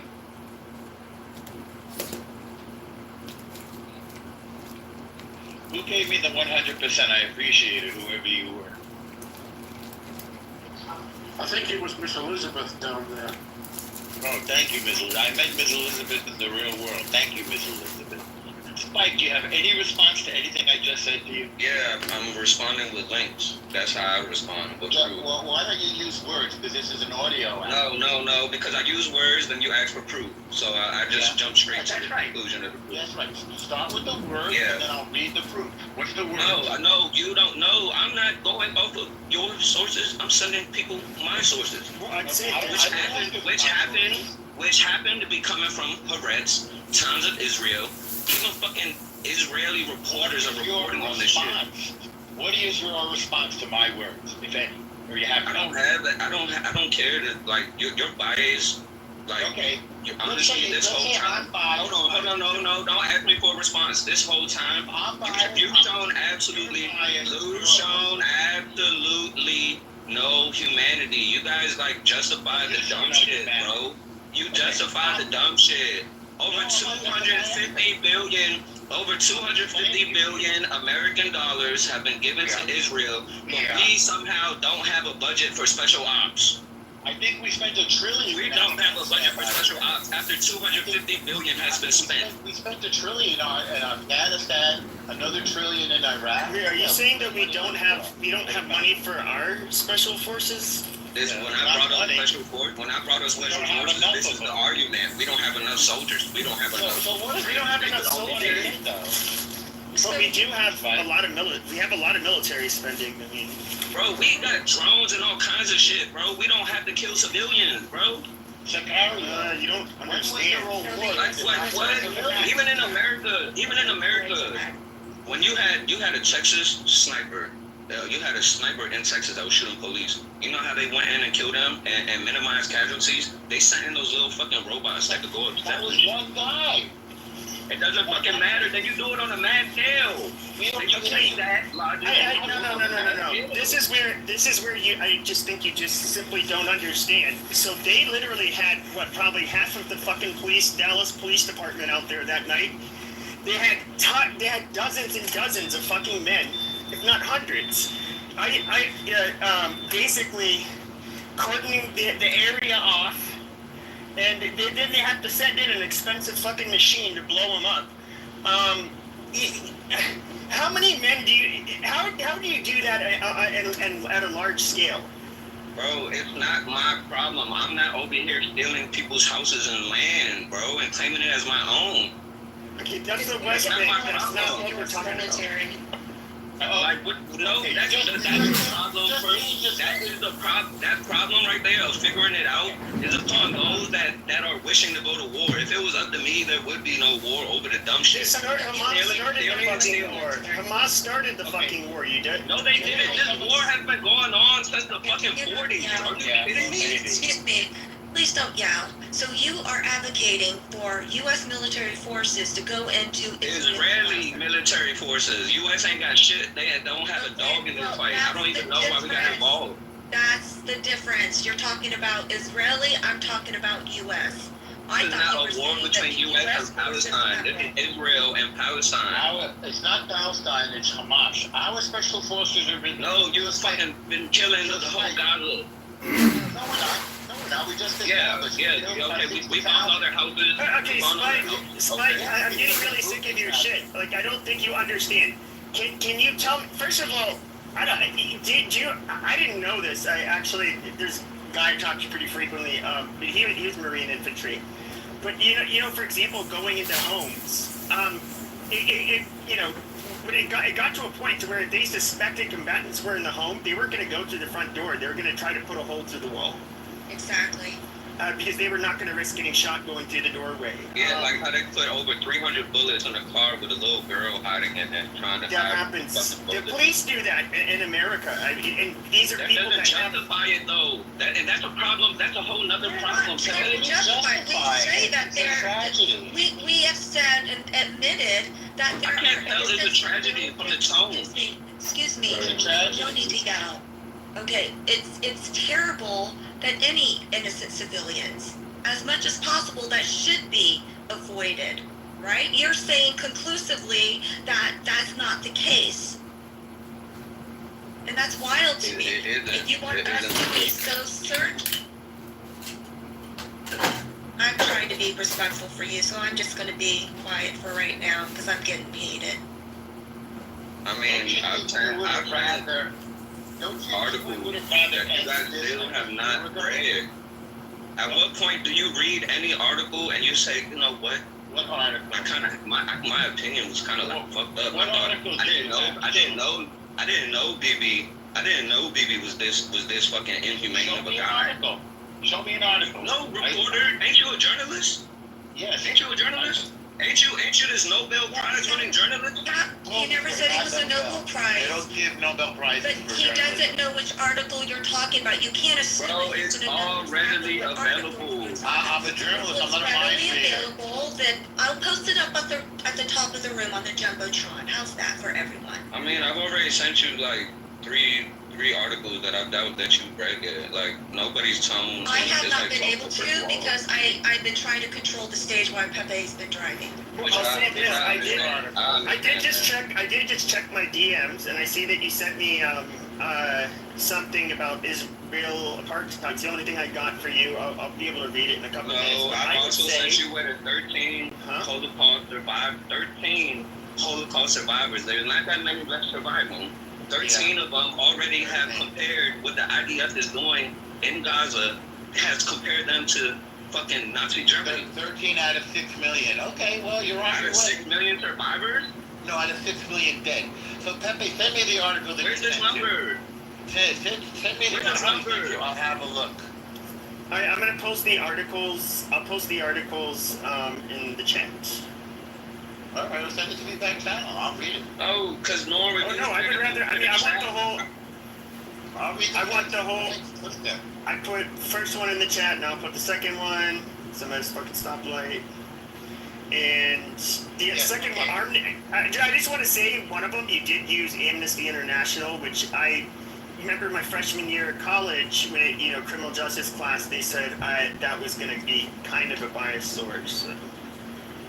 I would just say they're known for being having leaning one way. And so is Israel. They conduct their own investigations on themselves. That's why you don't read official. That's why I wouldn't read an official Israeli statement to prove anything, because it's obviously going to be. No, but some of my sources are coming straight out of. Some of my sources are coming straight out of Israel just to prove you guys wrong. Just so you can't say anything to support your position. Yes, there are 13. You haven't even read the articles, Norm. Stop it. Stop what you're doing. No, I just read the first one. Yes, there are 13 survivors who are unhappy with the way Israel's conducting the war. What else is new? Half of Israel is not happy with the war. What is your point exactly? What's our alternative? What exactly should we do? Hamas says they're going to do it again and again, and they're not going to quit. What would you do to them? What's your name again? Spike 3? Hamas says they're going to do October 7th over and over. What should we do about that? How would you handle that? I don't care about what they say they're going to do. Look at what has already been done in Gaza. Right. They said they didn't want. They said they're going to do it. Wait. They did it once, and they say they're going to do it again. And by the way, don't forget, Hezbollah is in league with them. The Houthis are in league with them. Iran is in league with them. Bro, what is the fixation on hypotheticals? You cannot fixate on a hypothetical and use that to justify killing. This is not hypothetical. They did it already. It happened. Wait, Spike, it already happened. They did it. And they say they're doing it again. What's your answer? What would you do about that? Bro, I would not kill women and children off a hypothetical. No, not what you wouldn't do. Let's say you're right. What would you do instead? Let's hear it. Well, when Hamas offered a ceasefire to release the hostages in exchange for the Palestinian hostages that are wrongly jailed, Bibi said fuck off. That's correct. That was correct, but you were just gaslighting me minutes ago, gaslighting that he didn't do that.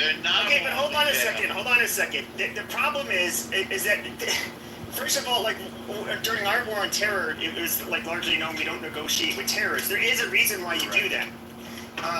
Because that just... And you don't look, that you're not looking for diplomacy.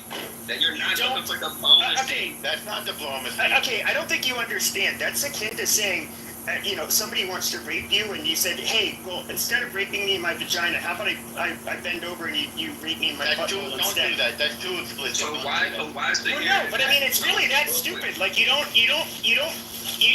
just like you would not have, quote unquote, diplomacy with a bully. Like, that's just dumb. I asked you a direct question, Spike. They say they're going to do it again and again. What would you do about that? I wouldn't. Honestly, if a guy tells you he's gonna punch you in the face but never does, what are you gonna sit here and cry about it? But they did do it already. Are you retarded? Are you actually retarded? I'm so sorry. Don't make If I'm advocating on behalf of not killing civilians, then call me retarded. I mean, fuck it. No, Spike. I want you to really think about this. They said they're gonna do it again. What would you do? Not kill civilians. I know what you wouldn't do. Okay, I got you. You wouldn't do that. So what would you do? That's not practical. No. I just want to hear what you would do. Not kill civilians. I agree with you. Not killing civilians.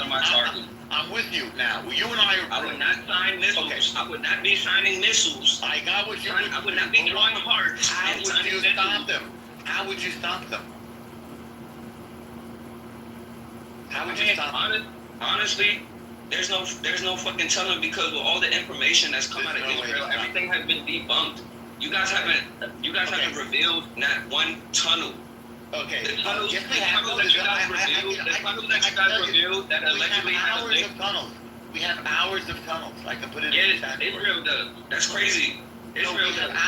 We have hours of footage. There's footage of the IDF turning. Okay, don't change the subject. Hang on. I said to you, they said they're going to do it again and again. Now, the Iron Shield is not infinite, right? So Hezbollah had thousands of missiles, right? So it's possible to overwhelm the Iron Shield. Thousands is Say again? Thousands is overstatement. No, it's not an overstatement. They literally have thousands. They probably didn't even shoot over 200 missiles in a day. Hezbollah fired far more than that. They have thousands of missiles. Yeah, they have thousands. Even Hamas had thousands.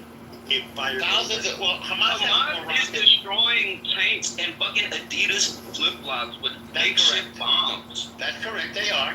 But that's not what I'm saying. What are you talking about?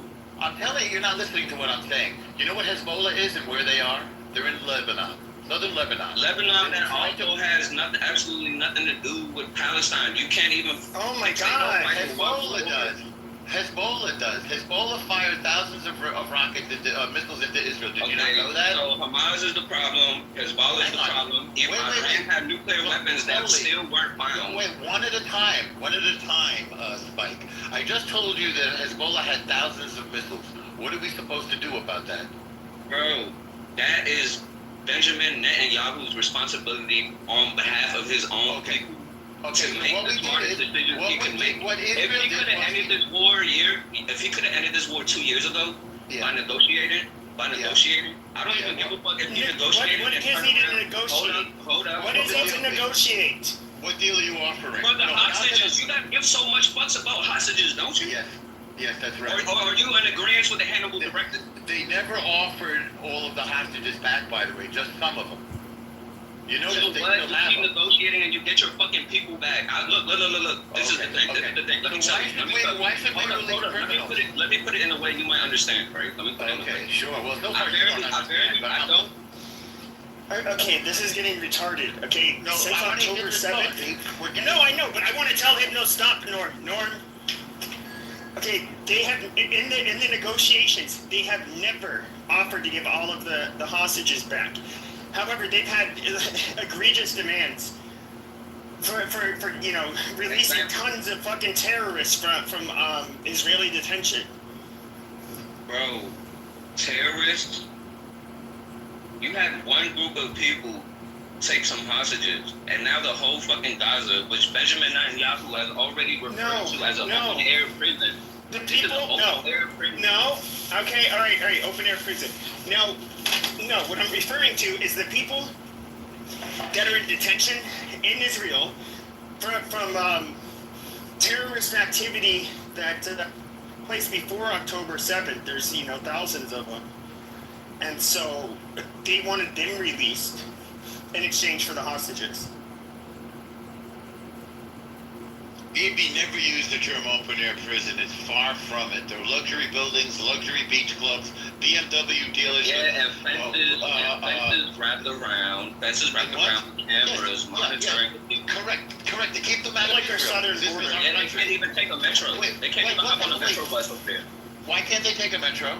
Jews only. Well, they don't have a Jews-only metro. What are you talking? Wait. What are you talking about? Are you talking about either or we're not? First of all, Pepe, you still haven't apologized to me after calling me stupid, and I sent you. I saw your links. It doesn't. Don't prove your point. They don't prove anything. Not prove your point. What? Yeah. Wait, Yeah, just don't prove your point. should Now let's go back to the metro comment. Metro to come into LA, like It's out of so weird. Mexico? It's Like so that's weird. the weirdest comment. They're two different countries. So Like why it- should someone from another country jump on the metro to Into what's that Israel? comment?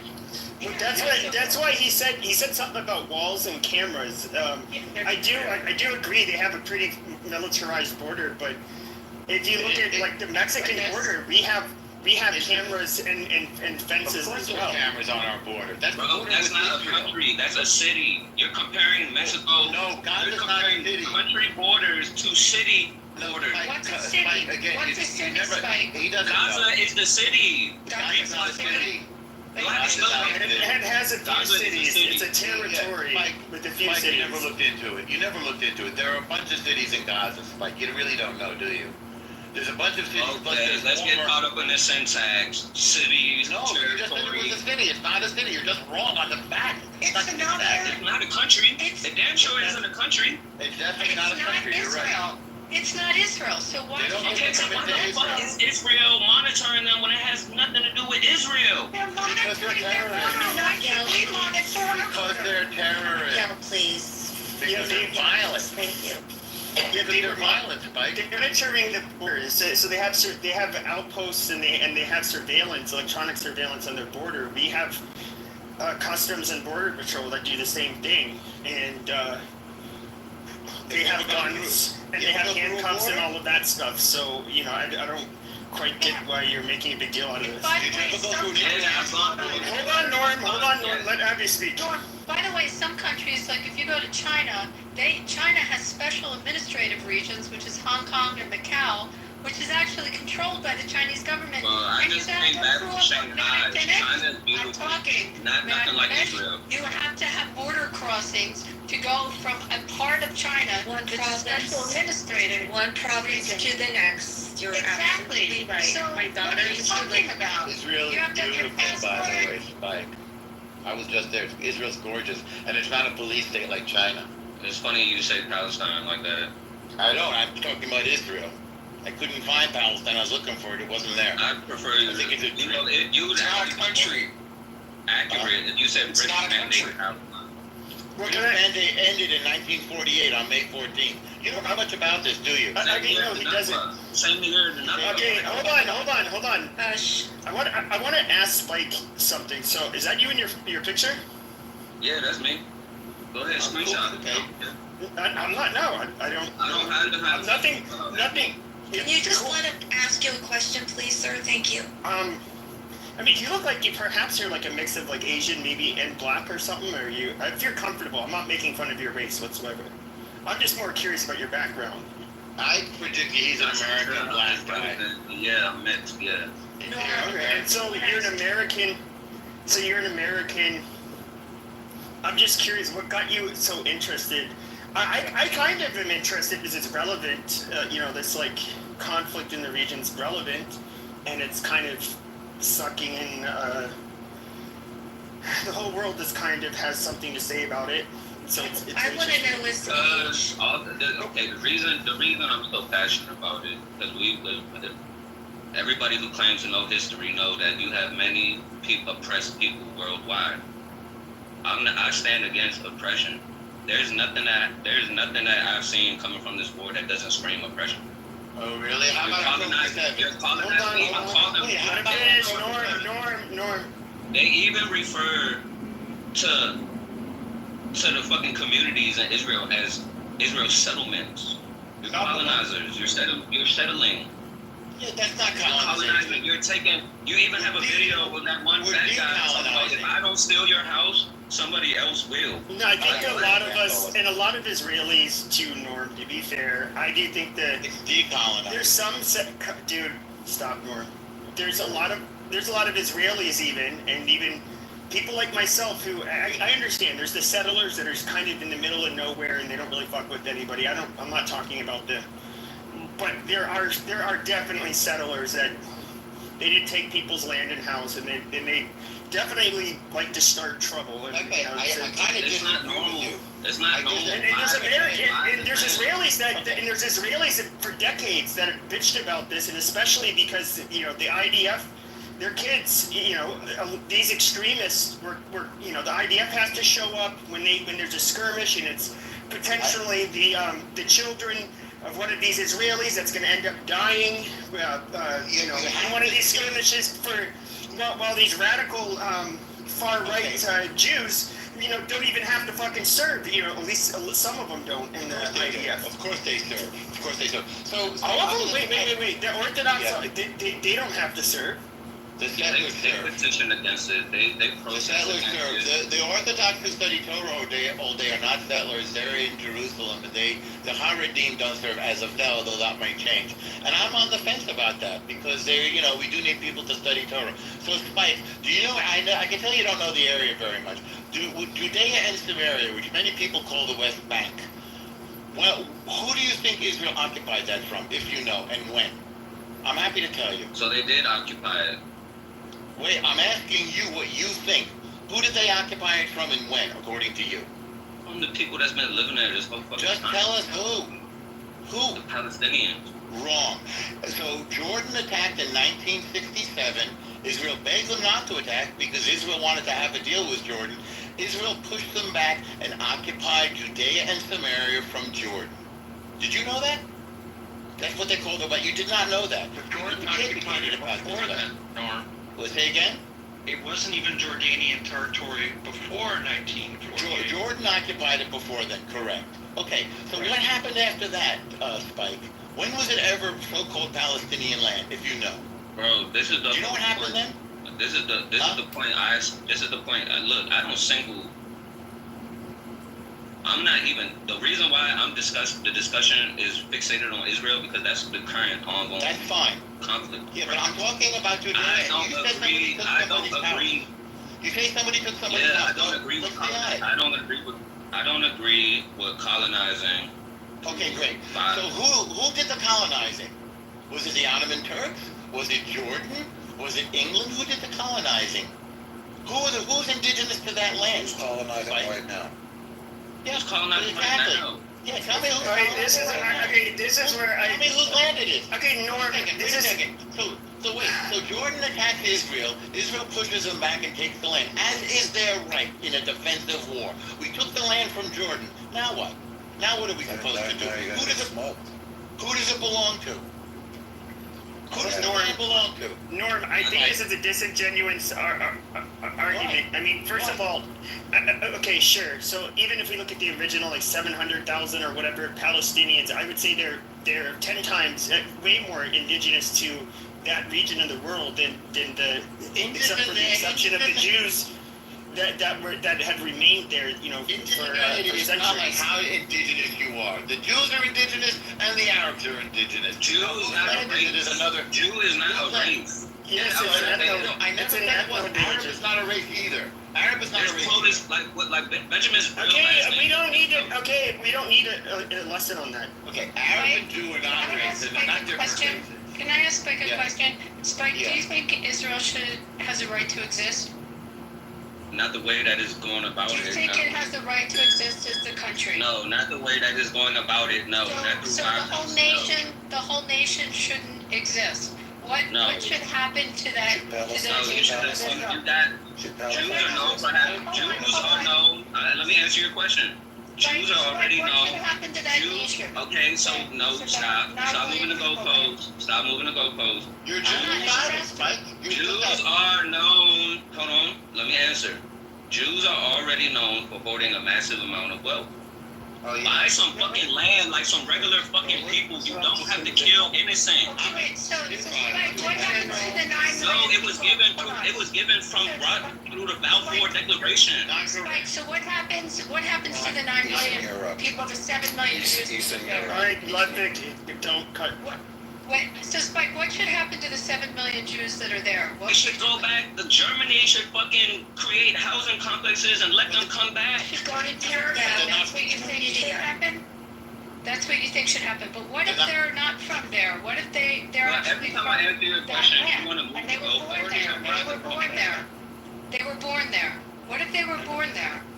And they're what There about was them? already What would Jews you do being with born there that wasn't warring. There are Palestinian What Jews. would you do with them? What would you do with them?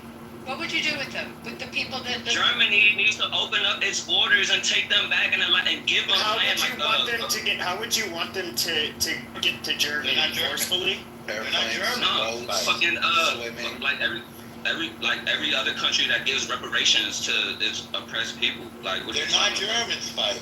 They're from Israel. Hold on, we're not. God damn it, Norm! You're doing your pedantic shit that you like to do in debates, but just don't do it right at this moment, please. I mean, now when it comes to, so, do you think, like, for example, that if the 7 million Jews were like, no, I like it here, we want to stay, this is where we're born, it's our home. Do you think they should be forced out at gunpoint and I don't know, change? Shut the fuck up! I'm asking him. Oh, I'm sorry. Do you think they should be rounded up and forcefully relocated to Germany? I mean, let's get real. You give people incentive. You offer them the houses that they rightfully deserve in the area that they were displaced from. You don't fucking just designate a nice place that has palm trees that they're not from. You don't I like. It was Hawaii. a shithole. I don't think you understand. Hawaii. I don't think you because there's people who live in Hawaii. You want? But there's people that was living in Palestine. Okay, but hold on a second. So, actually, that nice place with palm trees. I don't want to be mean, but Israel's. It was a fucking dump. Gaza was beautiful. Come on, let's go look at the pictures pre-war. Gaza was. Yeah, it's not how it used to be. Not a prison, right? It wasn't a prison, correct? Just lied about that. I mean, have you been to prison?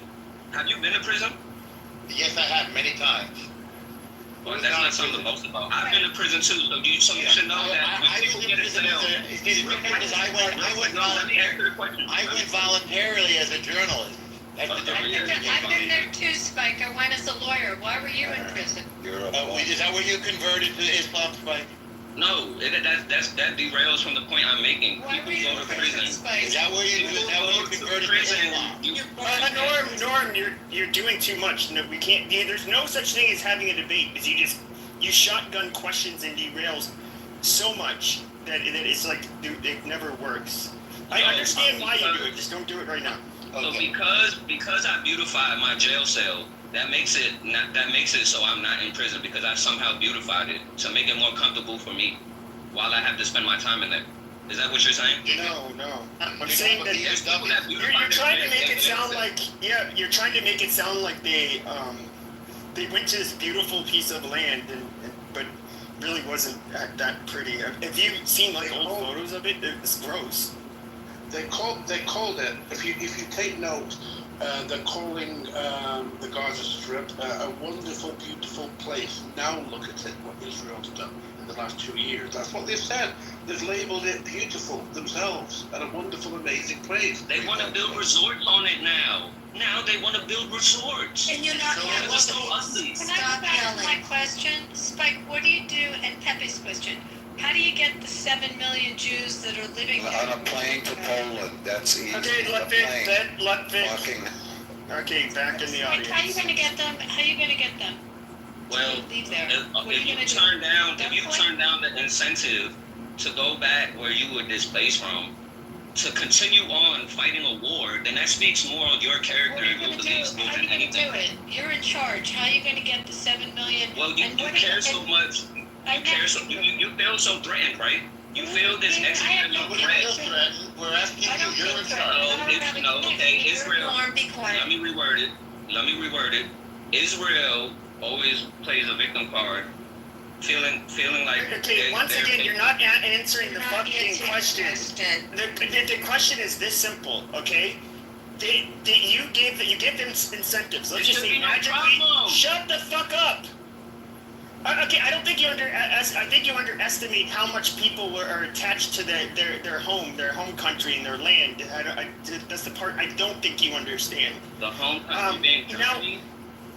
People like literally will die for their country and put themselves in harm's way for their country. People, they're patriotic and stuff. So what I'm asking is, what do you do if they said no? We're absolutely going nowhere. We refuse. This is our country. How do you get them out if all incentives fail? Have we even just answer that question? Have we even tried this option yet? No, answer the goddamn question. I asked you. Jesus Christ! I don't know why you're allergic to answering the question. Okay, hold on, Pepe. Listen, what you're doing is you're creating a non-existent situation. Yes, because I have to. Yes, because I have to. No, you don't. Yes, I do, because yes. No, I have to. You have to try another way. No, I don't. No, sometimes the only way. There it is. Sometimes the only way you win. Okay, the only way you get what you want is through war. That is just a fact. Nah. So, what do you mean? No, that is a fact. Not a fact. So Spike, it's an option. Spike, you're the one that said that they shouldn't exist as a nation, even though it's a sovereign nation. So you're saying it shouldn't exist. So it's like the same thing. If you went to Japan and you just said to the Japanese, you shouldn't exist as a sovereign nation, you all need to leave Japan. How are you going to get them out? That's what are you exactly do? what. That's exactly. Okay, so what are you going to do? How are you going to get 7 million people that it's their sovereign land? Most of them, by the way, came from countries in Iraq, Yemen, Syria, Lebanon. But leaving that aside, because Germany, most of the Jews were killed. There weren't that many German Jews that actually survived the war. They were the first to get killed, along with the Poles. So if you could tell me how you're getting the 7 million Jewish people and their sovereign nation out, tell me. Because incentives don't work. No one's leaving. It's their land. As Pepe said, they're patriotic. It's their land. If someone told me I had to leave the city I live in, I asked you what you're going to do if that doesn't work. I just told you that. No, you asked me what are you going to do? No, you can't move the goalpost. You asked me. The fucking goalpost. We're not moving the fucking goalpost. Okay, I'm going to make this as simple as fucking possible for you. Okay, if China had said that, and let's just say that they were a little bit more powerful than us. If they said, you guys have to vacate the United States, it's just no longer going to be your land. You guys are no longer American. I'm sorry. You're going to have to pick up and leave somewhere else. I guarantee you, Americans would say, nope, fuck that. We're staying. We're going to fight. What's that have to do with that? So, makes no sense. Shut the fuck up, Ludwig. You're such a faggot, dude. Now, when it comes to... Am I a faggot? Dude. Look at... Yeah, exactly. Get rid of that fool.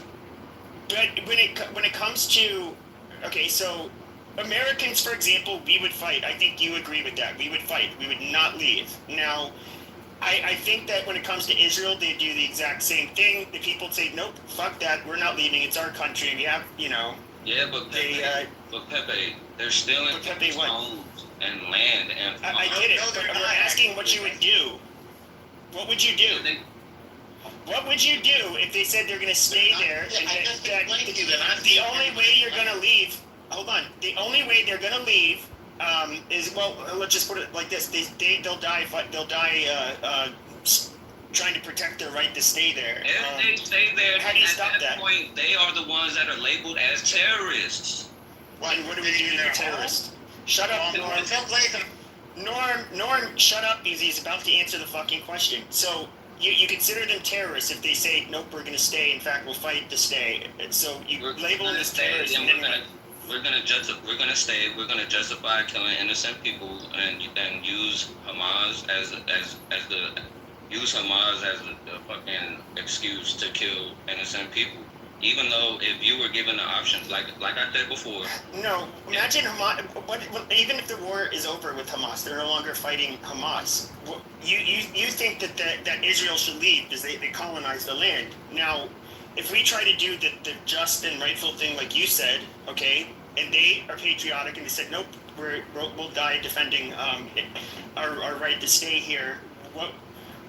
You said you would label them as terrorists. So what do we do? How do you label somebody as patriotic that's fighting for a land that doesn't belong to them? Okay, sure, but I'm just telling you that's how they would view themselves. So I hear what you're saying, but then you do what regular fucking people do, and you buy land and you buy houses. Okay, but how do we get the pesky Jews out of Israel? How do we do it?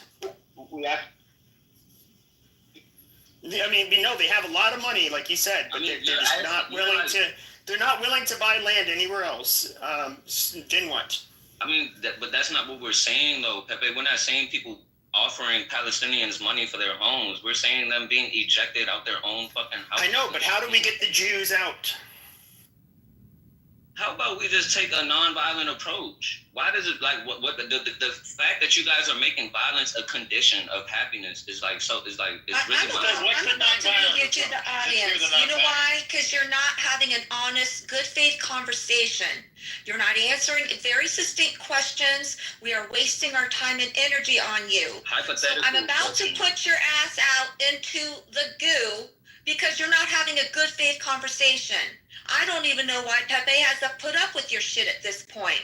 So I asked you kindly to have a good faith conversation, quit moving the goalposts, and ask the basic questions. It's not fucking rocket science. Come on now, I know you're smarter than that. Exactly, it's not rocket science.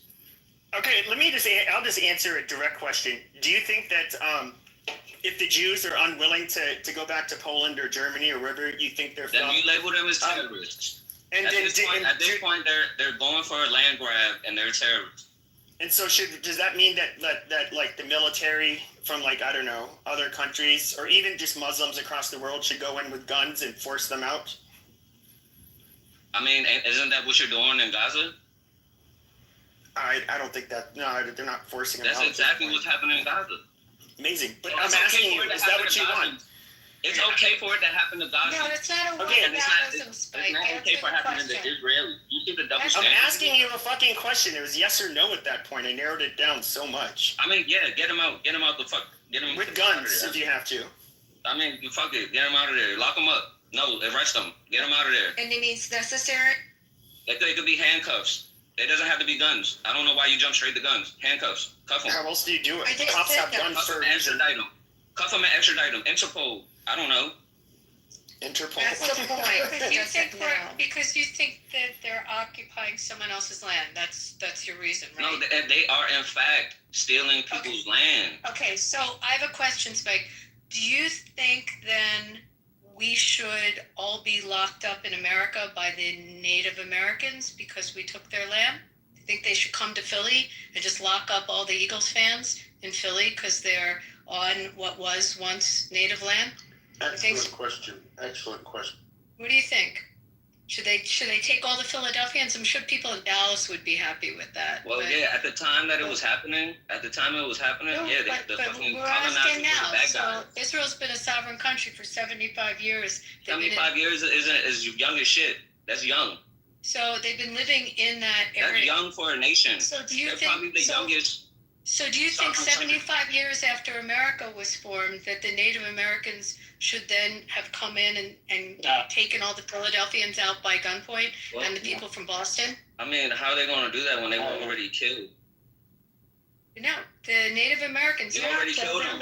They're living on reservations still. So you tell me. Killing each other for hundreds of moons. It doesn't. I mean, white people were killing whites too. I mean, you probably got Jewish. So do you think the Native Americans? Like, what does that matter?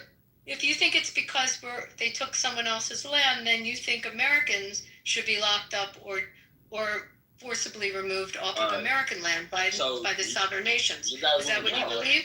You guys want to bring up America, right? So before America was colonized by the Europeans, right? About one third of this country belonged to Mexico. But yet, what were the Mexicans that were inhabiting this land? Their territory was like. Okay, hold on a second. I'm going to ask you a very specific question. So let him go. Those Mexicans were largely, first of all, the Mexicans who were in control and the ones who had the land were Spanish. They were also white colonizers. So why would we give back the land to? Why do you care? It's white colonizers taking land from other white colonizers. I mean, I don't know how factual what you're saying is, but the Mayan Empire, they didn't have power. Stretched all the way to fucking. Yeah, but they didn't. The Spanish came and conquered them. They became irrelevant, and so then you had New Spain. Most of it was New Spain. Okay, so this land was Spanish first, and then it became Mexican. But they weren't.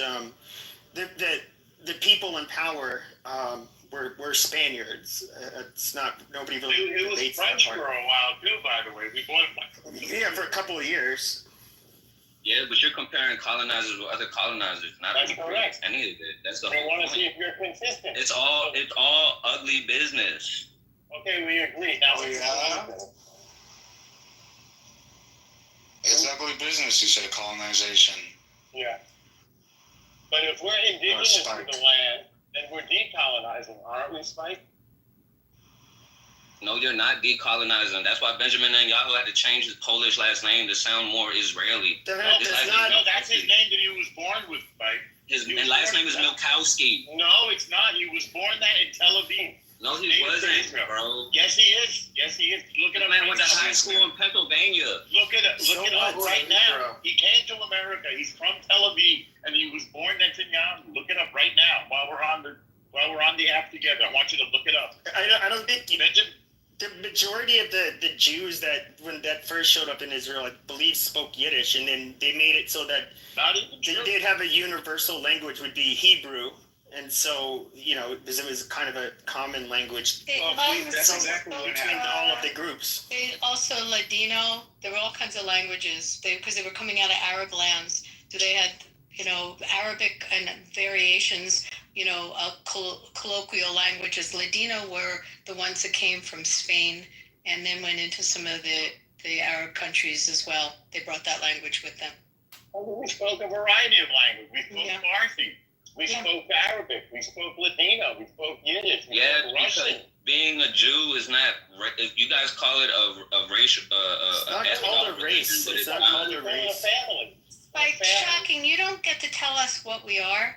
I know that might upset you, but you don't get to different define races. to us. You come from all over you don't get to all do parts that. of the planet. You don't. Yeah, it's factual. That's the point. Okay, but Spike, just to give you a little bit of history, about the language thing. All right, when the state was founded, they went through a lot of trouble to Hebraize their names, and so that's why the leaders had to change their names to things. And so, like Golda Meir, I think her name was Goldie Maybovich, and she wouldn't change her first name, but she. I'm sorry, forgive me. But her name was she changed it, and all of them, they all agreed that she said when I read her book, My Life, it's called her autobiography. Her Hebrew was so bad at the beginning, but she still had to learn how to speak it because that was the language of government things. And even though she did speak very good Yiddish and English too, by the way, she said that they tried to like minimize Yiddish in favor of having like Hebrew as a national language, and it's been successful. There's a guy that actually had to create words because it's an ancient language. So you have words that are modern words that didn't exist. So the language comes from 3 letters. The root of each word can track back to 3 letters. And they build words based on those 3 letters. They But words like machine. From Arabic. words like machine, newer words that were modern words got reworked from the ancient roots in order to create the modern living language. That's true. And it was Eliezer Ben Yehuda who did that. Exactly. Wow. Yes.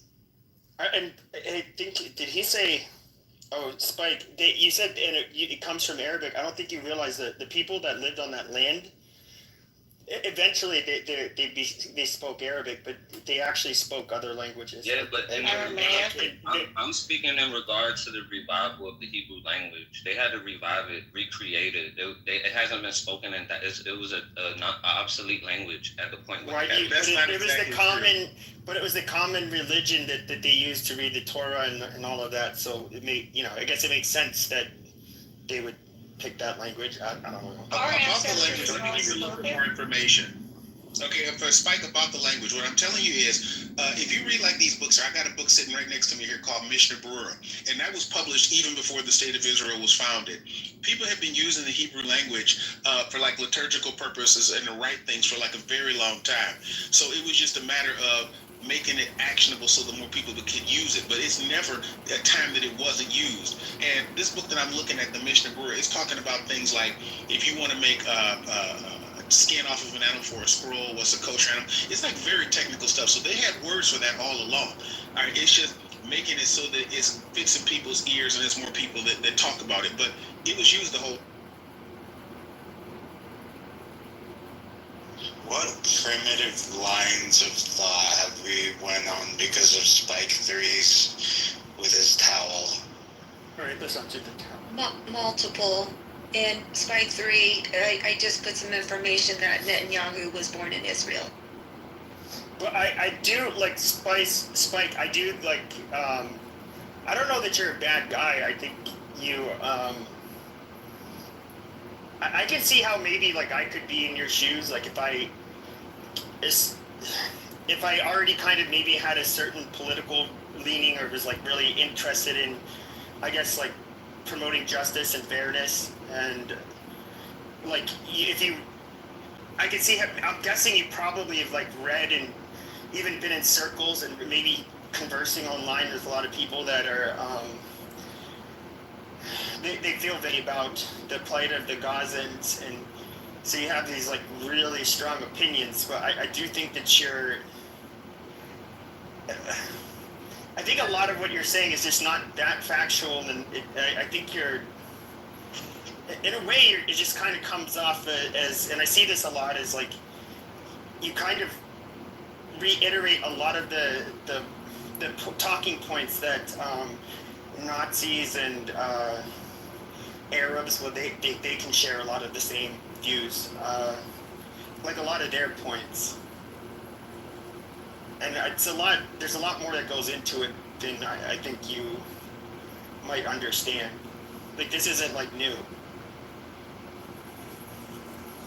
I don't know what facts you guys could give me that justify the killing of innocent people. Nobody's justifying it. It's just war, man. They could surrender at any time, and they should. Okay, you say there's no justifying, then you follow that statement with but. Yes, there's no justification. It's war. They have the opportunity to surrender and to get back our people. War is fought between two armies. That's right. No, it's civilian. That's not, well, you say that, but like when we went to Afghanistan, we didn't go fight against an army. These were, I guess a lot of them were warriors, to be fair. Like they've been in the battle in that country for a long time, but they weren't a standing army. Yeah, but Afghanistan is a whole nother problem, because we funded Al Qaeda to help us secure the oil over there. No, it's to fight the Russians. Can we not go down the road? How do you feel about Chechnya? Over the oil pipeline, they had to build. So how do you feel about Chechnya? So Chechnya fought with the Russians, and Chechnya, they were like non-state actors, but they fought with the Russians. So what do you say about? Fought with the Russians where, and I don't know what you're referring to. Well, remember Russia stayed in Chechnya fighting with them for a long time. Okay. Okay. Let's use a different example. Let's say, okay, you pick it. You pick whatever non-state actor that's fighting against the government. And you tell me, what do you think about that? Are you saying that there was no war because the actors that were fighting on one half were non-state? I got one. How about the fighting against attacking the Saudis and the Emiratis? Fighting against militants and fighting against, and then trying to, I don't want to use the word justify because it seems to trigger you guys, but trying to find an excuse in order to, an excuse to justify a large death toll of civilians it's not gonna, I don't know, I haven't been convinced. There's a large death toll of civilians, but you're not getting, like, we were trying to explain this to you, like when we went to war in Iraq, like in Mosul and Fallujah, the civilian death ratio was much higher. Yeah, but we went to war. Like 1 million people were killed in the war in Iraq. Which is ugly, and we went to war with Iraq under what premise? Well, I think it was a shitty premise, I agree, but... Weapons of mass destruction that were never uncovered. Sure. The same shit that just happened with Iran. They had nuclear weapons. But don't you? But you don't agree that after October 7th they had an actual justified reason, because it wasn't speculation. Like Hamas took credit for it, and it's true. And you back into that one, Spike. Right, but then you fight. You're not fighting. See, what's happening is, first of all, the civilian death toll over there outweighs the actual militant combatants. No, it doesn't. No, it doesn't. Yeah, it does, Abby. No, it doesn't. Yeah, it does. You didn't hear? Yeah, it absolutely does. Come in the room late? You said 20,000 combatants and like 50,000 civilians. I mean, you like. I then said natural causes is about 1% of a population per year. That's a reach, Abby. Reach Google. Hey, you can't prove this. You can't prove that. That's how you learn. Google. Why don't you pull out the Encyclopedia Britannica and learn about that? What's the average in the world of natural causes for a population in a year? What percent of the population? How convenient die for you of to love the cancer city and heart disease and diabetes related? What's the natural percentage? It's about 1% of a population per year. There is no proof of that. You are going off speculation. No, actually, you can look this up. You can look this up. So, because I tell you what, it's 3.8 million deaths in the United States every year for any reason. That's actually a little bit over 1%. And when everybody was going to die of COVID a few years back, people were mentioning that, like 3.8 million people would have died anyway. All right, so is it really that big of a thing? When you put it in context of the number of people that die every day, or every year anyway. Oh yeah, so but in any case, let's bomb them because they're going to die anyway. No, the point is this. Okay, this is a cost-benefit calculation, and their question is, how long do they want to continue with this fight as opposed to some number of lives that it costs? And every time you have a war, that's what the calculation is. You have two sides, and they both make a calculation about how much they're willing to pay for this, and the actual events of war clarify what the calculation should be. So I don't know how many people, what they thought this was going to turn into when they did those attacks, but I think, and on behalf of Hamas, it's turned into much more than what they ever thought that it would be. And now they're like figuring out, okay, we lost 95% of Hamas leadership. We lost this number of like tens of thousands of people. How much is it worth to pay to keep this war going? And so that's what they're trying to figure out. Maybe they'll get to it. I don't know. In the United States, when we had the Civil War, okay, that dragged on for like 4 years. And in the South, they lost a whole bunch of people. And then they finally said, okay, we paid enough lives, enough blood and treasure. We have to sit down and negotiate. When we had the War of Independence, like a century or so before that, okay, Britain decided it was not worth their time to try to keep on with this colony, fighting with them. The cost just wasn't worth it. And so they just left it. And so the United States became a country.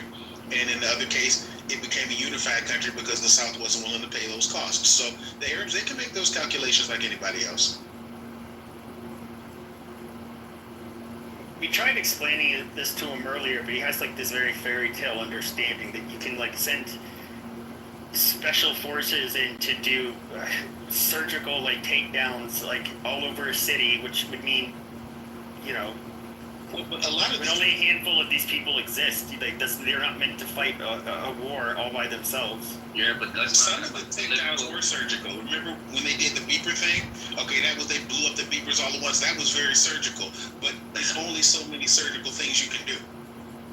Yeah, but that's that's the responsibility of the people, the political leadership to figure out. It's not possible. You're asking for there's no military that can do that. They don't exist. They're special forces for a reason. They're very specialized, highly trained. It costs millions of dollars just to train one of them, like per service member, and obviously most people are just not cut out for that work. And only a small percentage of the population can even make it through that kind of training. So there's not enough of these people to go around. So it's just not possible. And not to mention, just financially not possible to spend millions of dollars training every fucking person. You guys talk about like the impossibility of being surgical, right? And then I don't know if you guys remember the incident when you had those people that offered to cook for the Palestinians. They got bombed on the beach. They survived that first bombing. They hopped in another car or another van, drove up, not even a mile, got bombed again. The survivors of those hopped in another van, drove a little bit more, and got bombed again. That's surgical as fuck. That's surgical as fuck, and they spent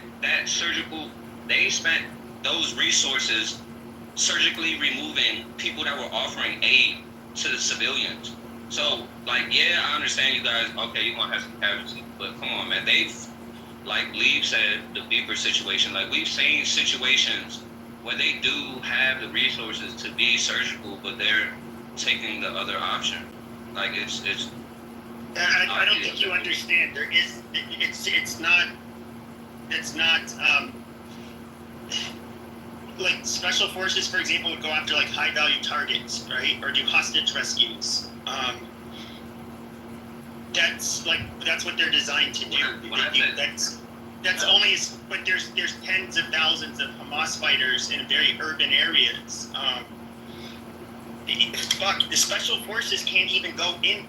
They would have to bring in reinforcements just to like form a perimeter around like whatever building. Like when they rescued some of the hostages in Gaza, like they had a lot of soldiers that had to basically shoot it out with people that were trying to stop them from getting in. It's not correct. Yeah, you think this is like child's play. It's very messy. It's and violent. I don't know what. Well, like, how do you think this happens? I don't get it. They rescued our friend from this app and they murdered another one from this app. All they were doing was dancing at a music festival. They just came and they swooped in and they butchered them like they were cattle. Okay, but don't ignore the Apache helicopter that also did this. Yeah, no, I saw the goddamn. No, you see, I have to put up with this shit from Mirror's rooms, but I saw like the body cam footage from it was an Israeli police officer that was there, and I saw him walking to the festival. I saw the people dead in the. It looks like a little stand where they were serving drinks. There's dead people everywhere, and they look like. I mean, just looking at them, you can tell that they were shot, up close, and you don't see. I even remember like the cover for the stand where they were serving drinks or whatever. I didn't see like a whole shit ton of fucking bullet holes coming through the roof, like you would expect to see with an Apache helicopter. But you did see the vehicle scattered, blown to pieces, right? So what? That doesn't mean a helicopter did it. I mean, you don't see regular guns. There's drive-by shootings that happen every day. Spike, I want to give you Spike. Hold it. They're not blowing up like that. Spike, 50 millimeters mounted on technical. Norm, hold it. Spike. Those of us that you're talking to in the room, people in the audience, we lost a friend that used to be in clubhouse rooms with us that day, and we take it very seriously. And he was shot in the head. And I forget, Norm, tell me how many times did they shoot Jake, and they killed him on the spot. And he was at that music festival. That's fine. And we have another friend that's on the app that was there right with them, and they took him as hostage. So we take it personally, and it came right into our spaces as we were in rooms. Does Palestine have the right to exist, Abby? How is that an answer to her fucking question? Like, are you not? Palestine has the right to exist. No, you smug piece of. Hold on a second. What condition? No, you smug piece of shit. You're sitting here talking about. You have the nerve to sit here. I don't know if it's just like a game for you, but like you're talking about a group of people that, I mean, realistically, a lot of Israelis knew people that died that day, and you're sitting here making a fucking mockery of their deaths and claiming that, you know, the Israelis murdered their own people and coming up with all of these loony fucking conspiracy theories. I mean, you need me to send you the article. There's video of them coming down. You need me to send you the article with paramotors. There's video of them with their paramotors coming down with AK-47s. They were obviously not there to party. I saw the goddamn footage of the dead people. It's pretty clear what happened to them. They took the footage. The people that shot took the footage. They had GoPros. They took footage. They sent it out on the internet. Do you understand what we're saying? Footage that was never released. That Biden lied and said he witnessed, and then days later said he didn't. This is where it gets like. I don't know how long that guy was doing government service, but it did a number on his head. He's already gone. I was getting ready to tell him. I mean, they could have been. Hold on just a second, Lee. Sorry, sir.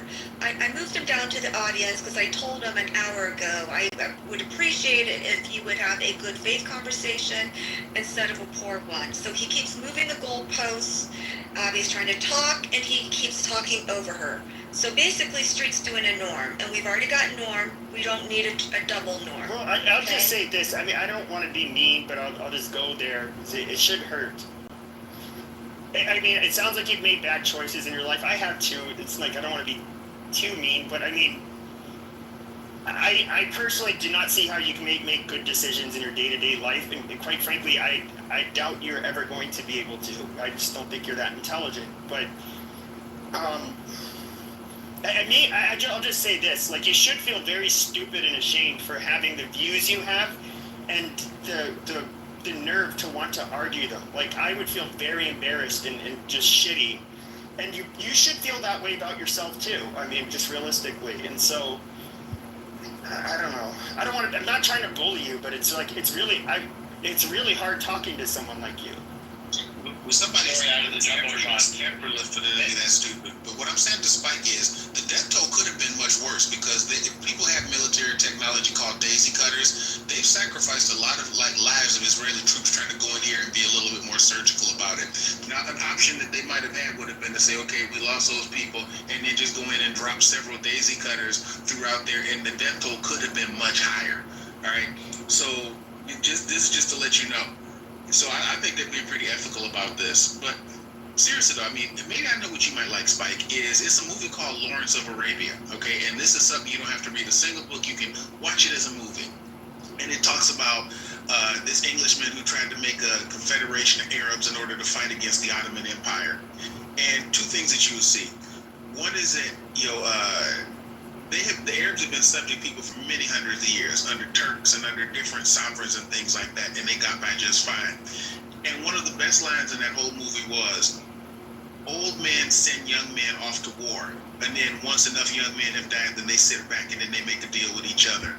So, like, these very old leaders in this Arab leadership on Gaza, they do have that option, like anybody else who wants to bring a war to conclusion. Calculate that the cost has been too high, let's just make a deal.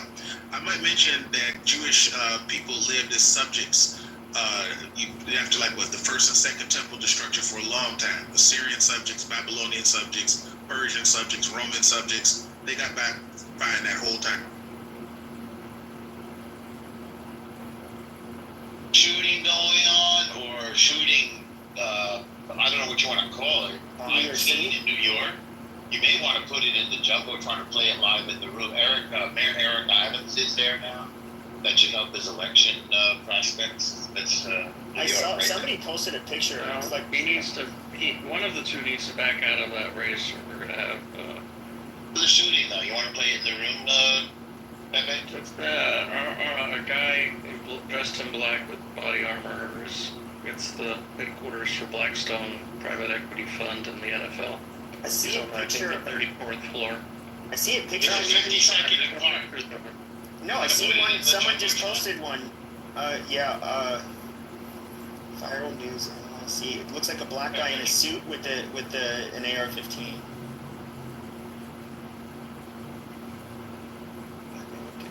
Pepe, where is it? I can play it if you just tell me where you want me to. Let me look it up. It's New York. YouTube, and just put in New York City shooting, it'll come right up. I happen to be watching it on, I can't even see what it is. One of the local New York stations. New York Now. But it'll come right up for you. It's live. Okay, stand by. Still, at large, there's cops everywhere.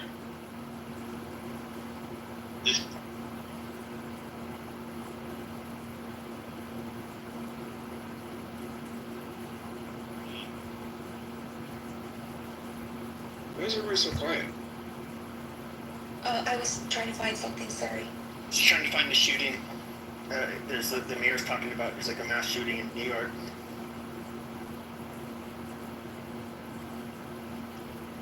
To YouTube and search New York City shooting, and a lot of them come up. It's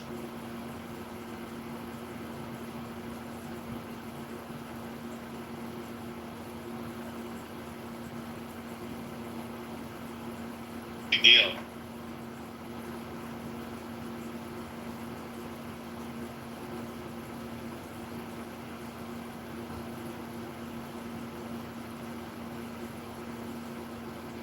Russian people, somebody said gunshots, and then I didn't hear anything, and then so I started walking back to check it out, and then somebody said gunshots, shooter after shooter, and then I saw cops going into the Bank of America building, and then that's when I just kind of just backed up and just to see what was going on.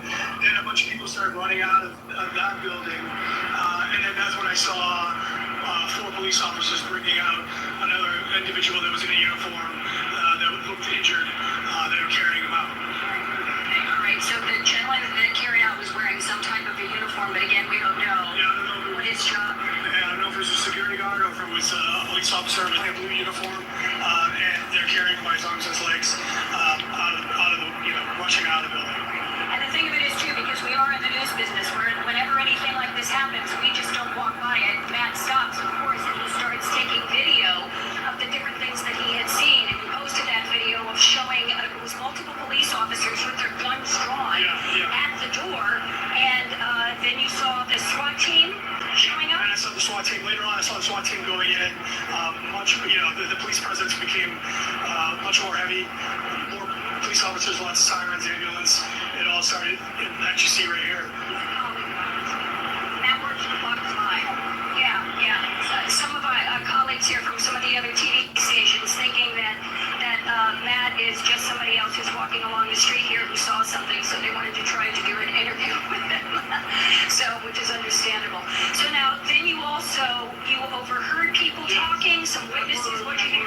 I was there with my camera, kind of recording as much as I could. I did speak to an individual that was closer to the church, where there's a lot of people that kind of sit there and wait for, I think it's food donations, or they're there. And they said that a woman said that she saw somebody with an AR-15 going into the building, and then so that confirms what Dr. Chen said in the photograph, confirms what the eyewitness saw, that there was somebody walking the building with AR-15 and sneakers, just going right into the building. And once again, I'm looking at that video that our colleague Peter Fassini from a law enforcement source, and it is the picture of the alleged suspect. And again, it's really stunning to me.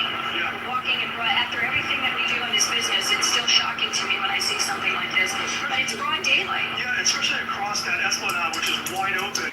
You wonder if you had to get out of a car did he get there? He obviously did not walk down the street with an AR-15 all the way through the entire way. So you just don't know where he came from, if he got out of a vehicle or what. Because I didn't see anything that looked like that, and nobody was reacting until people just started running after they said they heard gunshots. And later on, when I was going back and checking this out, I did hear a gunshot. So. Okay, now something else, and this is information again that's coming in from our colleagues who are back at the station and other locations, and they are reaching out to their sources to get the information. My colleague Arthur Chan reporting from a source. Now again, all this information is preliminary, that the shooter ended up shooting himself, self-inflicted gunshot wound found on the 33rd floor. Okay, let me see here.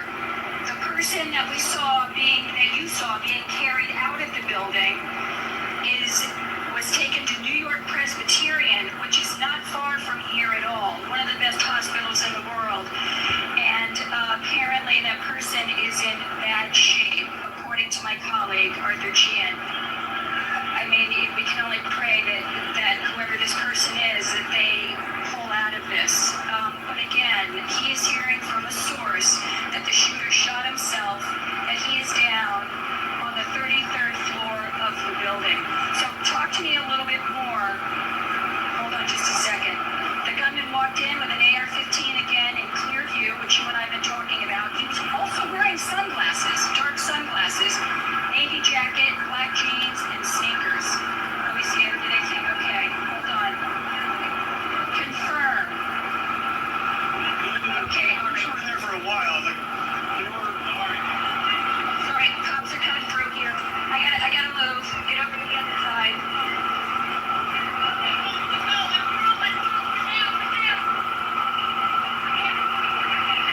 You gotta get over. Just get over.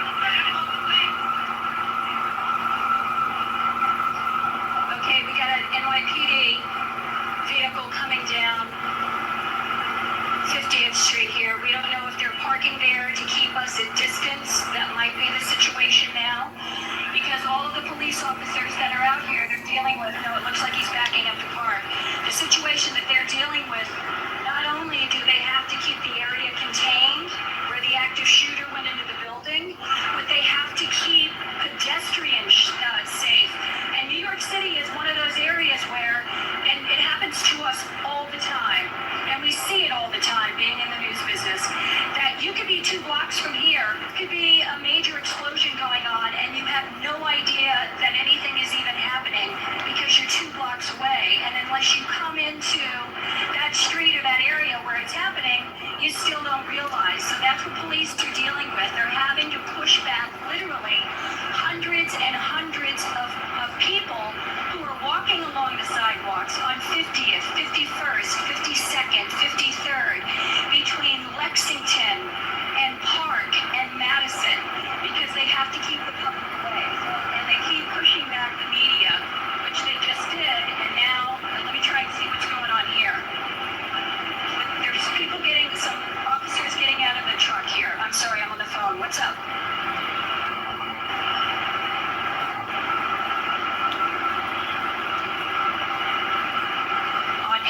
Okay, all right. So we're going to stop here for now. Okay, folks, hold on just a second.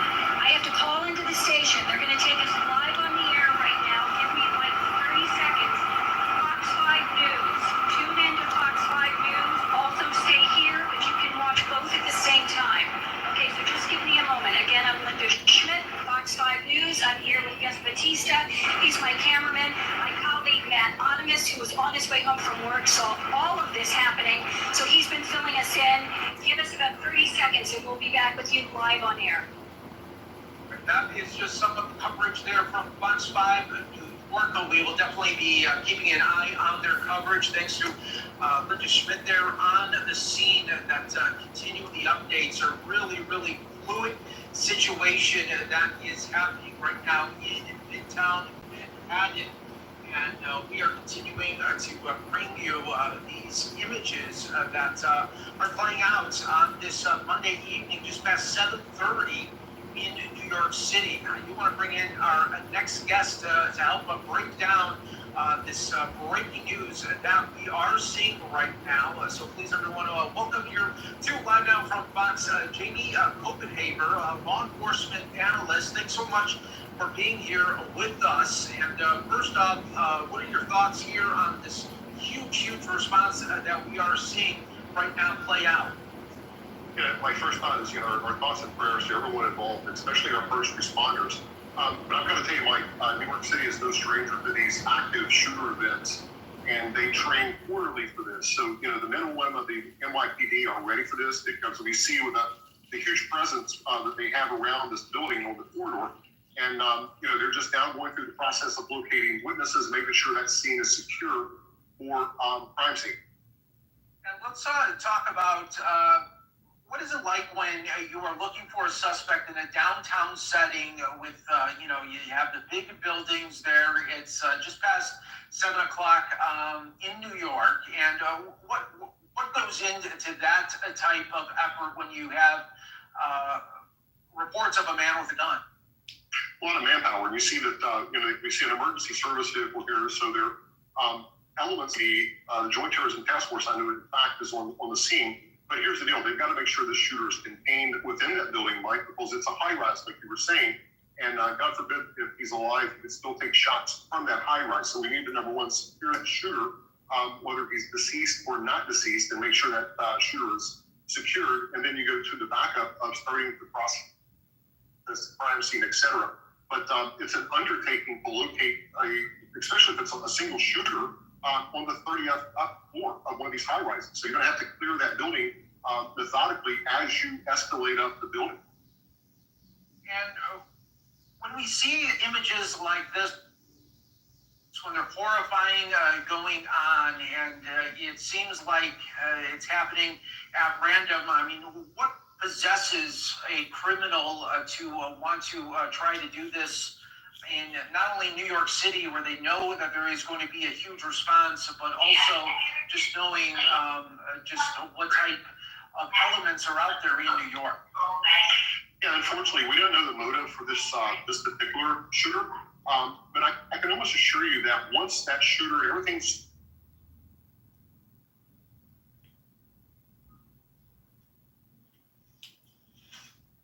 All right, looks like we did maybe lose there, Jamie. We'll be keeping an eye on that. As soon as we get Jamie back, we will bring you more from him, as he was just trying to explain. But now taking back out live right now, we are continuing to follow the very latest is coming from New York City. Obviously, a very, very fluid situation that is happening right now in Midtown Manhattan. You are seeing the huge police response that is coming. It looks like we have reestablished with Jamie. Sorry, we lost you there for a moment, Jamie.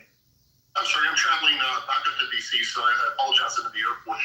But as I was saying, the building, it's a high rise, so you have you're going to have to secure the outer perimeter of that building, and then, as I was saying, methodically might go and clear the interior of that building floor by floor. We heard rumor that he's on 30th or 30 and above, but you've got to make sure they're not a secondary shooter in this situation. And it's just, officers say at this point, but also there's going to be a quick step in their step because we just don't know if he's down or not down, for lack of better words. Sure. And just talk about the response. What is it like for those first arriving officers that are coming on? And, like you said, you don't know at that point, is there multiple? Where is the actual shooter? How do they do that in such an urban environment? You're depending on those 911 callers that are calling into the emergency system for information and intelligence. So as you're arriving and responding to that scene, you're collecting that information from the So once you arrive, then you want to get eye and ear witnesses to find out who, what, where, and when. And in this case, it was supposedly a single shooter with multiple victims. So you want to start assessing that situation. But, life, but you have to protect anyone else from madman. So you're going to have to eventually go after him. We've seen this in training, on an active shooter training. You want to go to immediately. And Jamie, how at that point point when you're just seeing it all unfolding? How do you know that there's not maybe explosives in the area? How do they kind of try to locate that if there is some of those elements? Yeah, I mean, we've seen that play out in the past. Just recently, I think up in Idaho, they had something similar where they actually found an IAD after a shooting. So you're going to have to methodically clear that crime scene with a lot of personnel. I can assure you that the NYPD and the Joint Terrorism Task Force has bomb units on the scene just in the event they find an explosive device, so they can obviously make that safe so they can continue searching for the gun. So true. And now we're just taking a live look here at the scene. And a couple of times they were pushing back the general public as well as the media members about a couple of blocks away while this was still unfolding. It was that just that they weren't sure of the location maybe yet, and they just wanted to make sure everyone was safe? Yeah, keep in mind you have personnel that's clearing that building and securing that inner perimeter, but also you're going to have an outer perimeter keeping the public safe and the media in this case. So, they want to make sure that everyone's back far enough. And just as you mentioned, what if there is an explosive device somewhere on the street? So they want to clear that street along with that building simultaneously to make sure that the outer and inner perimeter is secure, not only for the shooter, but a potential device that may be implanted before the shooting. Absolutely. Well, Jamie, thanks so much for coming on here on Live Now from Fox, giving us your analysis here. Very fluid, early stages right now of the situation out in New York. We appreciate it. Thank you, Mike. Right, well, we are staying on this right now. I do want to take you now back out to the coverage from Fox 5 in New York. Let's listen right now. When all of this started to go down, this is Matt Onimus. Matt, you were on your way home from work. Tell us in your own words, what did you see? Yeah, I was walking home to Grand Central to catch the train to go home, and I had my headphones on, which I won't do ever again because it was just a flood of people running past me, more than just one or two. It was just a ton of people. And I turned around, somebody said, shooter, gunshots. And so I didn't hear anything. I took my headphones out. I started walking back towards, and saw some people were kind of walking back towards 51st. And so when I walked back there, I saw police officers with a gun drawn. I called Fox 5, I called the newsroom. I let them know there was something going on. And then I just started recording on my phone, seeing officers going into the side entrance of Bank of America with gun drawns. A few minutes later, a bunch of people come running out. People that look like they worked in the building. Then there were 4 officers that were carrying, which I thought was another officer. It could have been a security guard or another person in a uniform. It looked like they were injured because they were carrying them out by their hands and their feet across the Esplanade to another police car or ambulance that was waiting. Okay, and then also you were talking to some of the people who were around here even prior to you arriving on the scene. Talk to us. What did they say? Yeah, a bunch of people that were sitting by the church said that one witness said that he was talking to a woman who saw somebody with an AR-15 going into the building, and that's what they heard, automatic gunfire. I heard gunshots, not so much rapid fire like an AR-15, but just I heard like a pop-pop that kind of supports that. But all right, go ahead, continue talking. Police they want us to move further back, so hold on. We got it. Thank you so much. Thank you. So police are moving us. Hold on. Go ahead. Police are moving us back here. They want us to get as far back from Park Avenue. Because this incident that happened just around the block from where we are right now. So we have to keep walking to the location where they want us to stop. My guess is they're taking us to Lexington. Okay, I'll just share this there. It looks like workers that are in the building are being cleared out one by one. And that's why they were asked to back up, because the police has the building front door secured, cordoned off, and it looks like just regular civilians are trying to exit the building. So they probably did a floor to floor clear to get all the innocent people out, and hopefully there was not another shooter. Off from Lexington to Park, which is just where we just were, and then one block beyond that to Madison. So they're getting us to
some issues with Kendall's setup there. I want to recap really quickly what Matt Onimus was saying, as sources told him. So he was out there on the scene. He said that someone saw him walk in with an AR-15 gun. Witnesses say that they heard pops. What we know confirmed is at least 2 people have been shot at a Manhattan office building. In that area, there's Bank of America, a number of banks, to a very, very heavy police presence in that office building in Midtown Manhattan. We do have Kendall Green now with the very latest. Kendall, if you can hear us, where are you and what can you tell us?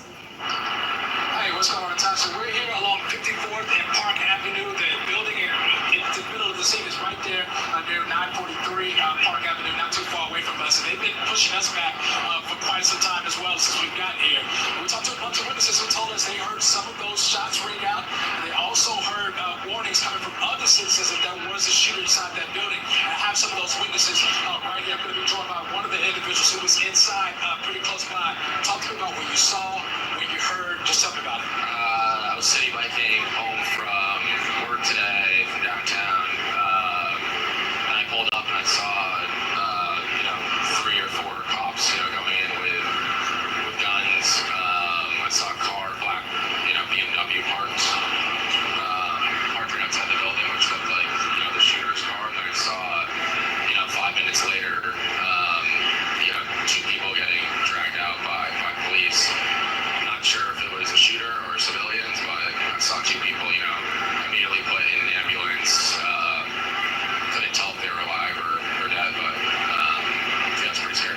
You said that you thought there was some sort of robbery or something going on. Yeah, it looked at first like it was robbery, and then they, transitioned into I believe that's the Blackstone building. And then, 3 or 4 cops immediately went in, and then, 5 minutes later, a couple hundred cops and first responders showed up, and two people came out in the hands of law enforcement. I'm not sure if they're alive or dead, but it looked like they looked kind of dead to me. And to see this type of response here along Park Avenue, a bunch of businesses, including where you work as well. I mean, you'd be surprised about it. Yeah, sorry to say that again. To see this type of response here along Park Avenue, I mean, nobody could imagine. Yeah, it's shocking. I've been living here for 7 or 8 years, and I've never witnessed something like this. So I'm very sad, and I hope everyone's okay. And shout out to the police and first responders for showing up within minutes to the situation. So I hope everyone's okay. Yeah. So. There's other witnesses here, folks here in this area who are evacuated. They've been here for a while.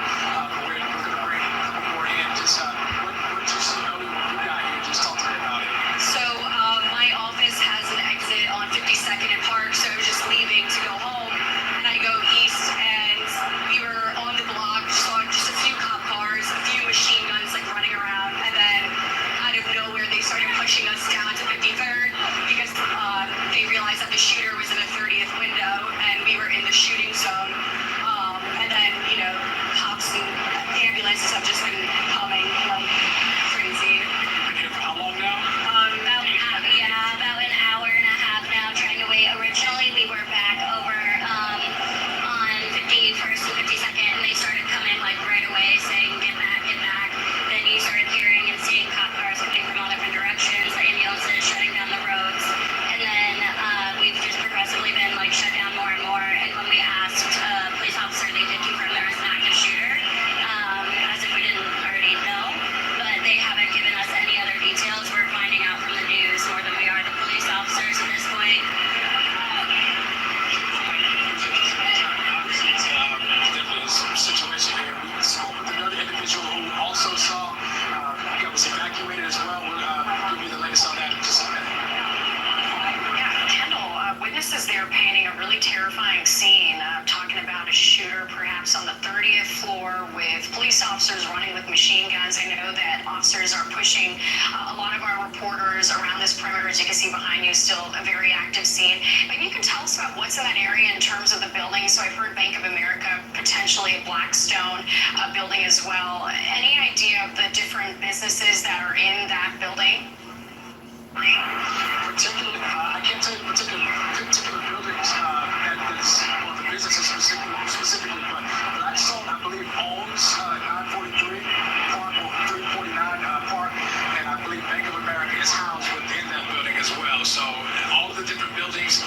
not specific. I can't give you specifics on it. I'm sorry about that. Yeah. So you're on Park Avenue near 52nd. Where are we seeing, and I think right now we're looking at Skyfox video too from one of the vehicles here. Again, just you're joining us right now. We know that 2 people have been shot at a Midtown Manhattan office building. This is 52nd between Park and Lexington Avenue. We've been hearing a lot of witness accounts there on the scene with a number of our reporters in that area. Please avoid it because, as you can see, it's still a very heavy police presence. We've heard that people saying that they heard gunshots. They saw someone walking in with an AR-15 gun. We do know that at least 2 people have been shot. Our Kendall Green is on the scene, as well as Linda Schmidt. They're just being moved around in that very, very active scene. Again, a massive police presence. We're hearing a lot of information coming in, drips and drabs. At least 2 people, again, have been shot. This is out on 52nd and Park Avenue. Wondering if we can go to any of our reporters there on the scene and see if we can get a little bit more witness accounts. Okay, we don't have any reporters, but what we have been hearing is that it's been a very scary situation. Again, just to paint a picture of where this is Midtown Manhattan, a very busy area in terms of there's an MTA station, subway station right there, 53rd and Lexington. You have a number of corporate businesses there. This all unfolding in the middle of rush hour and people getting out of their offices. So let's get back to Kendall Green, who is on the scene. Kendall, looks like you've got a witness there. You weren't evacuated from the building right across the street. You were watching from a corner building. When you saw everything unfolding, talk to me about what happened. What'd you see? Well, I work across the street here at 399 Park, which is 2 blocks away from where the shooting occurred, and it was pretty scary from perspective of this is where we work every day, and there's an active shooter 2 blocks away. So yeah, it was pretty scary for a solid 30-40 minutes. The amount of businesses that are on this strip, how many different businesses are right there where you are? There's hundreds of very high-end financial firms, hedge funds, law firms that were all working at 5-6 p.m. when there was an active shooter on Park Avenue here. So a scary time for a lot of us. And when you guys were getting evacuated, they were telling you you were in some type of zone or a shooting zone, or you were in danger. What did the authorities tell you? Well, they were telling us not to evacuate. They were telling us to shelter in place and to get away from the windows because they didn't know where the shooter was. Obviously, it's a scary situation. Very scary, yes. Well, he was there inside the building that was evacuated right across. He was told to shelter in place because that active shooting was going on. So, yeah, definitely shaking up people here in this area, Natasha. Yeah, all right, Kendall, thank you so much. And look at this. We just got a picture in of the suspect. In his hand, looks like that is an AR-15, or at least an assault rifle. Very scary situation, as that man just described. Again, there are a lot of hedge funds, law firms, banks in that area on Park Avenue, Midtown Manhattan. And this is a picture now we're getting of that suspect. 2 people have been shot. That man that we just heard from was one of the men who was evacuated 2 blocks away from where this active shooter scene was all going down. He said that he was evacuated for 30 to 45 minutes. Also hearing some reports that people had to shelter in place. So while this is all unfolding, really towards the end of the workday for a lot of people in that area, and so many businesses in that one building too, high-end hedge funds, law firms, banks again. So quite an active scene, a lot of police in that area, understandably so. It's a very active scene, 52nd between Park and Lexington Avenue.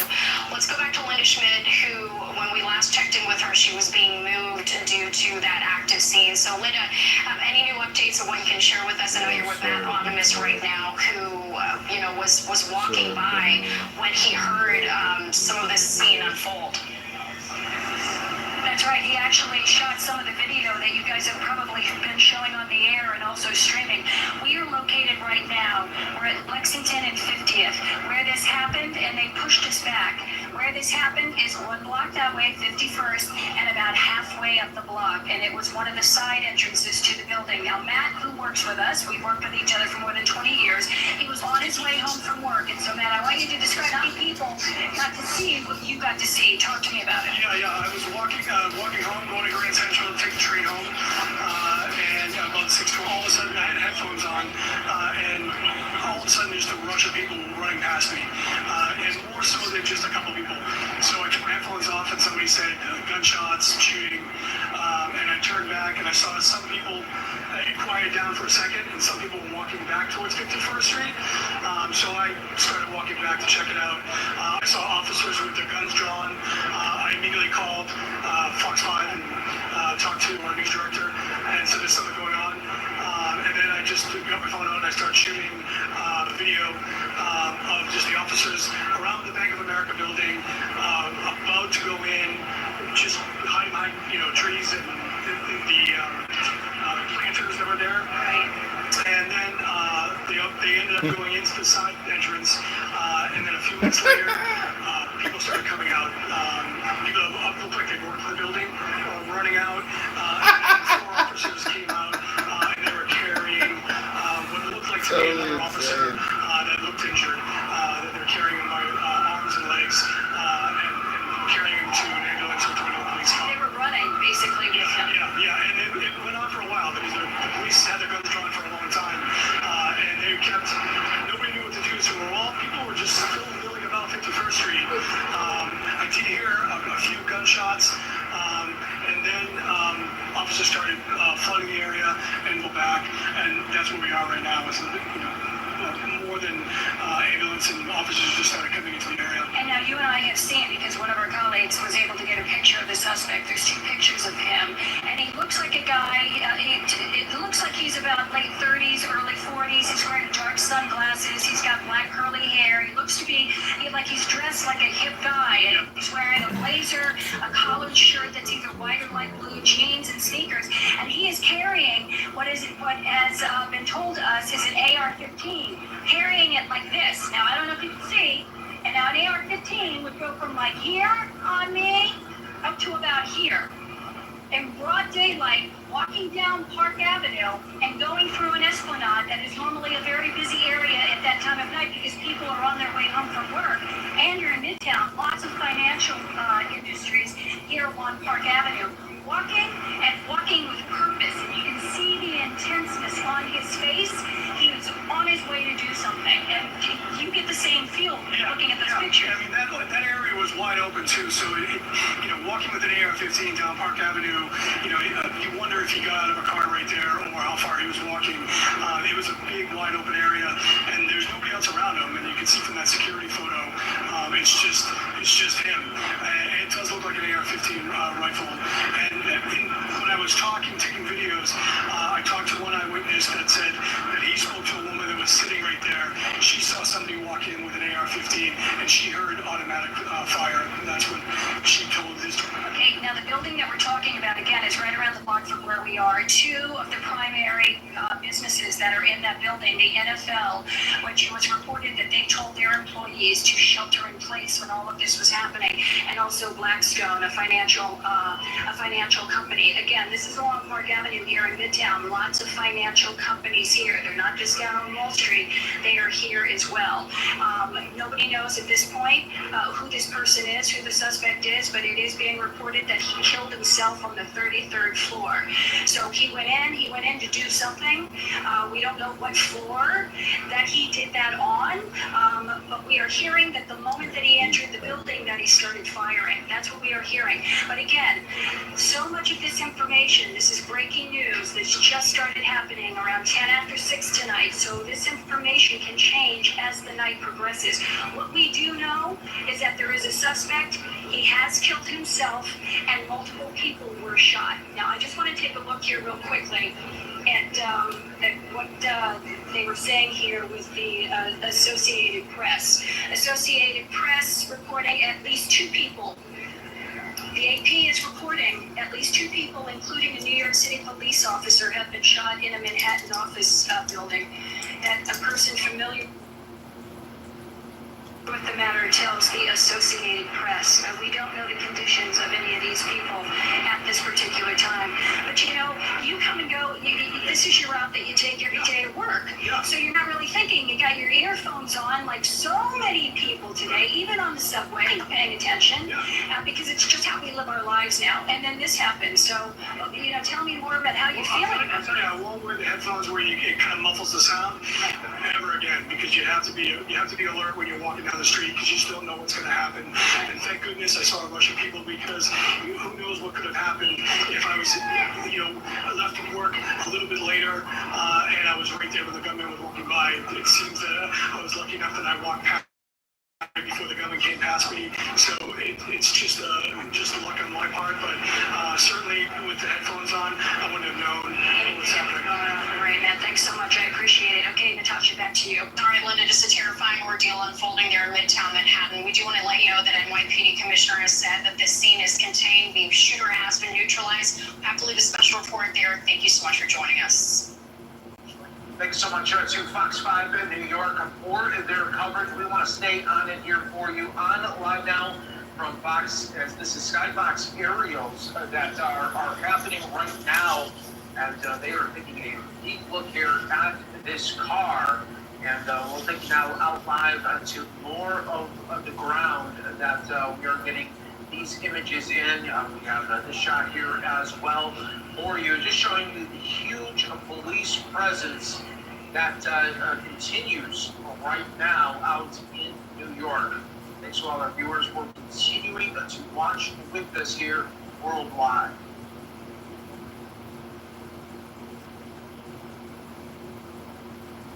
If you want, we can close the room. I'm just gonna go out. I don't want to leave you here if you want to stay. It's up to you. It's your room, it's your house, your club. I don't care. You hang out here still, or it's here. Well, do you want to go back to the conversation you were having? Honestly, it was kind of like I was trying to have a serious conversation for once, and I couldn't do my troll bullshit. Yeah. And I was like trying to be the neutral moderator. Yeah, I was trying to, You did a good job. You were an awesome moderator. Get everyone in. It's up to you. If you want to just cruise, that's fine. I'll just shut down the room. What they're sharing right now is not been any different. We've been streaming for the past 45 minutes. Yeah. So we're not going to know anything different. The only thing that they're showing are people being evacuated and people in like street clothes. Obviously, it looked like workers are running out of the front door. Yeah, that's just about it. There's really not. Oh, and he shot himself on the 33rd or 35th floor. That's the only thing that they've been able to report. But also in the news, they have identified 4 suspects in the Cincinnati violence. I saw that. Against the white women. So that would be interesting. Vivek had a whole comment about it. He wrote up on X that the victim, the woman, has not heard from any city officials at all. Such bullshit. Like, if they are black, the double standard is so fucking annoying. Well, I told you in the Telegram group what I think would be a great room, but probably not today. Well, it's up to you if you want to keep this room streaming, or we just want to just shut it down.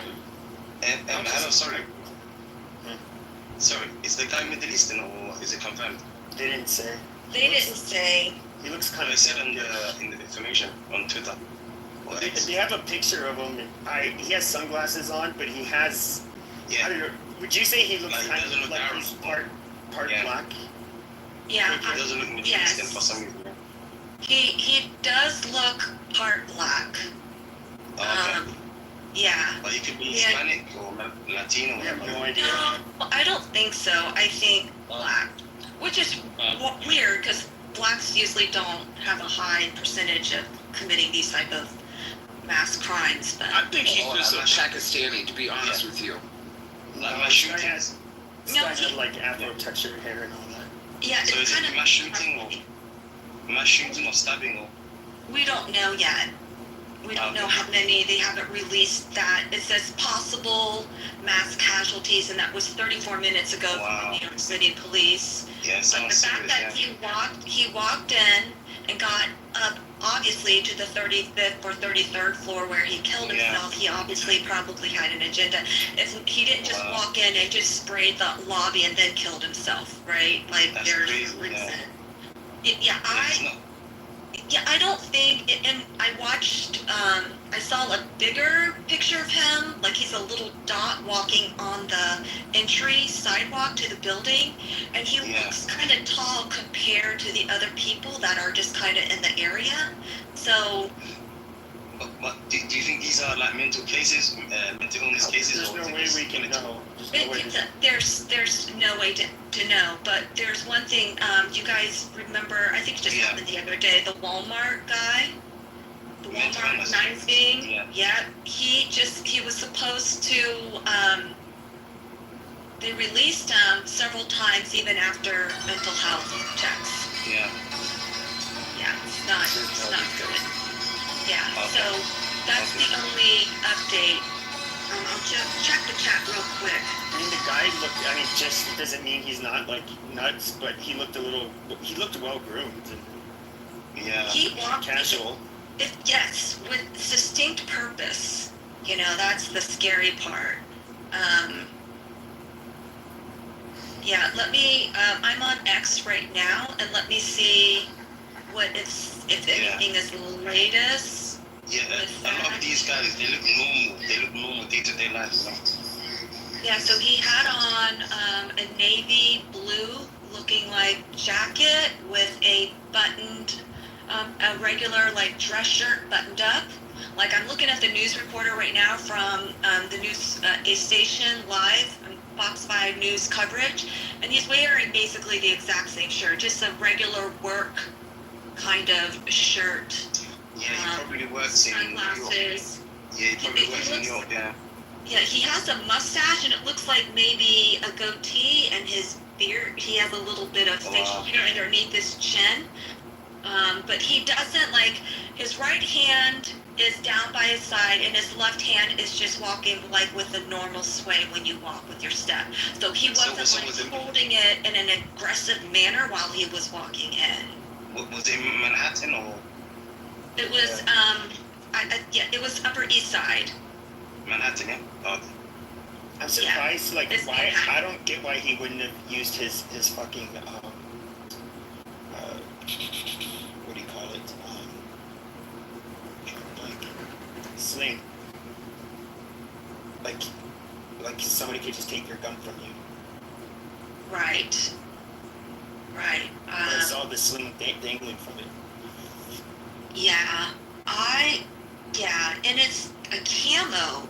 I'm seeing a bigger picture now, and it's almost like a camo color, and the sling that he has looks like a desert camo, not a green camo, if you guys know what I'm talking about. Dark pants, dress shirt, nothing stands out like he's in a dark trench coat with, you know, a hood on or anything like that, you know, like a ski mask type of situation or scenario, but,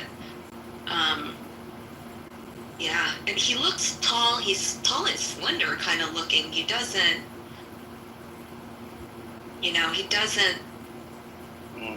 there's no other really features, so.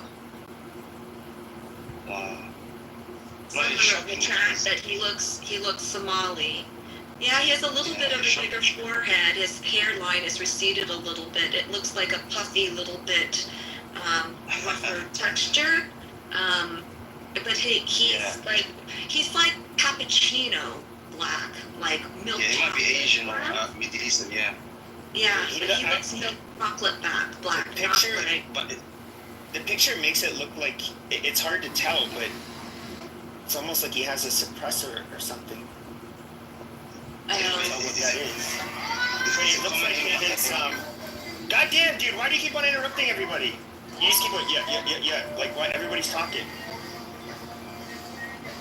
But that looks like in his buttstock, it looks almost like a pistol brace. Yeah, what kind of gun is that? AR-15, but people need to understand what AR stands for. It's the actual brand of a gun, but anywho, that's a whole nother room. It's a rifle. Yeah, it looks like a big rifle, yeah. I need that gun in Call of Duty. It's that gun. And then this is at 345 Park Avenue near East 52nd Street in Midtown. So I'm now seeing video footage of a guy being on X that was carried out. Trying to see if it looks like a civilian or a police officer. It looks like a civilian because he has a light shirt on. It's a male with black pants, black shirt. Like literally, they're cutting open his shirt on the side of the sidewalk. TikTok. Yes, doing CPR. And actually, the man looks like he's African American, the victim that they have down. So, because they have his belly up, so in the compression. That means he's actually not breathing. Yeah. Hold on a second, I'll put it in, Telly. But is it common over there in NYC and mass shootings or not? Yeah. Not mass shootings. How many got shot and how many died? I'm sorry, I'm driving, so I can't walk. We don't know anything yet, sweetie. Oh, okay. But he did shoot an officer. Did the officer die? Well, no, they haven't confirmed the identity of those, but I'm telling you from what I'm seeing on personal camera phone video that's just popped up on X is they carried a man out, white dress shirt. He looks to be of African American. He has a dark belly. They're doing chest compressions on him. He looks like, like an office worker. Dark pants, dark shoes. That's. Oh, that's so sad. Yeah. And he's not the shooter, right? He was someone who was shot. Yes, correct. The shooter, they said, is identified on the 32nd floor. I don't know if it's accurate. They haven't shown it on the TV live feed, but it says at least 2 people, including an NYPD officer, have been shot. Oh no. But I think he might be American. He might be American, the mass shooter. I don't know. Yeah, you definitely could be, so. And the picture that I'm seeing with him, he doesn't look Middle Eastern, to be honest. Yeah, he looks American. Yeah. Yeah, he's got like a nice fro that he could pick out. Like what's he doing? Yeah, he got puffy hair. Yeah, but what made him angry? Something must have made him angry or switch. I don't know. Well, of course. I mean, it could just be that he was, I don't know, like a fucking, for all I know, he's killing his ex-wife and pissing. Or he got fired or some shit. Yeah. He must see a job or something. Honestly, NY. Just saying like 2 people got killed right now, so that doesn't sound like a mass shooting. I know a lot of people have. Go ahead. Honestly, I know a lot of people have like vendetta against the NYPD for like so many reasons, and I think people are just getting fucking brave now, and just doing that shit. It's so crazy how dumb people have gotten to go after the police and all this shit. Like it's just. What I don't get is if it was just he only killed 2 people, then like. If it was targeted, why would you just use a fucking handgun? Yeah. I mean, that gun. But they went into what's the headquarters of Blackstone, yeah. And of course, the conspiracy nuts are already going crazy because it was in the Blackstone building, it was in the NFL building. If you look at this article, that's the shooter right there. And he's reportedly he killed himself supposedly so far. Is what they. Yes, he killed himself on the 33rd floor. I don't know what his agenda was. Right now, I don't know, you are now fighting here. You don't know what you are fighting for. Because the government is the government.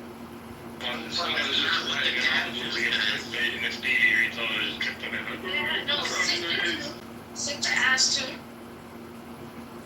But you do agree, right? You know that there's cases where there are Zionists. Hold on. There are Zionists that actually do this on purpose, right? To prove that the pro-Pali terrorists. These people are getting more and more violent. They've done it at the church. They've done it a whole bunch of shit. And I don't think it's the guy that has a pro-Pali shirt. I don't.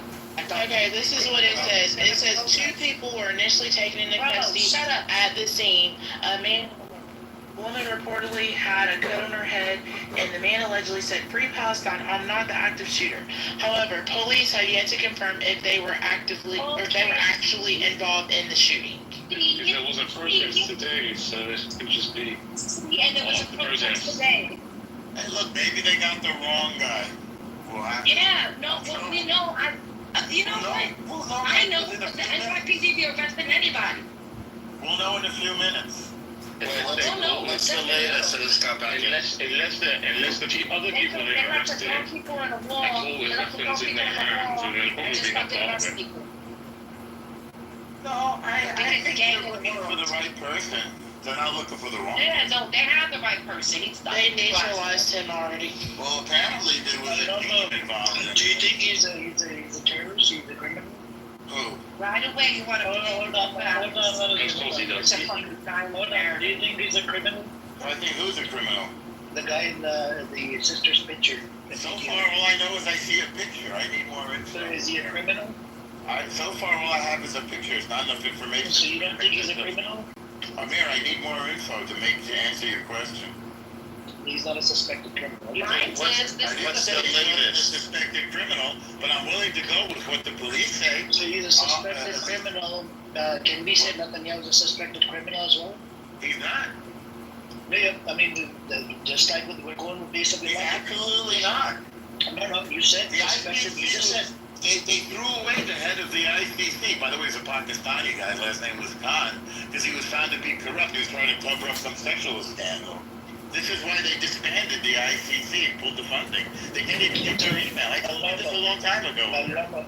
We don't care about his personal life. We do care. We do care because he was exposed as being corrupt.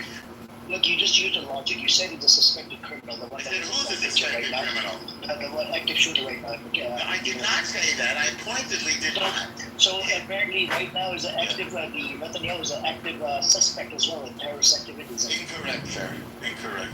Well, I know you want to give Israel a black eye, but it doesn't work if you don't know enough about the situation. They give themselves a black eye, so they don't need Norm's help or Amir's help. What's that? I said Israel gives itself a black eye all the time. It doesn't need Amir's help. You know what, Edward? If you think so, that's okay. That's not going to get you any closer to what you want. What do I want? What's that? What do I want? Well, I think you want a state, but unfortunately, I don't think your countrymen or the people from where your parents are from are really. I don't think they want it. They've turned it down too many times, and now they've destroyed all trust. So I don't know what's going to be. But I don't think it's dependent on Israeli trust or Israeli anything anymore. Well, Israel's not going to allow monsters on. I don't think it's dependent on what Israel wants anymore. It's not dependent solely on Israel, but Israel is going to have to sign off. It has very little input now. It has a lot less input than it did before October 7th. Israel is not going to allow monsters on its border. That's not even negotiable. It's not. No matter what you call them. Yes. It's not going to be Israel. It's not going to be Israel that's going to decide. It's going to be the world that will decide. The world. You lost the opportunity, Norm. The world doesn't have any say about sovereign nations. Yes. No. The world. The world isn't going to. It's not going to tell. It's not going to go into Israel. The world will decide on the West Bank, Jerusalem, Gaza, Jordan Valley. This is not part of Israel. Jerusalem is Israel. It's not part of Israel. It's not recognized as part of Israel. I'm sorry, but okay. Well, you don't have to be sorry, because I know it's not. Okay. The UN doesn't recognize it as part of it. The Israeli border. It's not a question of the UN doesn't have anything to dictate jurisdiction over national borders. I think they do. Absolutely not. Oh, they don't have jurisdiction over national we can argue this if you want to argue it in court. Israel's more than ready to do so. They're already doing it in the ICJ court. And if you want to go to what? Well, this is not being litigated in the ICJ right now. This is about the nation. This was that done South Africa. Who under occupation of who? By what? For who? When did he sounded like somebody that got caught robbing a bank. What other nation has sovereignty over the land that Israel is currently on? What other nation? We're not talking about Israel. We're talking about the West Bank. You don't have sovereignty over the West Bank. It's not yours. Listen. Well, we have sovereignty over B and C, and A you guys have. So now that's as a result of a treaty signed at Oslo. Now, if that's going to proceed, I said Israel Palestine has sovereignty over Area A. Sovereignty over B and C. Yeah, wake up. Hey. No, it doesn't work that way. You don't have sovereignty over them. By the way, well, you signed the treaty, Edward. No, you know what that is? That wasn't a treaty. Really happy. With the Diet barbecue and didn't I tell you that your hands were turning to like a fucking open? They did that to you guys. You fucker. I don't know what he's doing. Let me just say. You're getting real excited. Listen, you fucker, I'm talking now. I'm talking to an actual Palestinian. We're talking to an actual Palestinian. Shut the fuck up, don't talk to me. Don't talk over an actual Palestinian. Shut up. So listen, you can curse all you want. So Edward, Israel has sovereignty over B, shared with Palestine, and C. And Palestine has sovereignty over A. That's the deal that you signed. I would never allow you to talk now. Now, if we want that to be that's dependent on peace, Edward. Shut the fuck up. You want to stand Edward? Oh my God. Come back. Hang on. You're ignorant.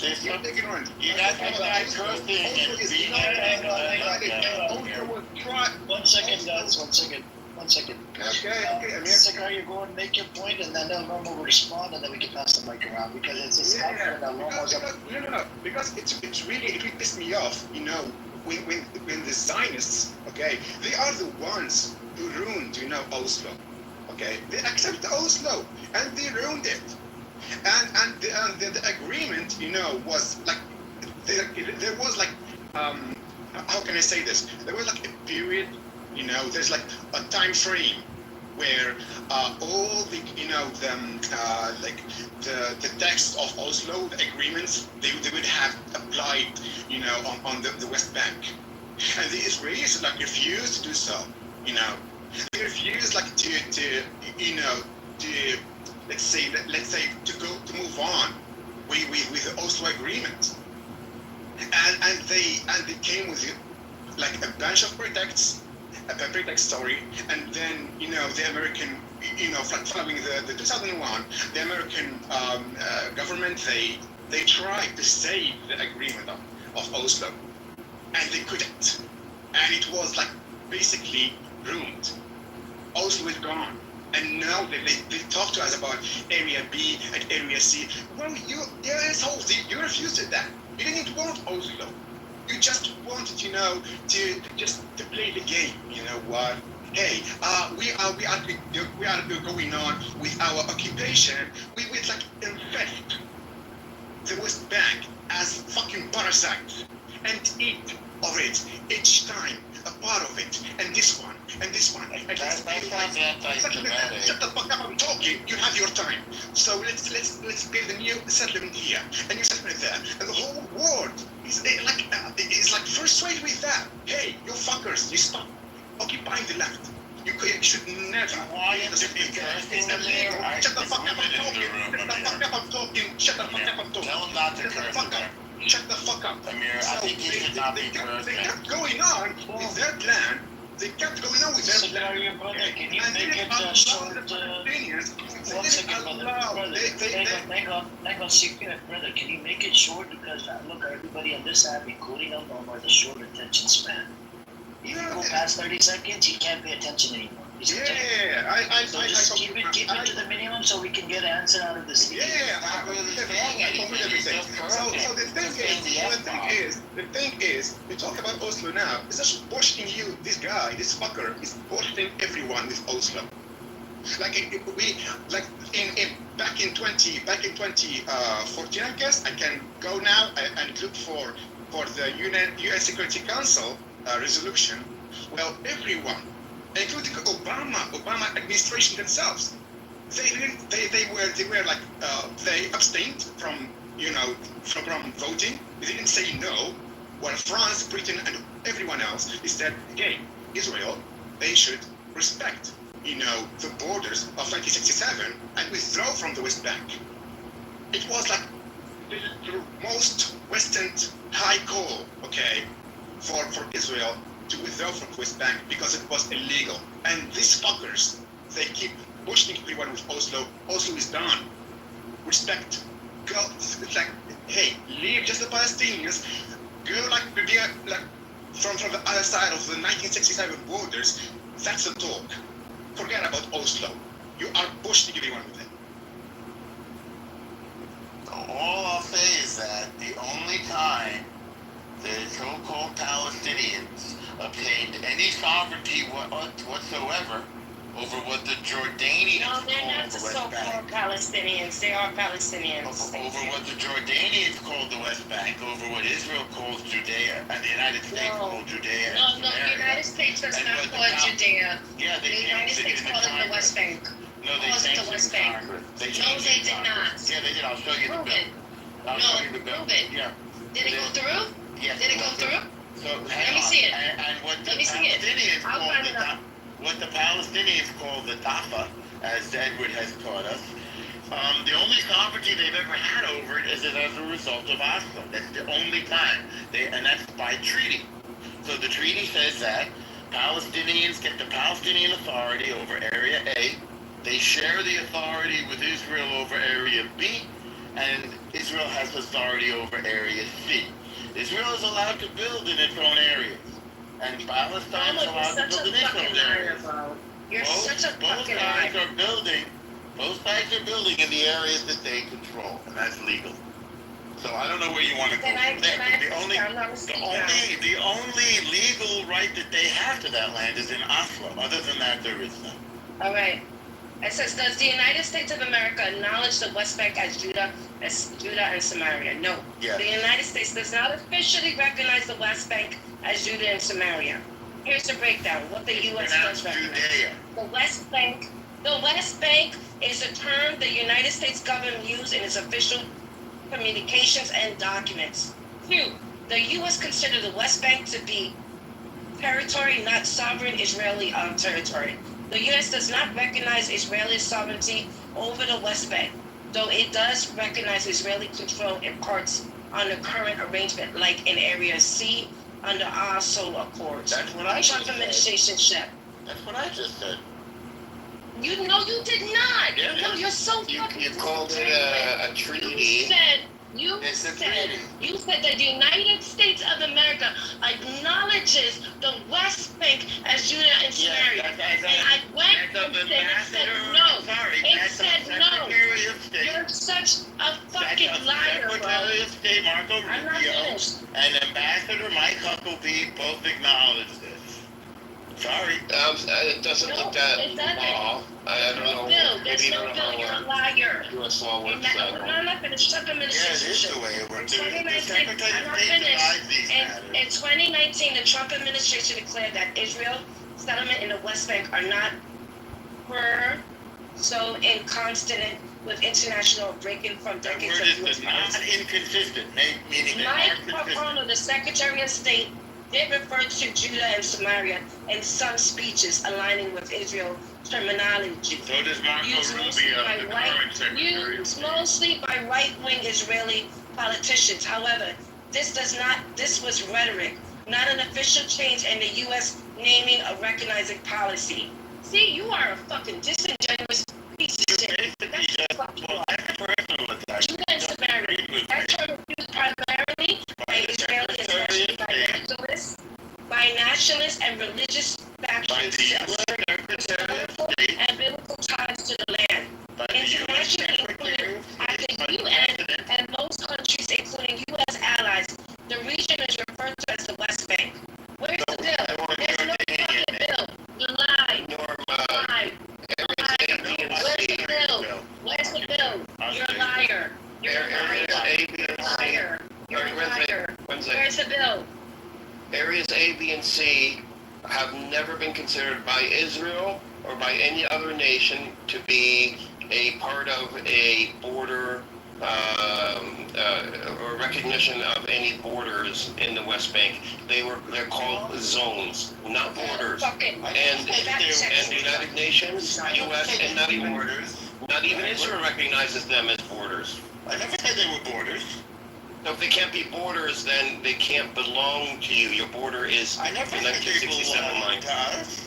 I said we have jurisdiction in the said there was a bill and you said a bill passed. Yes. There's no bill. You're a liar. You're a liar. And now you're moving the goalposts and saying some politicians are calling it Judah and Samaria. No, the Secretary of State.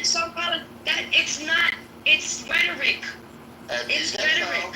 It's rhetoric. It's official U.S. policy. It's written No, it's by not. the Secretary It's of rhetoric. You're a liar. I'm not a liar, sweetheart. We don't need to repeat over and over. We know Alabama's the biggest Hezbollah region. The Secretary of State determines U.S. foreign policy. We don't need to, keep going back and forth. I agree. Calm down. I agree because he's a liar and disingenuous. We all know. You're a liar. Anyways, going back to normal. Can you please tell me? Yes. Are there in Israel, is America thinking about parting ways with Israel? America is in a part ways with Israel. Are you for it or are you against it? Can you tell the room, are you for the idea of America parting ways, American government parting ways with Israel? Are you for it or are you against it? Nathan was for it. We have Nathan in here, hardcore Zionist. America and Israel are great partners, and as long as that partnership is working, I'm in favor of it. Of course, I'm guided by the official policy of the United States. I'm guided by the President and the Secretary of State, as everybody should be. Okay, I have a follow-up question. A follow-up question for you, because you're so genuine, you never lie. Next question is, next question for you is, do you think that America is trying to control Israel? Well, I think it's mutual. I mean, nations, they act according to their mutual self-interest. So Israel serves certain interests to the United States, and by the way, the civilized world in Europe and so forth. And the United States serves certain interests in Israel. So do the Palestinians. They've served the civilized world as well. I don't dispute that. I mean, Alabama is Palestinian. It is good as a design. You and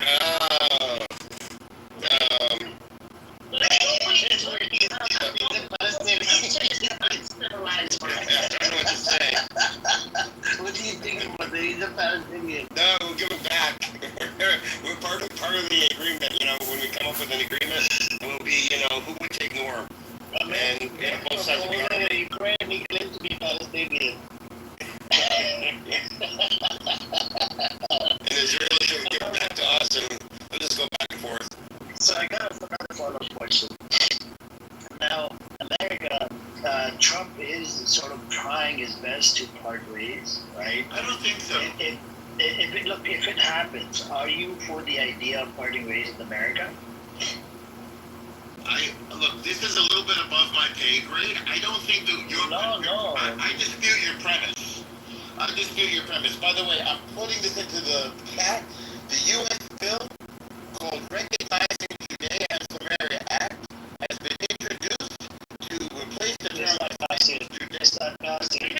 I don't know about it. with Judea. I'm speaking. Come on.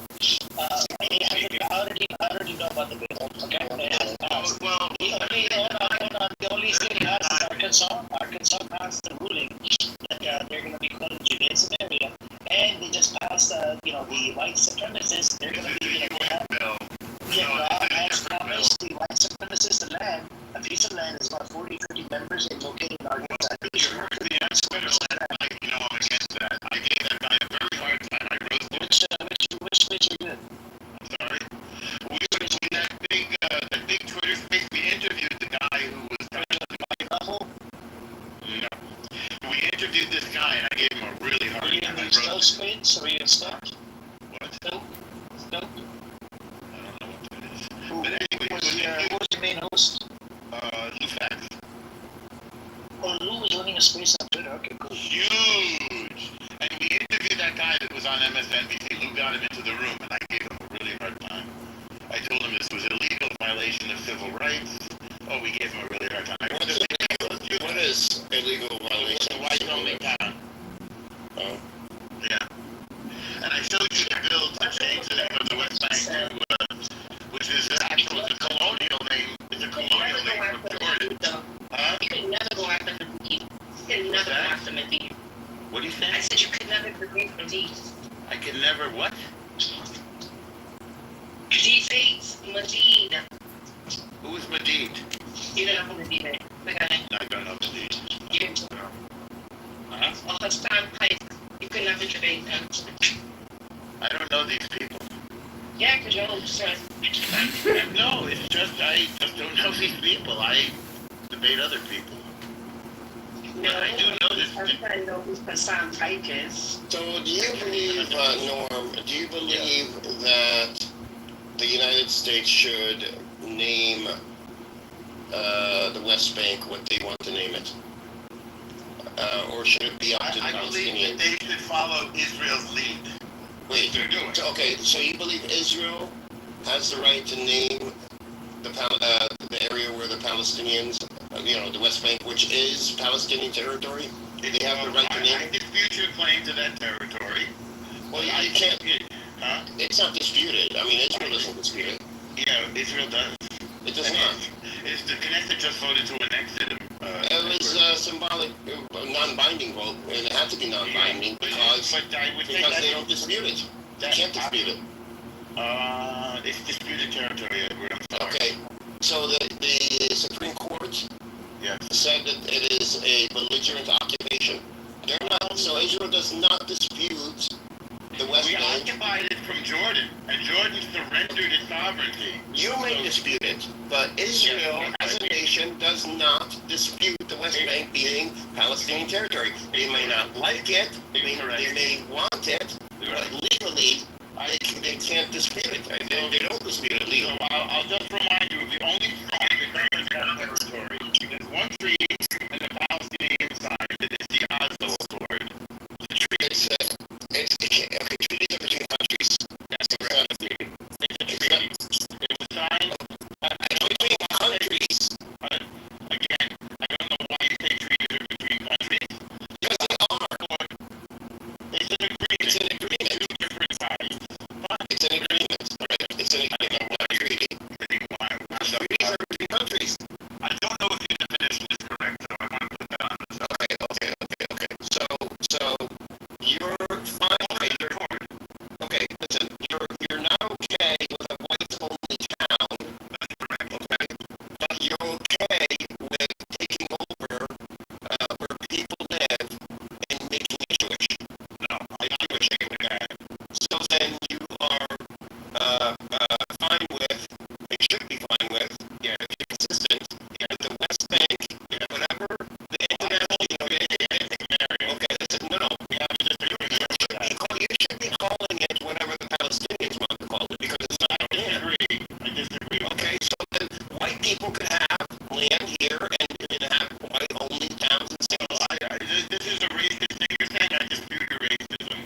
But wait, you have to be consistent. If you don't agree with one, then you can't agree with the other. It's very different. If they let Jews into those white land, would you be okay with it? No. I think it's racist and unacceptable. It's a violation of the Supreme Court precedent 1954. Congress's Board of Ed, as I told the racist guy last night.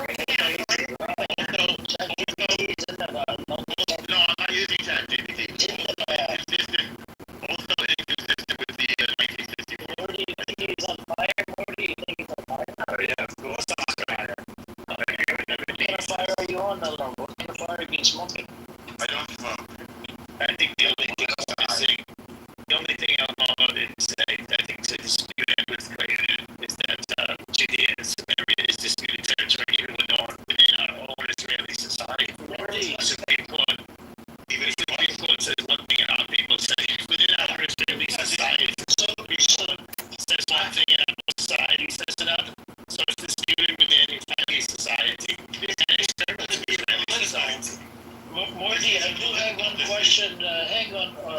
I have one question for Morty. Morty, why does Israeli Eagle, right, and somebody that's not Israeli, that's imposter Israeli, normal, why do they have both different of opinion?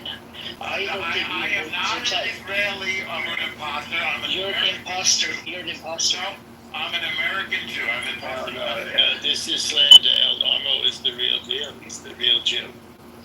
No, we're not talking about Jew. I'm talking about somebody that's an Israeli. To be an Israeli. I'm not an Israeli. Who are you to make the decision on behalf of Israelis? Well, I'm a Jewish Zionist. Every Jew on the planet has a portion of Israel according to Israeli law and God's law. I'm not talking, you're not getting that. You're not getting my point. Right now, you're not an Israeli citizen. You're not an Israeli citizen. That's right. So, if you're not an Israeli citizen, and if Yigal is an Israeli citizen, he was born over there, raised over there, Yigal has the choice. He can vote on, saying that Netanyahu is a criminal. But then where the fuck do you coming from? From fucking New York, right? Don't have any fucking connection to that land, from Poland or Ukraine or whatever. I just don't get it. Edward, you get my point? Edward gets it. You're a Pakistani with no connection to the land. I don't really give two fucks about Pakistan or India. I don't care. I understand that, but I do too when I do care about Israel. Unlike you. Every Jew can be an Israeli. That's correct. Yigal, they can be. Look, Yigal, they can be Israeli. But Yigal, he's not voting, but he has a right to voice his opinion. Okay. Yigal, let me ask you this question. Yigal. Yigal, thank you for being an Israeli. Yigal, let me ask you this question. Thank you for risking your life for me, Yigal. I love you, Yigal. Yigal, let me ask you this question. I'm in America. Hold on, I'm in America, right? We have an imposter American called Normal that lives in America. I'm an imposter. I'm the real deal. No, he came from Poland or something. He's from Polish. No, I'm not from Poland. He's a Jew. Oh, you're Poland. You're from Polish. Yeah, you're a Polish person. You came from. Okay. That's a lie. Yigal, let me give you some hypothetical. Let's say I'm a Canadian as well, okay? Me as a Canadian, if there's something going on in my fucking country, and this abnormal has connection to that land from 3,000 years ago, and he doesn't have any fucking citizenship to that country, how the fuck does he have the right to say anything about my country? Just my opinion. I just don't get it. Why does he? And he thinks differently than you. Yigal, he thinks way differently than you. That's okay. He's coming from a privileged background. He hasn't served the idea. He hasn't killed anybody. We don't know what he's on about. Maybe he's a fraudulent CIA or Mossad or something. We don't know what he's on about. He's a freeloader. He's a smoocher. He likes to smooch off other people's countries. My point, Yigal. My point is, Smooching means kissing, I just smooch up other people's country, other lips. Your English is lacking, Amir. So Yigal, my question to you. English is my fifth language. So Yigal, my question to you, I'm a Canadian, right? Canadian, hold on, I'm normal. Stop getting triggered. Stop getting triggered. I'm not triggered. Stop getting triggered. So Yigal, my question to you, I'm a Canadian, right? And I have somebody like El Normo that said he has a connection to that Canadian land from 3,000 years ago. Me as a Canadian, hold on. Me as a Canadian, born and raised in Canada, and I have the right to make the fucking decision. This guy comes out and he has a difference of opinion. His opinion doesn't matter. It's like an asshole. The opinions are like asshole. He has no right to make the decision. He has a right to voice his opinion. But he will have a right to make a decision once, in one day, any time you want to join Israel, to become Israeli citizen. Thank you. But Yigal, he hasn't served in the idea. How does he have the fucking right to that land? I did, Amir. He did not do anything to create the Jewish state. He lives in America. He doesn't say anything. Where does he come in the picture? Israel is a peace for him, for any Jew on the world. Thank you. You say Norm, Israel legal position is that the occupied territories is disputed. Now, I did mention to you the Israeli Supreme Court says it is occupied territory, and that the Geneva Conventions do apply. No, hold on. I haven't asked my question yet. Hold on. Who did it occupy? I haven't asked my question. My question is that. I disagree with the Let me ask my question, and then you can answer and say whatever you want. Well, hold on. Okay. That's very great. One sentence. All right. If you're saying that it is Israel made a legal argument that this is disputed land, okay? 100%. Okay. Hold on. Let me ask. Then, can you show where Israel has formally Yes. put in a request with the ICJ regarding and using the argument that this is disputed land and not occupation. I'm not sure that it has done that. But then legally, Israel has not disputed it. Okay, go ahead. Let me finish. Yeah. So under the international law of Uri Poseidon's jurists, those borders with Jordan are Israeli borders, and that is the basis of the legal dispute. You just said there is no legal dispute. Haven't finished. I know I disagree with what you just said. No, it's international law. You should not say that. I just told you. I'm telling you the law. Yeah, he did say the law. He did say it doesn't apply here. He did say the law. So my question to you was, who did Israel occupy that? No, you haven't answered mine.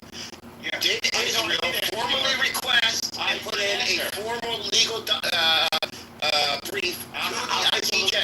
I have to look that up. I don't. Well, they did not. Okay. They've never done so. Well, I heard They've never done so. Okay. What you're saying though, and to break it down for the room about your position. Hang on. Israel occupied that land from Jordan after Jordan attacked it in 1967. That's how we won Jerusalem, which, by the way, will remain undivided. Now, Jordan relinquished its claim. Jordan relinquished its claim in 1988 to that land. I don't know why you think that makes Did Jordan have the right? Did Jordan have the? Know the answer to that?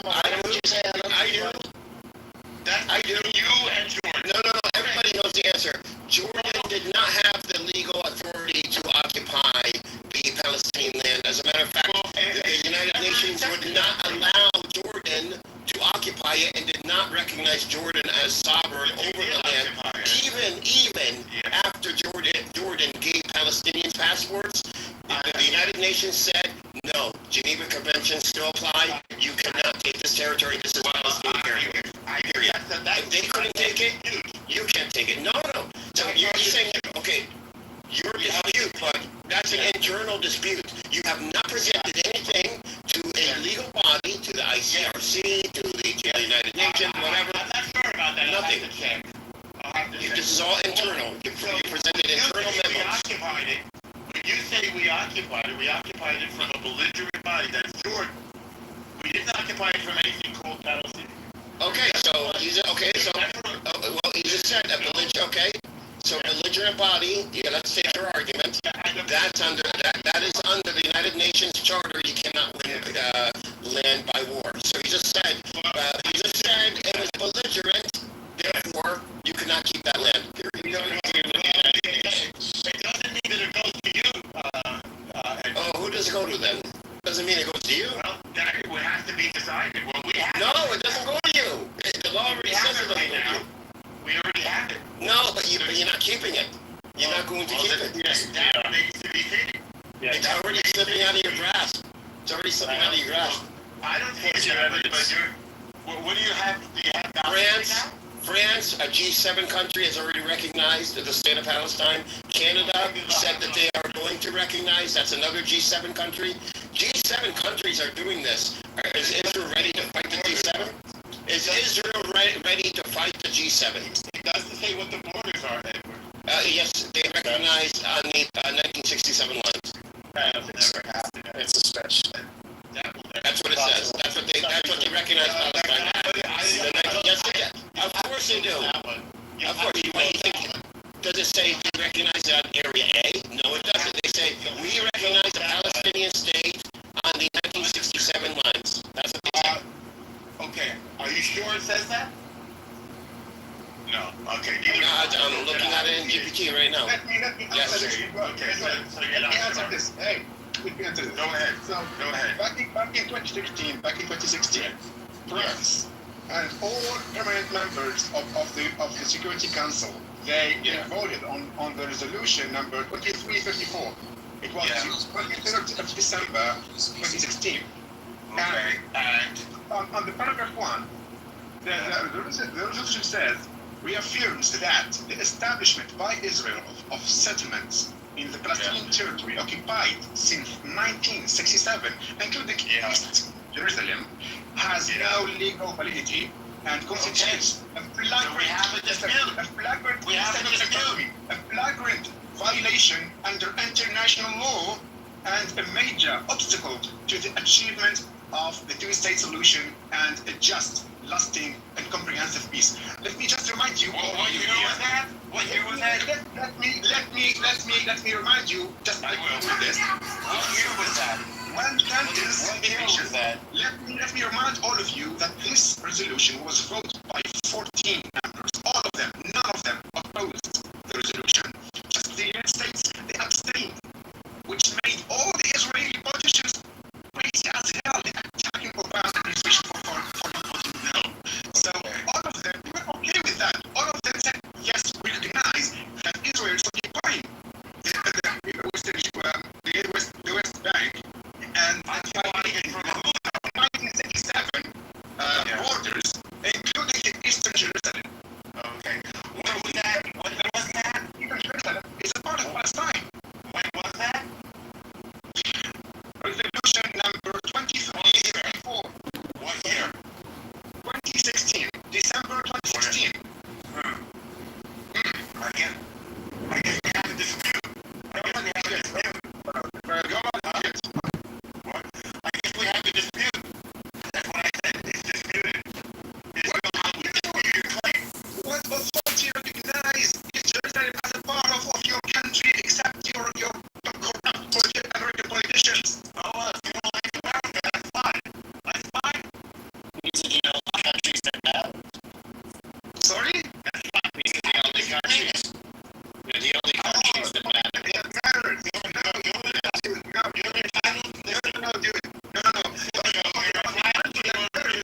That was back in the 1990s from now. Now we have a lot of countries that really matters.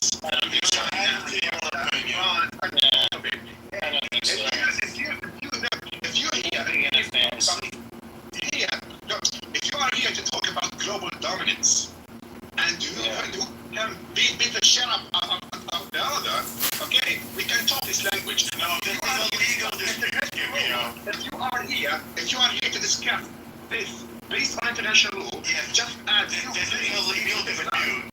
Let's discuss this based on international law. I'm discussing it right now. I dispute your claim. Sorry. Go on. Right. France and Canada are both, when discussing the recognition of a Palestinian state, they are discussing it in terms of what is according to international law, which is the West Bank, East Jerusalem, and Gaza. What law would that be? What law would that be? What law would that be? What law are you What international law? Okay, ICJ came out last year with an opinion, what do you call it, a ruling of the West Bank, East Jerusalem, and Gaza belonging to the Palestinians, and they even said that Israel needs to withdraw, and I believe they even said to give reparations, if I'm not mistaken.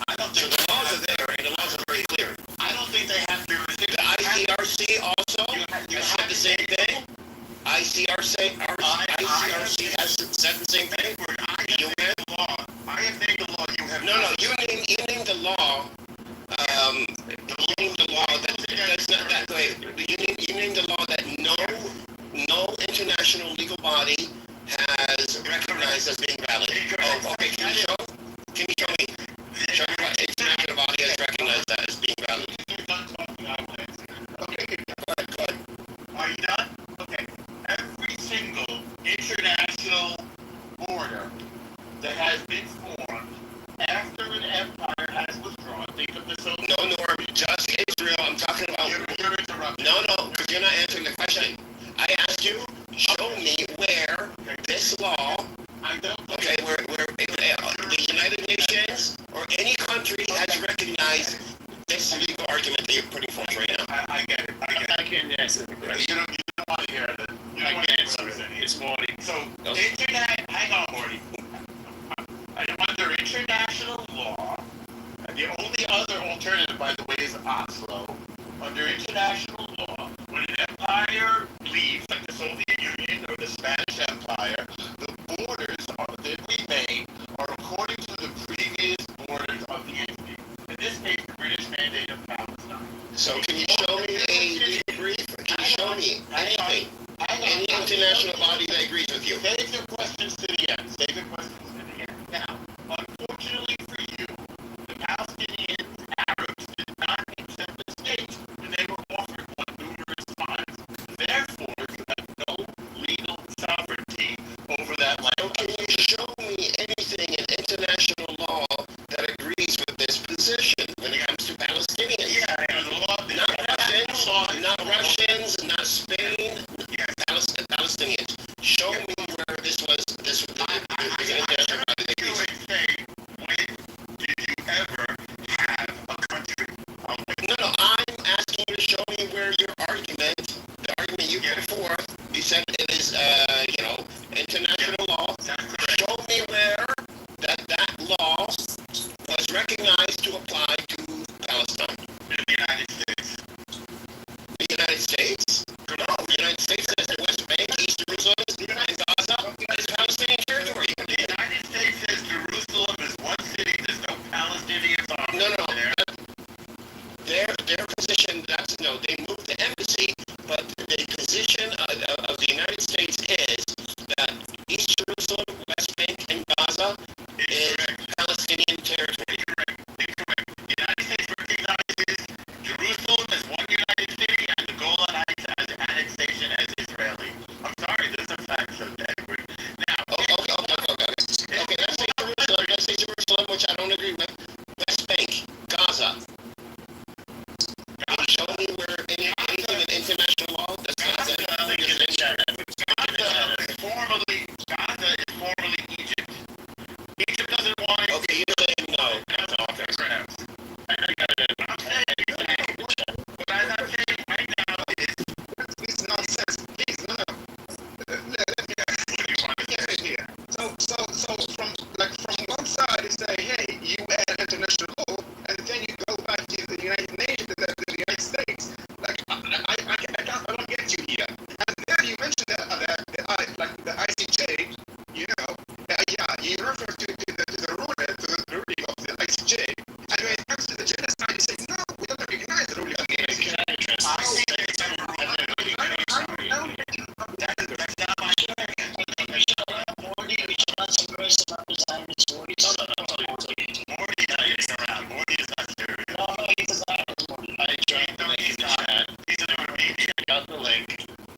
There's a link in the chat. It's Donald Trump, and they're asking him if he would support an annexation of the West Bank. And he says, I'm not going to talk about that, but I will talk about Israel. The problem is, if my desk is the Middle East, then his tent is the size of Israel. And that's a problem, and that has to be addressed. So I say that from the... Yes, I dropped the link in the chat. So everyone can look at it. There's your ruling from the best president of the best country of all time, and that's all we need to justify what we do. I'll end it there. Thank you. Well, we also have possession, which is, as you know, 9/10 of the law. Yes, possession is 9/10 of the law. Yes. And we also have the Oslo Accord, which is the only deal the Palestinians have ever signed.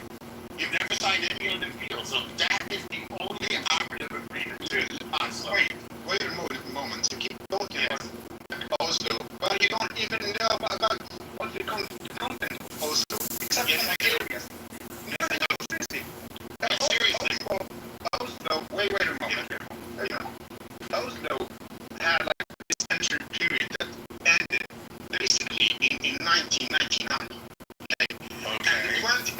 in 21, there was an attempt to revive Oslo in order to bring, the government in Tel Aviv and Palestinians to an agreement, but it failed.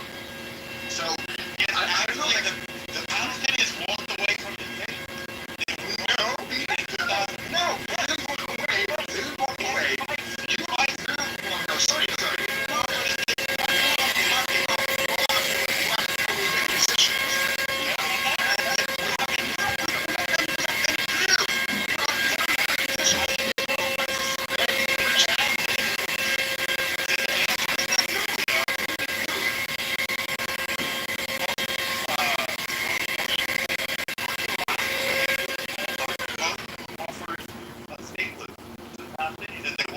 That's not true, but we can walk away if we want. It doesn't mean it's easy for you. It's Palestine. Did you have no state? No, we didn't say we have a state. Okay, good. That's not the point.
Where's your legal argument?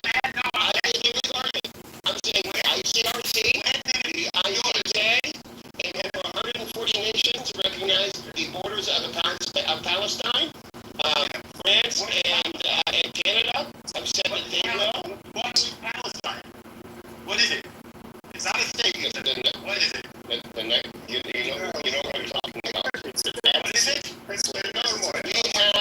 We have international law and we have consensus in international law recognizing Palestine. It's not a state. What is it? Norm, show me any legal consensus. Can you answer first? Can you answer?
ICJ, the UN, the ICRC all agree it is Palestinian territory and it is for a Palestinian state, and there should be a Palestinian state. That's the legal stance of the international bodies of law.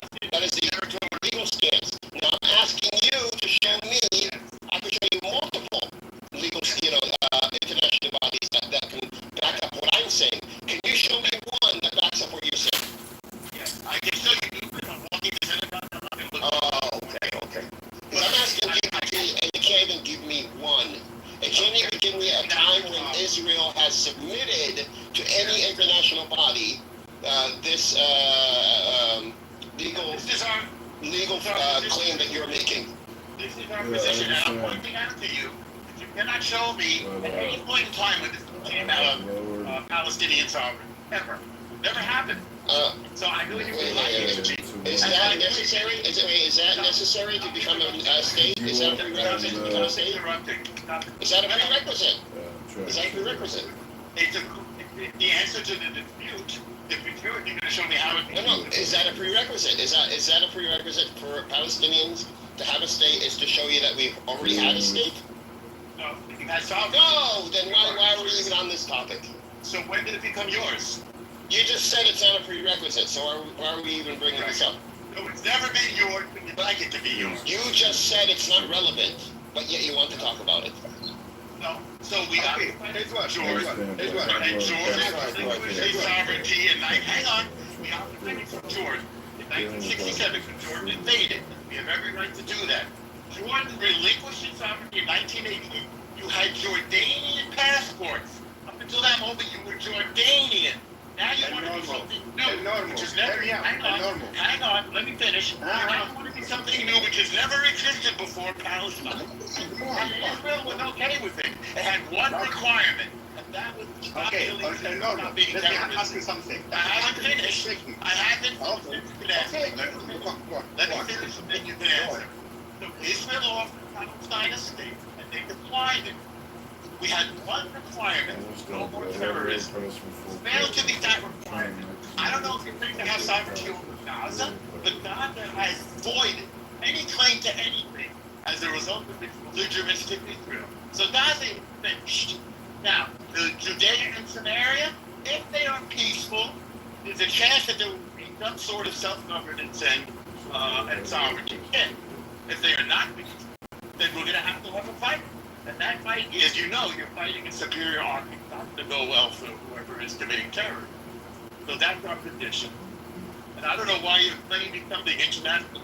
We've made this argument many times. It's a very complicated. When you think about international law, close again is third, is the law of how borders are formed. Because you made the mistake of not accepting a state when it was offered to you in 1939, in 2005, in 2001, I think it was, from Clinton and from Carter. And do you ever get tired of lying? Do you ever get tired of lying? When did I lie? What's the lie? What's the lie? Everything you say is a lie. When you wake up, it's a lie. You eat, it's a lie. You breathe, it's a lie. Everything you do is a lie. You're cheating. I was waiting for him to finish. You finish. Go ahead. Let me ask you a question. Earlier, you mentioned the ICJ ruling about the West Bank, right? No, I didn't mention that. No, you said like the West. You mentioned like everyone here was listening. You brought up a ruling made by the ICJ about the West Bank. No, I did not mention that. I did. I said that. Oslo. You did. Are you lying in front of No, I'm not lying, and I didn't say that. No, you said that. You said that was a ruling by the ICJ. And then. No. And then I asked you why you refer to ICJ when it comes to the West Bank, and you refute the ruling when it comes to the genocide. No. You mentioned that. You said that, hey, there was a ruling by the ICJ about the West Bank that it belongs to the that it's not a Palestinian territory and it belongs to Israel. No, that wasn't that just earlier. Yes, I do have to abandon. I did not. Guys, unless you are doing something else, that's what I heard. And then I will probably just enjoy it the rest of the summer and then ban in the harbor. If I can't find the rest of it. If I do have to ban it, I I will asked just you give to you. about a legal text, referring to your claims about the West Bank, and I came up with the ICJ ruling. No, I said the ICJ and ICRC, but he was not able to come up with a single legal international body that put forth any legal argument regarding his claim. That's the point. This guy, he talks about international law. Not to be afraid, I'll come back later. Thank you for your time.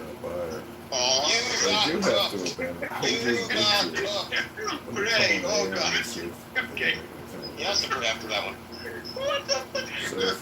Okay, I just checked now a ruling made by the ICJ, and I have the text here in front of me. Okay, it dates to 19 July 2024, and it explicitly mentioned, like all over it, the illegality of the occupation of the West Bank. Okay, by Israel since 1967.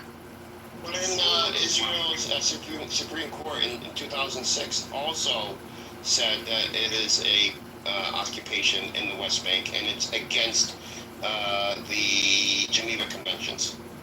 That's Israel's own Supreme Court. That's why I was asking him, give me any legal position that Israel has taken to any international body, because they have not taken, he says it's disputed, but Israel has not taken any their argument to any international body to argue for their position. They have not. Yeah, but Edward, do you get the point here?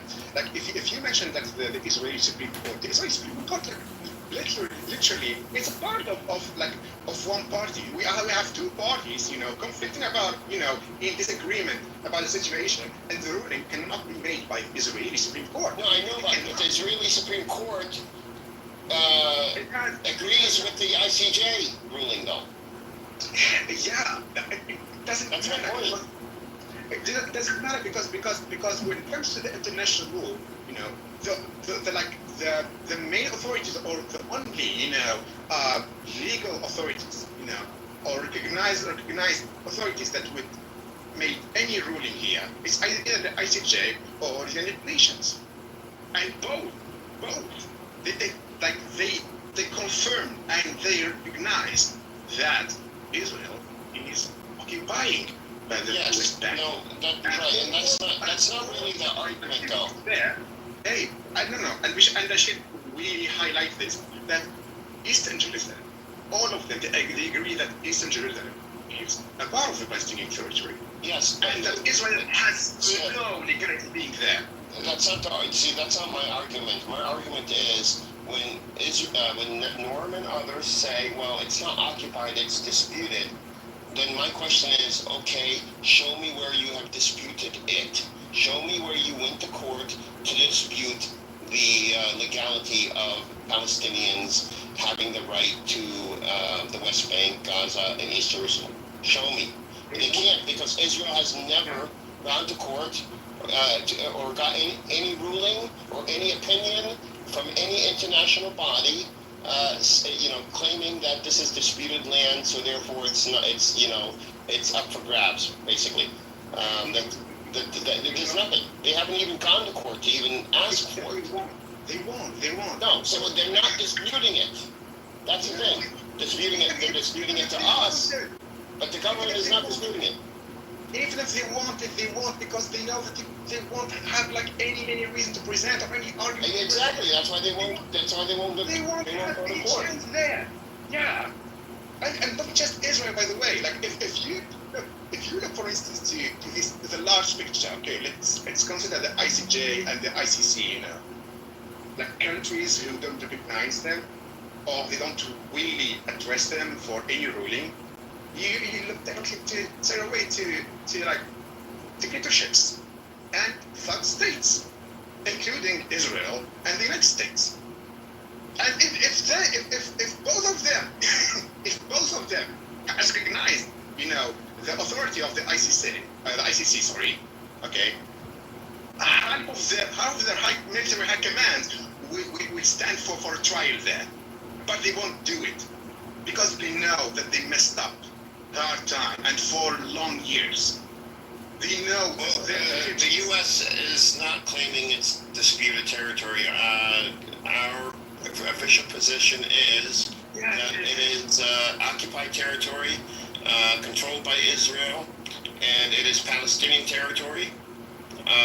So the U.S. is not disputing it. Now, the U.S. under Trump last term moved the embassy, but he also said that this is not a final, recognition of the borders.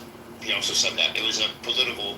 He was not talking about legal because he can't. America can't make that decision. No one can except the United Nations and the ICJ or the Security Council in the United Nations. Exactly, and you said both both of them earlier. They just kept referring or going back to some, how can I say this? They try to create this legitimacy based on what the United States says about the situation. Okay, hey, they recognize Jerusalem as a capital of Israel. Yeah, but if the United States has made such a move, doesn't make it legitimate. It doesn't mean that.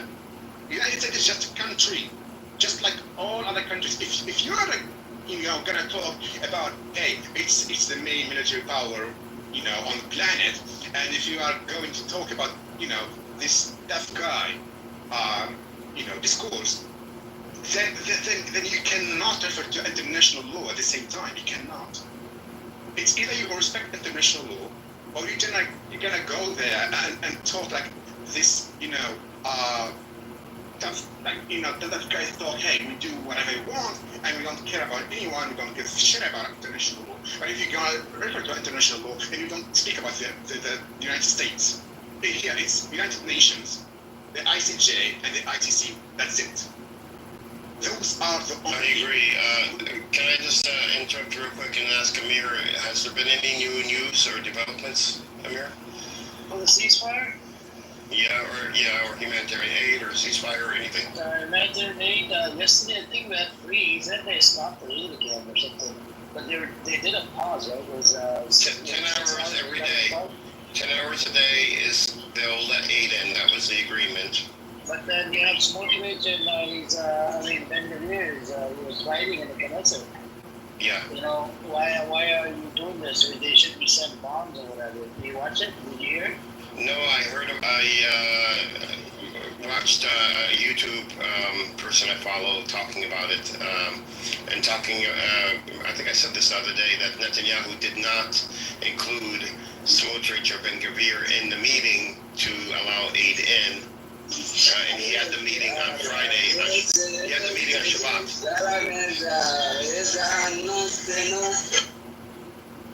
Thank you, ma'am. Thank you for coming. You're out in the helmet. Thank you. Not even down in the audience. Get lost.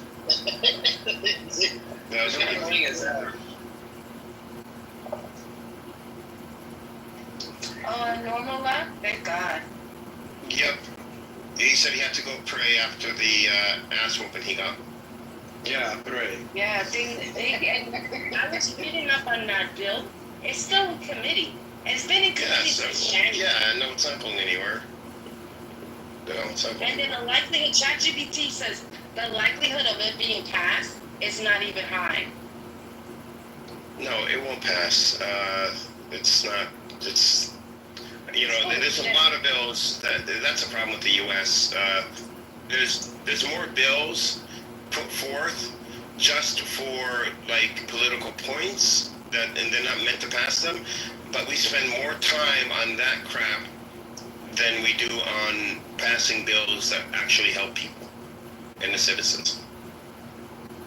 Yeah, what was it called? I got a secret store around. There was an app that you could download, and it shows you all the bills in real time, who's sponsoring them, who's co-sponsoring, how many people they have on them, what the bill is, what it's about, how far in committee, or if it's in the House or the Senate, and you'll be surprised to see how many bills are there just as a to make a political statement, not to actually be passed.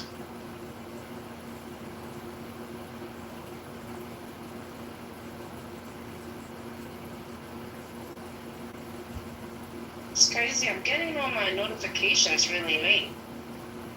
What's going on with the shooting? Have you found anything else? Oh, the mayor Adams is talking now about it. What's he saying? I'm not finding it. I haven't found like what Norm is talking about. I mean, there's a bunch of shootings in New York, so I couldn't find the one that Norm is talking about. You're talking about the shooting today? Yeah. Yeah, it was the last story I heard was 3 dead. The shooter, there's 1 cop and I think 2 civilians, and the shooter turned the gun on himself. And it was in I think Midtown neighborhood, right around, like right after work, like whatever. It's in the BlackRock building. It's in the BlackRock building, which is BlackRock, I think NFL shows that, I think too. Which that's a lot of conspiracies about the BlackRock people. Yeah, exactly. And fortunately, though, they quelled. I heard one broadcast where they quelled the an actual rumor that the shooter was screaming "Free Palestine," which was not the case. No, it wasn't. It was some rando person, but that was starting to go on social media already. Yeah, well, what's her name, sister? He put the thing there, and I said, because Reverend said that's not the same shooter she saw, and I was like, I don't believe anything that girl's sister says. She a little weirdo. So I was like, that's not the same. So the shooter, what is a shooter? Do we know his name or anything? Yeah, he's a Canadian guy. He apparently, I think, former football, like pro football. Wait, that's why he said NFL? I don't know if it's American football though or soccer football though, because it's Canada. I don't know what. So those Canadians then. So we should now start. Yeah, he was irate over Trump's tariffs. Yeah. Is that true? Or you? No. Sorry, I guess I shouldn't even jest. No, I don't. As far as I know, no manifesto has been found. I'm sure not going through his apartment now and wherever in Canada, or I don't know if he's living here or visiting here. That wasn't clear. Is he a white guy? I believe. Actually, no. I think I haven't seen a photo, but in another room they were describing him as he could potentially be a mix of Middle Eastern and Mexican. I have this picture. But They're Middle Eastern and Mexican. That'd be too convenient. No, right? Jesus Christ. No, he looks like he's mixed race, though. But he don't look Middle Eastern. He looks mixed race, like black and white. But we don't know, like, what's her name? Reverend was saying, okay, that's a picture she saw or she didn't see. Because we have 2 different pictures. She's saying the picture that I have is the picture that she saw. The chick's sister tried to bring up a picture with the Palestinian person in it. And I was like, no. And BB right away was trying to say, it's the Palestinians, it's the Palestinians. I don't think the Palestinians have done anything in America in a very long time. But Pali people know there was a protest. This was the evening time. There's always a Palestinian Gaza protest, especially now, since they're being starved to death. So the guy was like, "Free Palestine," but I'm not the active shooter. Wow. I think you might want to change that picture when it's like I'm talking to a normal again. So you have the picture like normal. It's like a still normal. It's funny as hell.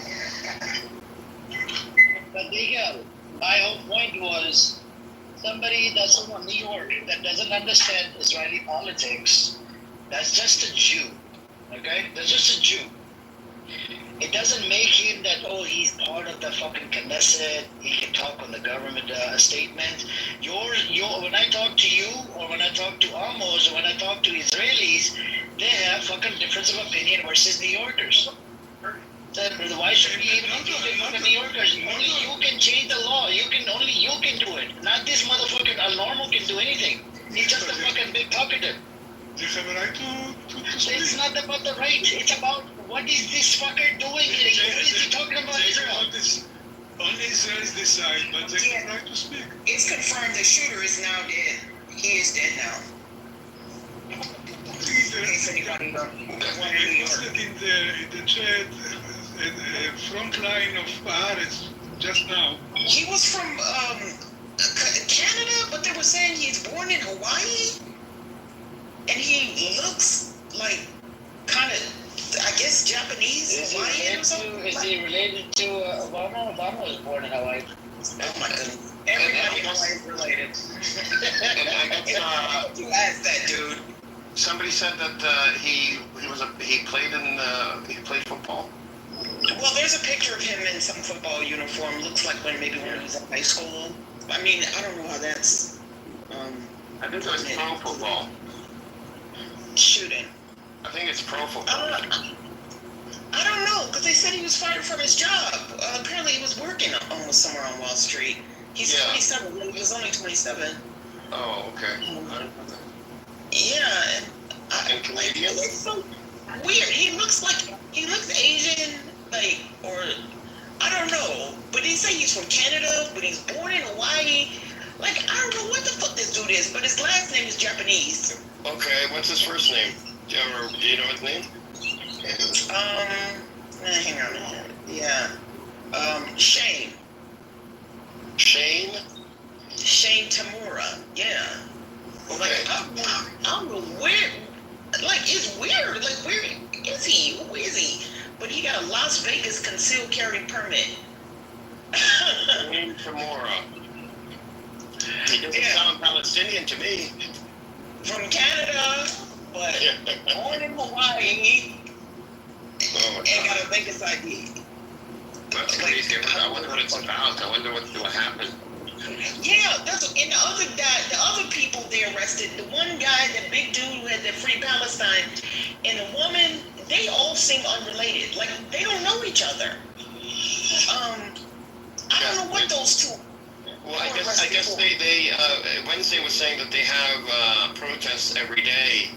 I guess around the area, and so they were just arresting people, and the NYPD just arrests everybody, then sorts out, the mess afterwards. Which I've seen before, which is, so that's probably what happened there. But at the same time, the Zionist side was probably, was looking for, some Palestinian connection. The Zionist side? Well, I mean, because people want him to be either Palestinian or pro-Palestinian or something to do with Palestinian things like that. They can blame on, let's say it's related to the war. Yeah. But this seems like he's a disgruntled former employee. It looks like he was fired from his job, and he was just taking it out on. So it wasn't like a mass shooting. Those people were targeted. Yeah, I guess it's once they said it's the Black Rock building. So, very interesting. Did he still work there? Was he fired? I think she said this was the Black Rock building that it happened at.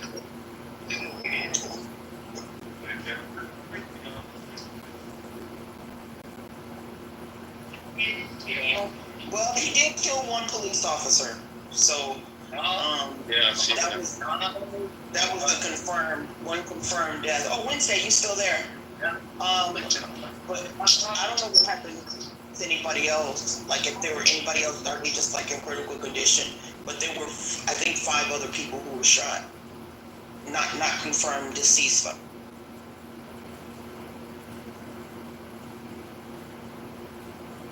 Y'all gotta be careful out there. You gotta be careful. Yeah, you never know. It could come from anywhere.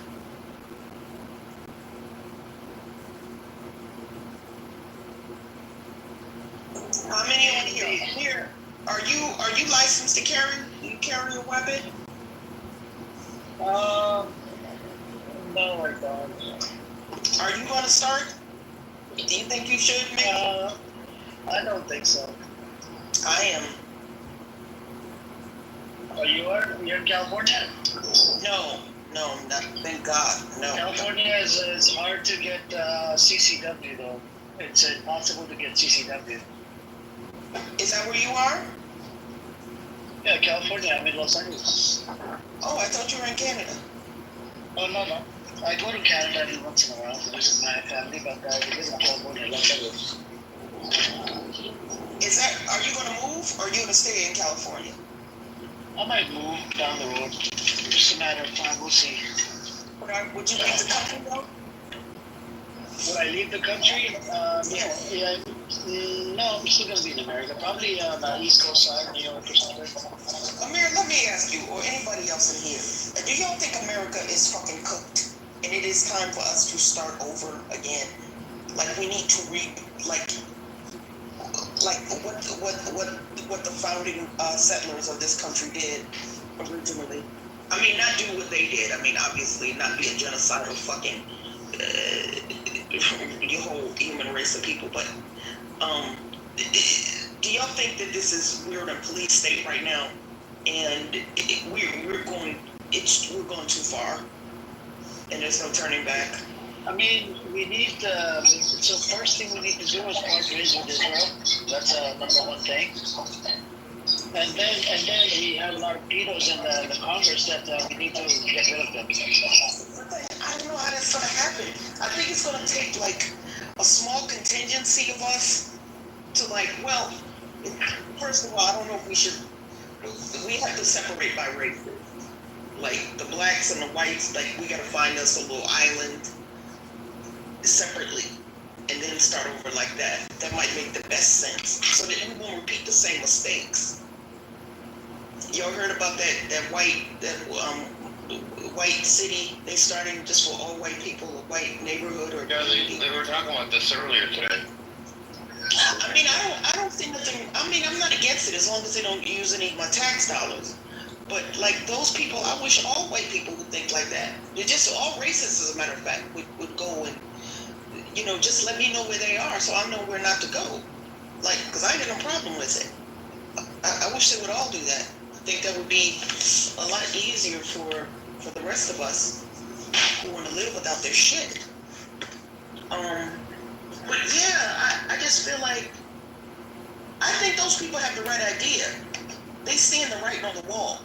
I think they want to be safe when shit finally jumps off in this country, because it's like we're all just like sitting ducks here.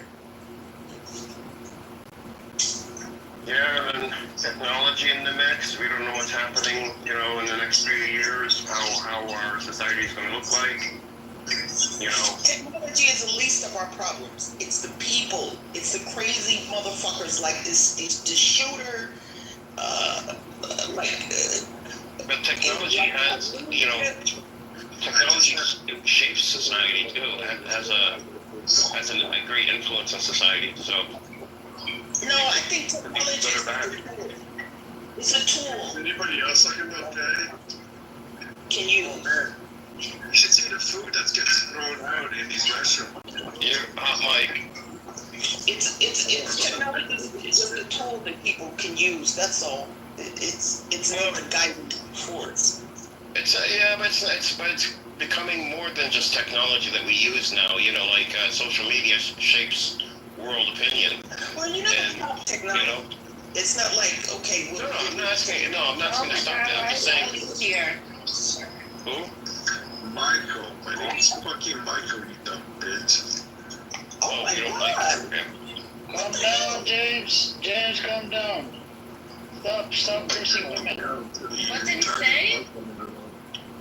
I called you dumb. I said my name's Michael, you dumb bitch. It's not Michael, it's American again. Okay. Sit in the audience, like a good boy. I don't know why they even come up. Just because I have the hand raising off because I was doing something. People like him, they tend to come up. I don't know. Even a normal came up like that. Normal came up like that?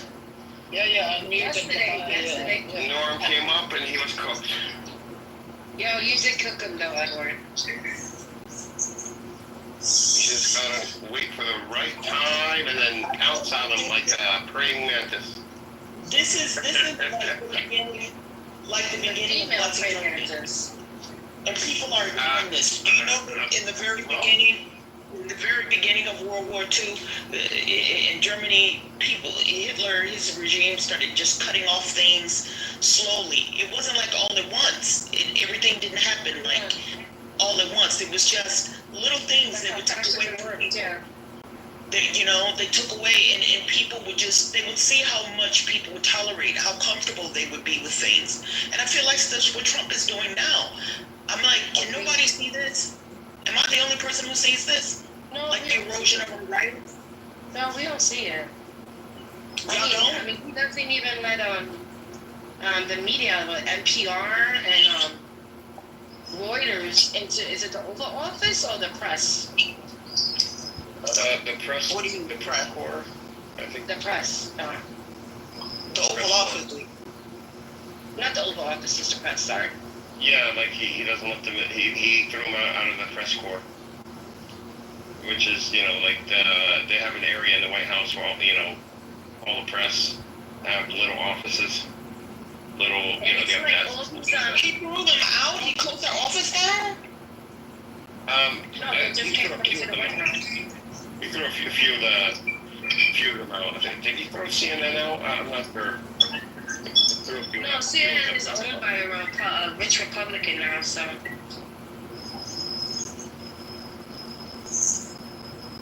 Yeah, I mean, y'all, this is what I'm saying. If the smart people who can see the writing on the wall do not do like whoever the original founders of this country did in all other countries, like whatever happened in fucking Thailand, not Thailand, but when the Chinese Revolution, Taiwan, right, when they formed that, they picked up everything and they just literally, half the country left, well not half, but a sizable amount, they went over to Thailand. They just emptied the fucking church and said, we out of this bitch. During the revolution, because they realized they couldn't win, they couldn't change things. And I'm not too sure.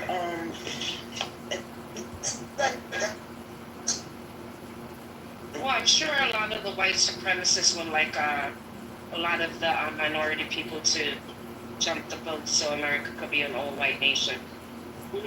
Bring up his numbers from I think it's 67% whites for the 2020 census compared to the 1980 census, which was about 85% Caucasian. But don't quote me on that. But the numbers have been dwindling. Yeah.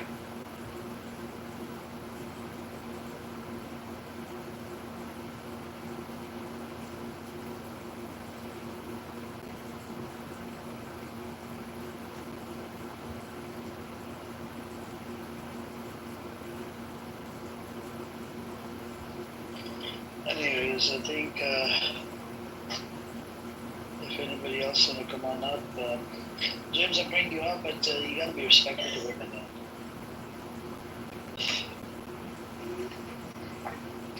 But be respectful. Don't curse at women. Okay? I know you do that in your culture, in the Iranian culture, but we don't do it here. I'm doing the matrix. I can hardly hear you. No, I just... They wait. Amir, they wait until they're in the concentration camp. Amir, we don't do that. Silence, Amir, we don't do that. No, I meant to say Pahlavi culture. Sorry, I apologize, Mazi. Not in the Iranian culture, in the Pahlavi culture. Pahlavi? It's a movement. They want Shah Iran to come back to the Israel and take over. To come back to Iran to take over Iran. There's some. They justify the killing of Iranians. Like a recent attack that happened in Iran that killed about 50 kids. They justify it by saying, these are IRGC kids. IRGC. Who killed the kids? Who was responsible for killing the kids? Israel. But they claim it was IRGC. It's okay to justify what Israel did to. What, if they attacked a school, they bombed a school or something?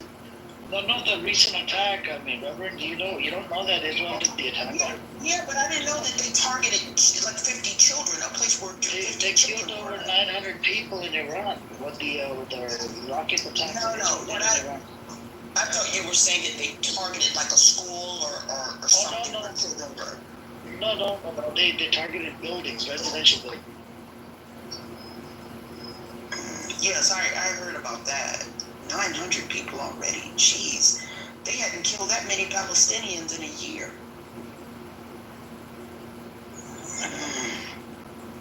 Yeah, what are you talking about? No, I mean in the first year, they didn't kill like 900 people. Yeah, they did. They killed way more. In Gaza? Yeah. The first, like the 8th of October, they killed like 300 or 400 right there on the 8th of October or 9th of October. Is that true? Yeah, you just look up the fact.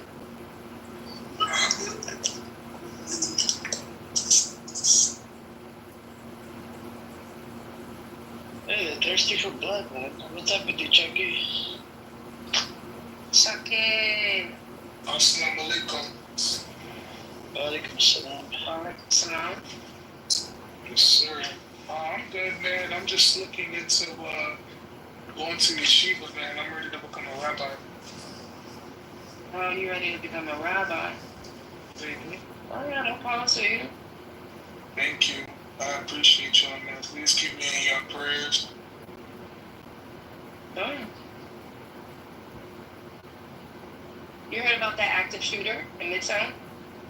No, I didn't. What happened? Went to the, Black Rock building that's shared by the NFL. I think the person is a Canadian. I never heard of that. Did they catch the shit? Yeah, they neutralized them. They killed them. Killed a police officer and 3 other civilians. They killed an NYPD officer? Yep. Well, we don't know if the other folks are dead though. I don't think the other 2 were involved. NYPD always picking up somebody. If you look suspicious, you look at them, they want to pick you up. Well, they got to justify their job now. Crime is down, right? Crime is down nationwide. It has been for the past 30 years. And they have to justify their jobs. Do you notice, like, for any little call, like 8 to 12 of them will show up for a call. You know, yeah, that's shit. Yeah, you know. I mean, but part of that, but I have to break it down though. 2 out of the 8, one is the other officer's backup, and the other ones might come because they're bored. They're bored? Yeah, I'm just saying. You said crime is down in America. It's been down for like the last 30 years. So I'm saying, if you call 911 when the police come, you have to expect another car because that's the officer's backup, and then the other patrol might show up because it might be bored. That might be the only call on the board. They're bored. Yeah, okay. I've seen that happen. Yeah. I didn't know if you were saying bored like B-O-R-E-D. But I understand backup. I was saying bored, yeah. But that doesn't explain like 12 people and like 4 squad cars and like. Yeah, sometimes they do that though, because they got nothing to do.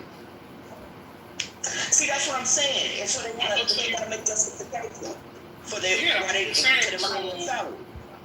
I mean, it's still a call for service. So, like right now, we only have 1 job pending. If I choose to go to that job, then it'd be 3. It'll be like 5 of us there. You see what I'm saying? It's just there ain't shit to do. Well, exactly. That's what I'm saying. Crime is down, but you know what you can do? You can get another job in another field. But a lot of these people are not qualified for any job that will pay that what they're getting. You know, pay that kind of money. You know, without requiring a 4-year college degree and some experience in technology. I don't think something like that. But police, you just need a 2-year college degree. Sometimes not even that, depending on the military experience. Not anymore for the NYPD. They got rid of their college requirement. Really? Yeah, it used to be. You used to have. It's gonna be stupid cops in the force. You used to have to have 60 college credits. Yeah, but the reason why they put this, I know. I was going for criminal justice at one point. The reason why they made it mandatory for the NYPD because there was too many dumb cops in the street. Like sometimes they didn't even read the Miranda rights. They couldn't write reports. So why do you suppose they're doing it now? They're removing all of these requirements now. Because if crime is down, they certainly don't need the officers. They should be making the requirements more stringent. Yeah. Still. It's their union. It's the union. Especially if they're not using weapons. Exactly. Quick to shoot somebody too.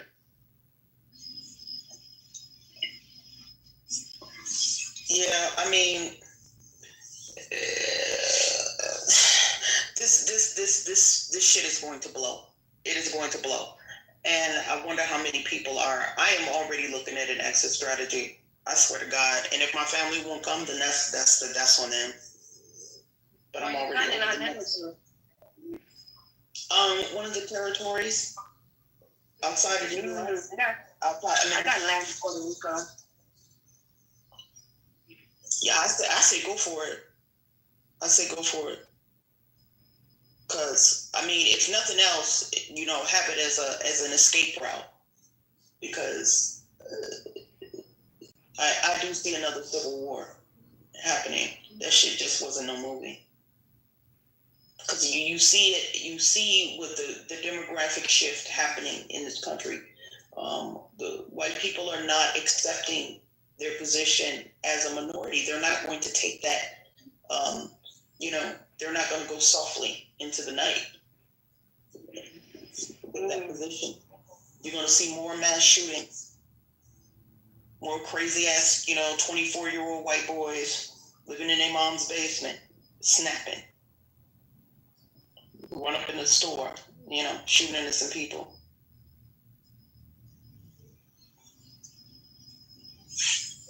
Most definitely.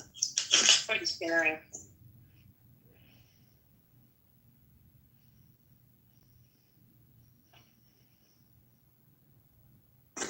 But Amir, what would you think would be the easiest way to encourage, let's say just 10% of the population to start communities outside the U.S., to build like an administrative zone? I don't know. We don't need to build any military zone. We can just need to start raising certain countries and get rid of the pedos in the Congress. I think it'll be okay. Back on track. I'm sorry, but then we're gonna be left. But we're gonna be left with all these maggots and shit, like these crazed people. It's the citizens. But we need that one person, one vote. We can't have this. What is that? The voting system that we have. That's a fucking disgrace to the people. Yeah, the college system is a fucking fraud. Yeah, I agree. I don't agree with the electoral system. So we gotta have that. We gotta have we need to fix that. Get rid of pedos in there, and get back on track and part ways with Israel. And how you gonna determine who's a pedo? How are you going to determine that? So there is a list. I mean, you have Donald Trump. You have a whole bunch of people on there and you can see it in the pictures who's on it, who's not, and they would need to release the Epstein file. He was elected. These people are cultists. If it's the people that put him in there, if they don't care that he's a pedo, the problem is not the people they elected. It's the people. It's not the